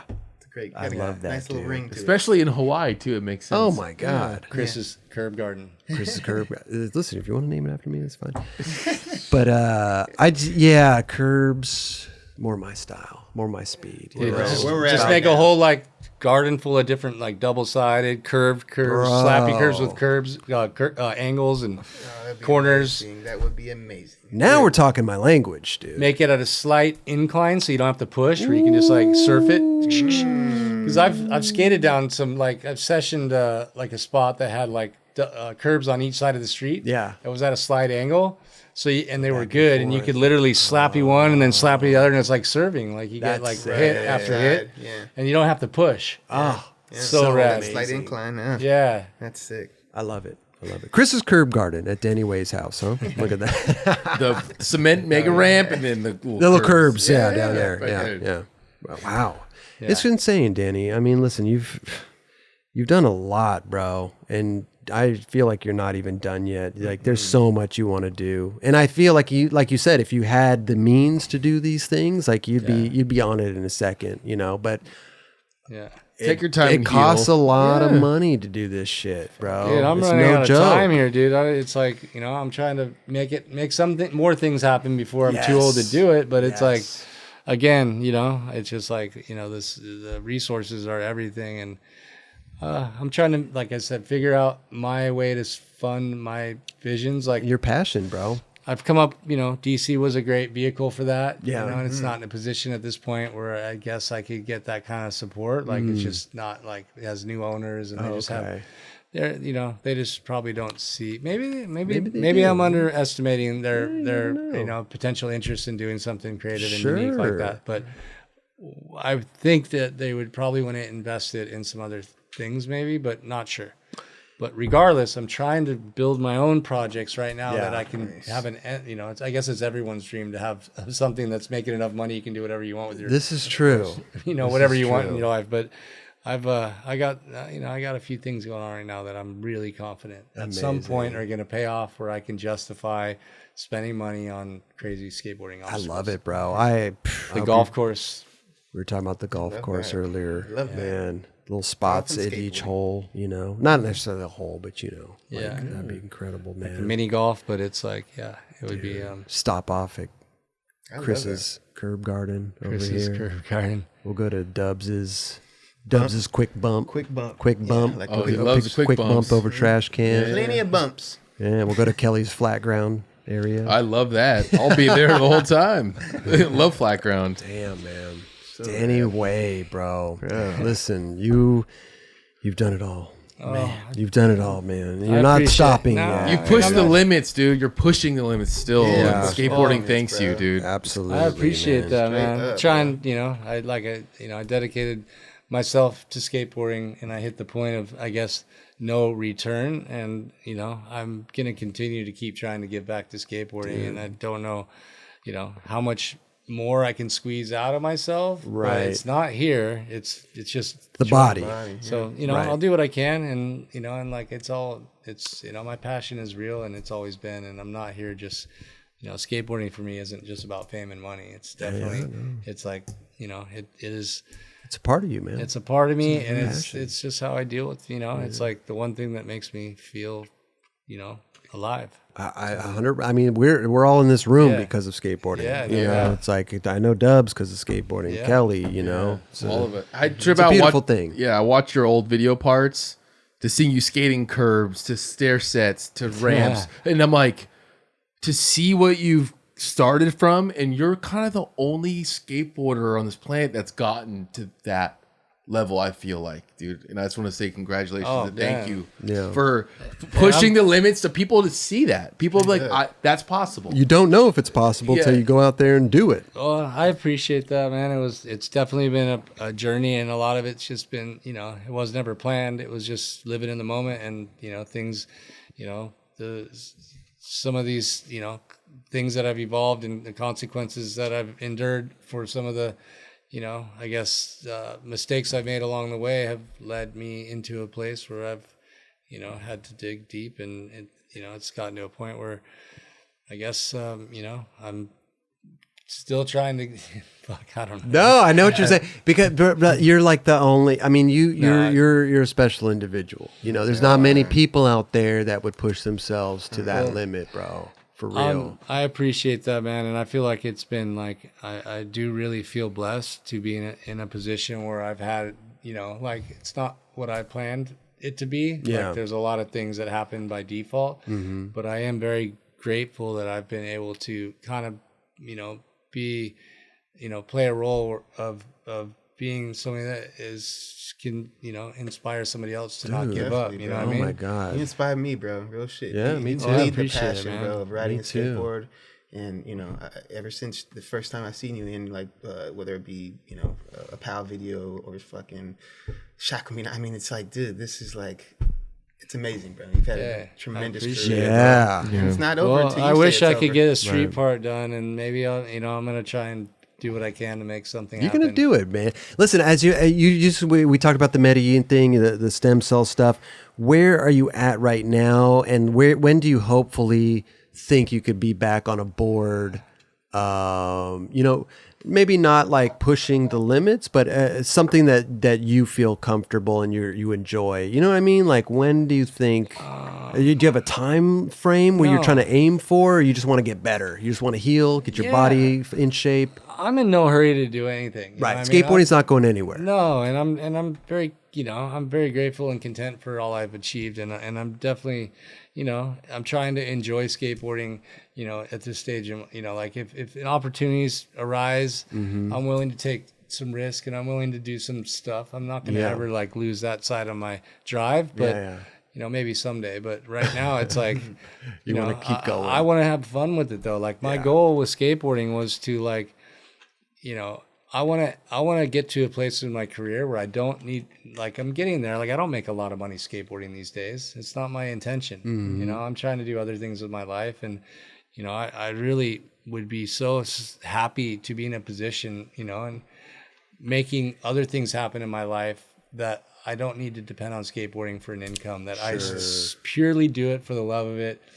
And I would like to, you know, live the later years of my skateboarding life in that sort of way. Like, I don't, you know, the stress and all of, like, the hustle that I had, you know, that all of those things that have to go and be in place to, like, make a living skateboarding, like, I'm burned out on that shit, man. Like, you know, I feel, you know, it just feels like, you know, to be honest, like, I feel like, you know, skateboarding's been very good to me on that level. And I just, you know, I have other things I want to do with my life than depend on skateboarding for monetary sort of, you know, upsides. Yeah, absolutely. So, I mean, dude, you've been doing it for quite some time, and there's not a lot of people that can save it up for as long as you have. That's true. That's true. Enjoying it for what, you know, the same reason why I got into it. I would like to not end it that way, but, you know, at some point there's got to be an end. But it would be nice to be in the position to go enjoy skateboarding like I did when I was a kid when I got into it. Yeah, man. And that's been my goal. Like, I really want to, and it's almost there. Like I said, I'm not chasing money in skateboarding. Right. Like, I have other things going on in my life that I, you know, business ventures and stuff that aren't have anything to do with skateboarding. Right. So, you know, there's, you know, most of my intention has always been to, you know, to think about everybody else's, you know, position in it, and most of the things I do, I've tried to share with everybody else. Like, Mega Ramp wasn't about just me. It was like trying to, you know, think about how I can contribute back to skateboarding and create a platform for other people to make money and build their careers. 100%. You know, it's like, it's, you know, I've you know, I like the idea of, you know, doing this with the intention, you know, that there's no selfish gain in it for my, you know, like, I like the idea of, you know, doing things that, you know, other people can also benefit from. And you are already, I mean, listen, at Plan B, you're giving a lot of these kids opportunities, you know, to, you know, come up in the skateboarding world, you know, so you're already giving opportunities to a lot of people, you know, which is amazing. It. Yeah. That's, you know, that's what really drives me at this point. Yeah. Like, knowing that, you know, there's something in it for other people. Like, it's not, you know, like I said, it's not about me. I've been, you know, skateboarding's been very well to me, but what inspires me is the opportunity to share things with other people that they can benefit from too. Amazing. There's no, you know, like, reason, you know, to be self-indulgent. There's a lot to go around, you know. 100%. I like that you like to pay it forward, bro. That's amazing, especially within the skateboard community. You know what I mean?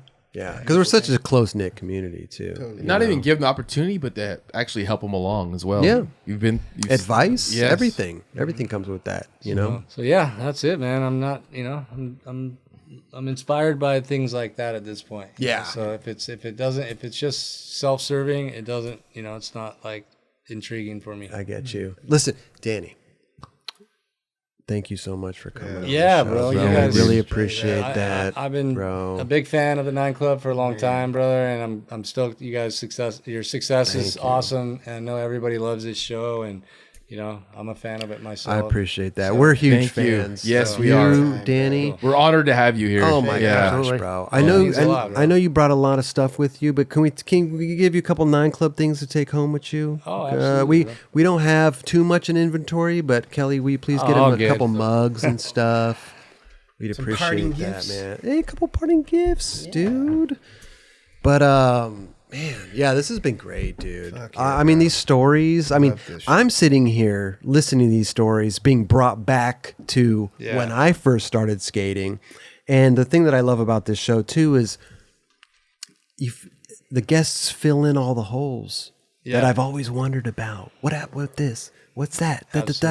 And, you know, I'm sure a lot of people who watch the show feel the same way from the same eras, you know. It's like, hell yeah. I've always wondered that. Holy shit, that's amazing, you know? So, I love it, man. Yeah, bro. I love it. Appreciate the kind words, dude. No, I'm stoked, bro, to be a part of it, and thanks for having me. Dude, we're stoked that you wanted to do, because like you said, but you're not a big interview guy, you know? And so, again, like I said, like, you know, it's like I'm at a stage of my career where I'm just like, you know, like, it's not about me anymore. There's a lot, there's so many young guys that need to, it's like I had my turn, like, Bro, you're a legend, dude. Brother. You're a legend. Yeah. Straight up. So people want to hear that story, bro.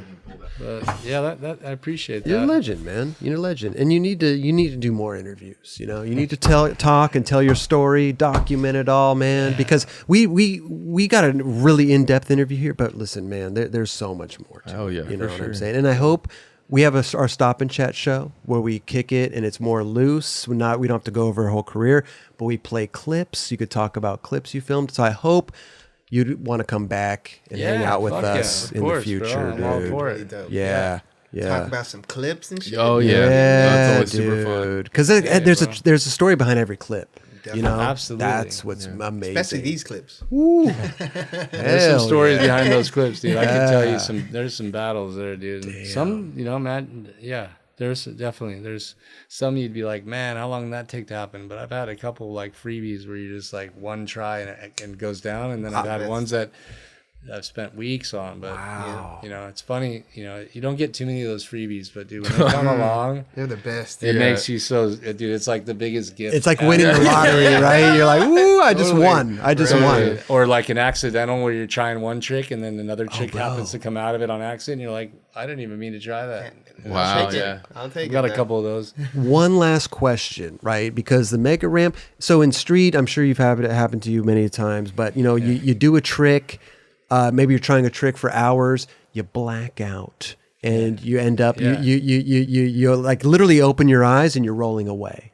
Does that happen on the mega ramp as well? Do you black out at any moment and like just you're rolling away? You don't know what happened? Anytime you're like so exerted that you're like in that state where you're so focused and exhausted. Yeah. I get into a zone where it's like I can't even, I feel like I'm just like awake, like somebody's driving, but I'm there, but I'm not in. It's like I'm just along for the ride. Right. And dude, there's so many times I've been in that zone, just so depleted, exhausted, and just seeing color spots and then all of a sudden I'm rolling away, like, whoa, what the fuck just happened? Like blackout. I feel like I trip out on that. Mm-hmm. It's a trip, dude. Autopilot. I would love, because we were talking about Andrew Huberman, and I almost feel like he would have an explanation for that. Sure he would, but it's the most trippy thing. Like Jamie Foy, front crook down El Toro. Yeah. He said he blacked out. Mm-hmm. He didn't remember, like he just clicked his tail and he was riding away.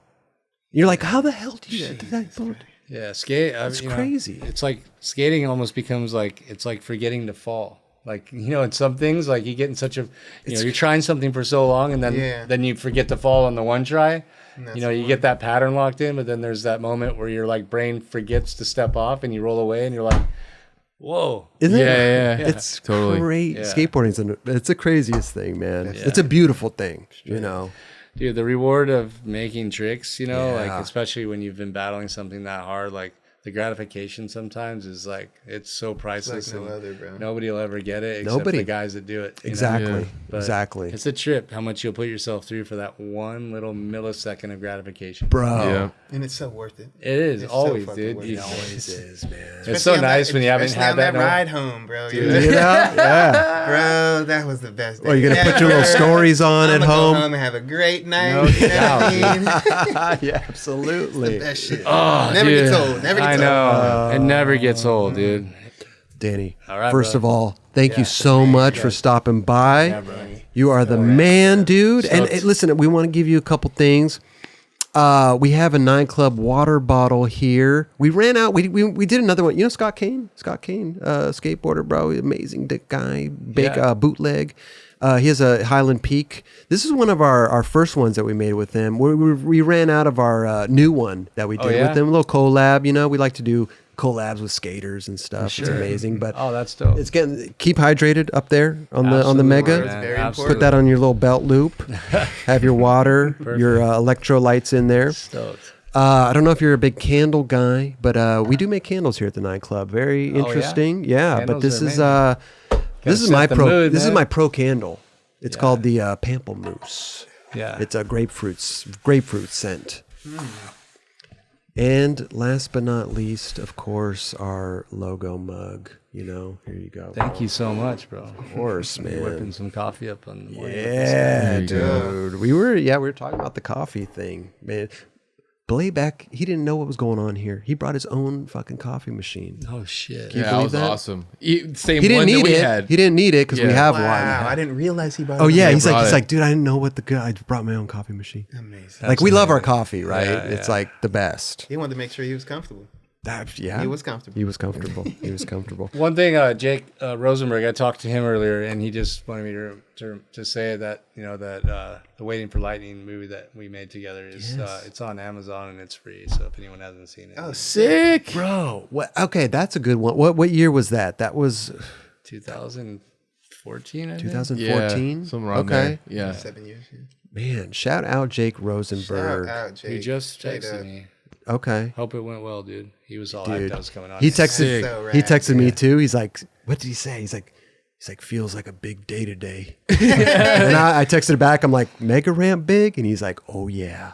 Yeah, awesome. Jake's the best. He's the man. best. He is so So the Waiting for Lightning, Yeah, it's Amazon? yeah. It's on Amazon Prime. Amazon Prime. Sick. Awesome. Okay, It's hell yeah, It's free, so. bro. Go Hey- check it out. Great movie. Definitely. Definitely. And I wanted to say one thing just as growing up, being a big fan, I always thought it was really cool that you and Colin McKay were so close. And we talked about it a few times, but I just thought you two were the coolest duo. Oh no way! Yeah, it's huge, like my generation. That's rad, man. Colin and I, hit it off when we were like young teenagers. Like I met him at McGill Skate Park, and he was probably like 13. I was 14, and we didn't get to know each other that good until probably we were more like he was 15 and I was 16. I'm like a year older than him. Yeah. It's like the second, it's the only one, especially back then, maybe Bucky a little bit, but one other guy that like, I literally feel like our brains, looked at skateboarding and like we bonded so quickly through our skateboarding, but then, our personalities are different, but like, it's kind of brotherly. Like he and I, we're so close on so many levels, but definitely, we get into it sometimes and have like little spouts, and we go through stuff like brothers. But it's crazy how long we've been, friends and like skating together and Pushing each other. yeah. And to this Yeah. day, like we're still like running Plan B together, and he's doing really well. And I just feel like it's amazing that how long we've been on this journey and pretty close together, Right. So I always thought that was really rad. It was like it's like there's Avon Dill, there's Danny and Colin, like there's like this Chris and Dubs. Mike and Rick. Mike and Rick. yes, Yeah, exactly. there's some skaters you always associate with There's each a other. couple. There's only a couple out there that are Right, right, right. legendary in my eyes. So you know what I mean? Yeah. So Yeah, it's big fan. thank you, brother. Yeah. Collins, he's my brother, man. So we're stoked to be still able to be not just skateboarding, but just in the mix on some level at this stage of our careers. It's like Man, friendship for 33 years, bro. That's fucking amazing. Yeah. we Straight look up. at it. Yeah, we sometimes can't believe that we still exist in this whole thing, but it's pretty fun. Dude, Pretty crazy. man, we're gonna keep on existing, bro. We're gonna keep on existing, man. That's great. It's been fun, man. I don't want it to end, bro. I want to keep Gets going. to that point, you don't want it. I don't want it to end, dude. I'm trying to think of more shit before we wrap it up, but What else we got? well, maybe we should save it for a stop and chat, bro. There's gonna be a Because I think that you would have you would have fun at the stop and chat because that we with the clips and everything, and like I said, it's interesting. Never really thought before about the trick being like a story behind a trick. We started doing that, and literally, man, everybody's got a story. There's always something, and it jars their memory. It brings them back to that point in time. Like it's really, it's kind of magical sometimes when they're like, "Wow, this is I haven't even seen this, dude." That day was crazy, and they start going.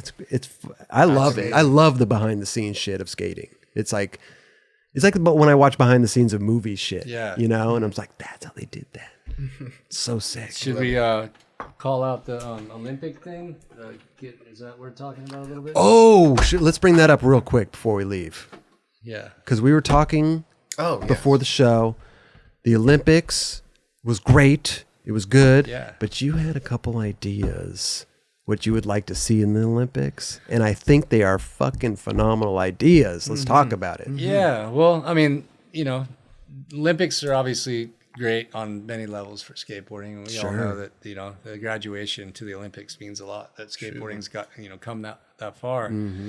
But, what's the evolution of that look like? I don't know, other than just having my own, opinions. I was just thinking, because of the disciplines in the Olympics, there's always been controversy over judging, and I know that even in the gymnastics there's always been controversy in the Olympics.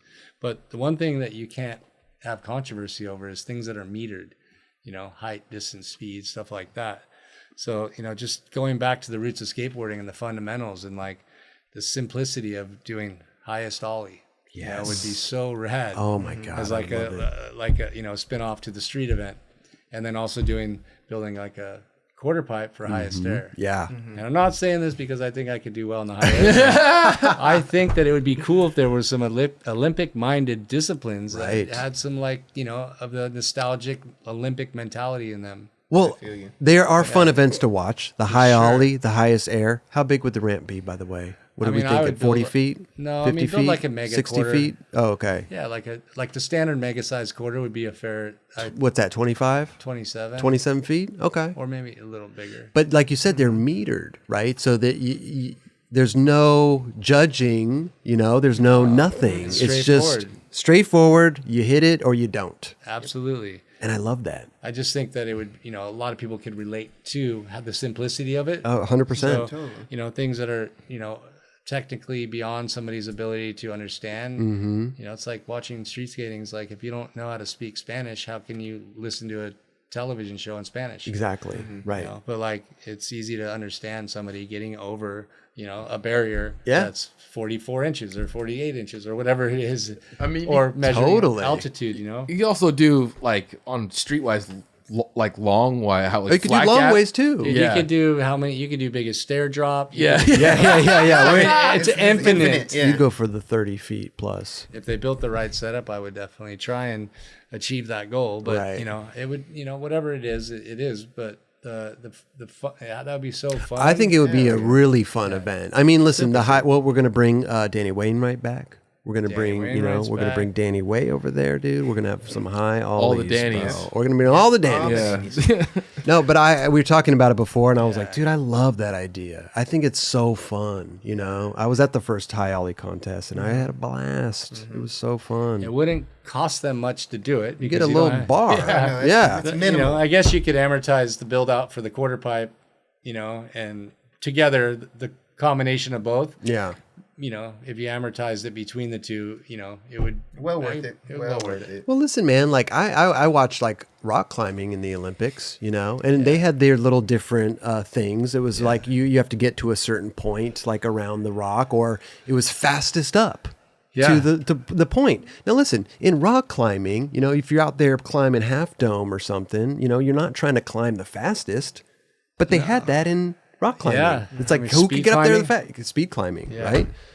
I don't know much about climbing, but there are different types. I randomly I talked to the girl that ran the whole, or I think she documented the whole rock climbing thing, and there are different types of. But a lot of people were the same people going, but they didn't. It wasn't their specialty. Yeah, there was There was a certain types of people were skating the two, and the fast one was a way different one. There was different people. They might have been different, but they were the same people still that I watched. It was a couple of the same people. Maybe not all of them. I honestly, I was just impressed that it was. I drove by the place, the Olympic venue, and I was like, that place is huge. It's crazy. It was a big event for the rock climbing. Yeah. So we could have the same big event for the high ollie and the big air, and like you said, it wouldn't take that much to build something like that. Whatever. It would be pretty rad for people to watch, though, just because it's so simple. Anyone could understand it. Straightforward, and it would be. I think it'd be exciting. I think people would be really, really interested in watching. I love it. I would be. Yeah. Hopefully the guys hear us and. Hey, listen. Yes. We can say we created that. It all transpired on the 9 Club. We documented it on the 9 Club, bro. That came from us, man. Man, Danny Way, dude. So rad. I bro. love it, bro. So Thank you so much Thank you, again for dude. coming on the Yeah, show, thanks for having dude. me Hey, again, brother. come back anytime you want. We'd love to I'd have love you to. back again and again and again and again. Love to. This is Hell gonna yeah. go. This one's gonna go. Yeah. We going. We going.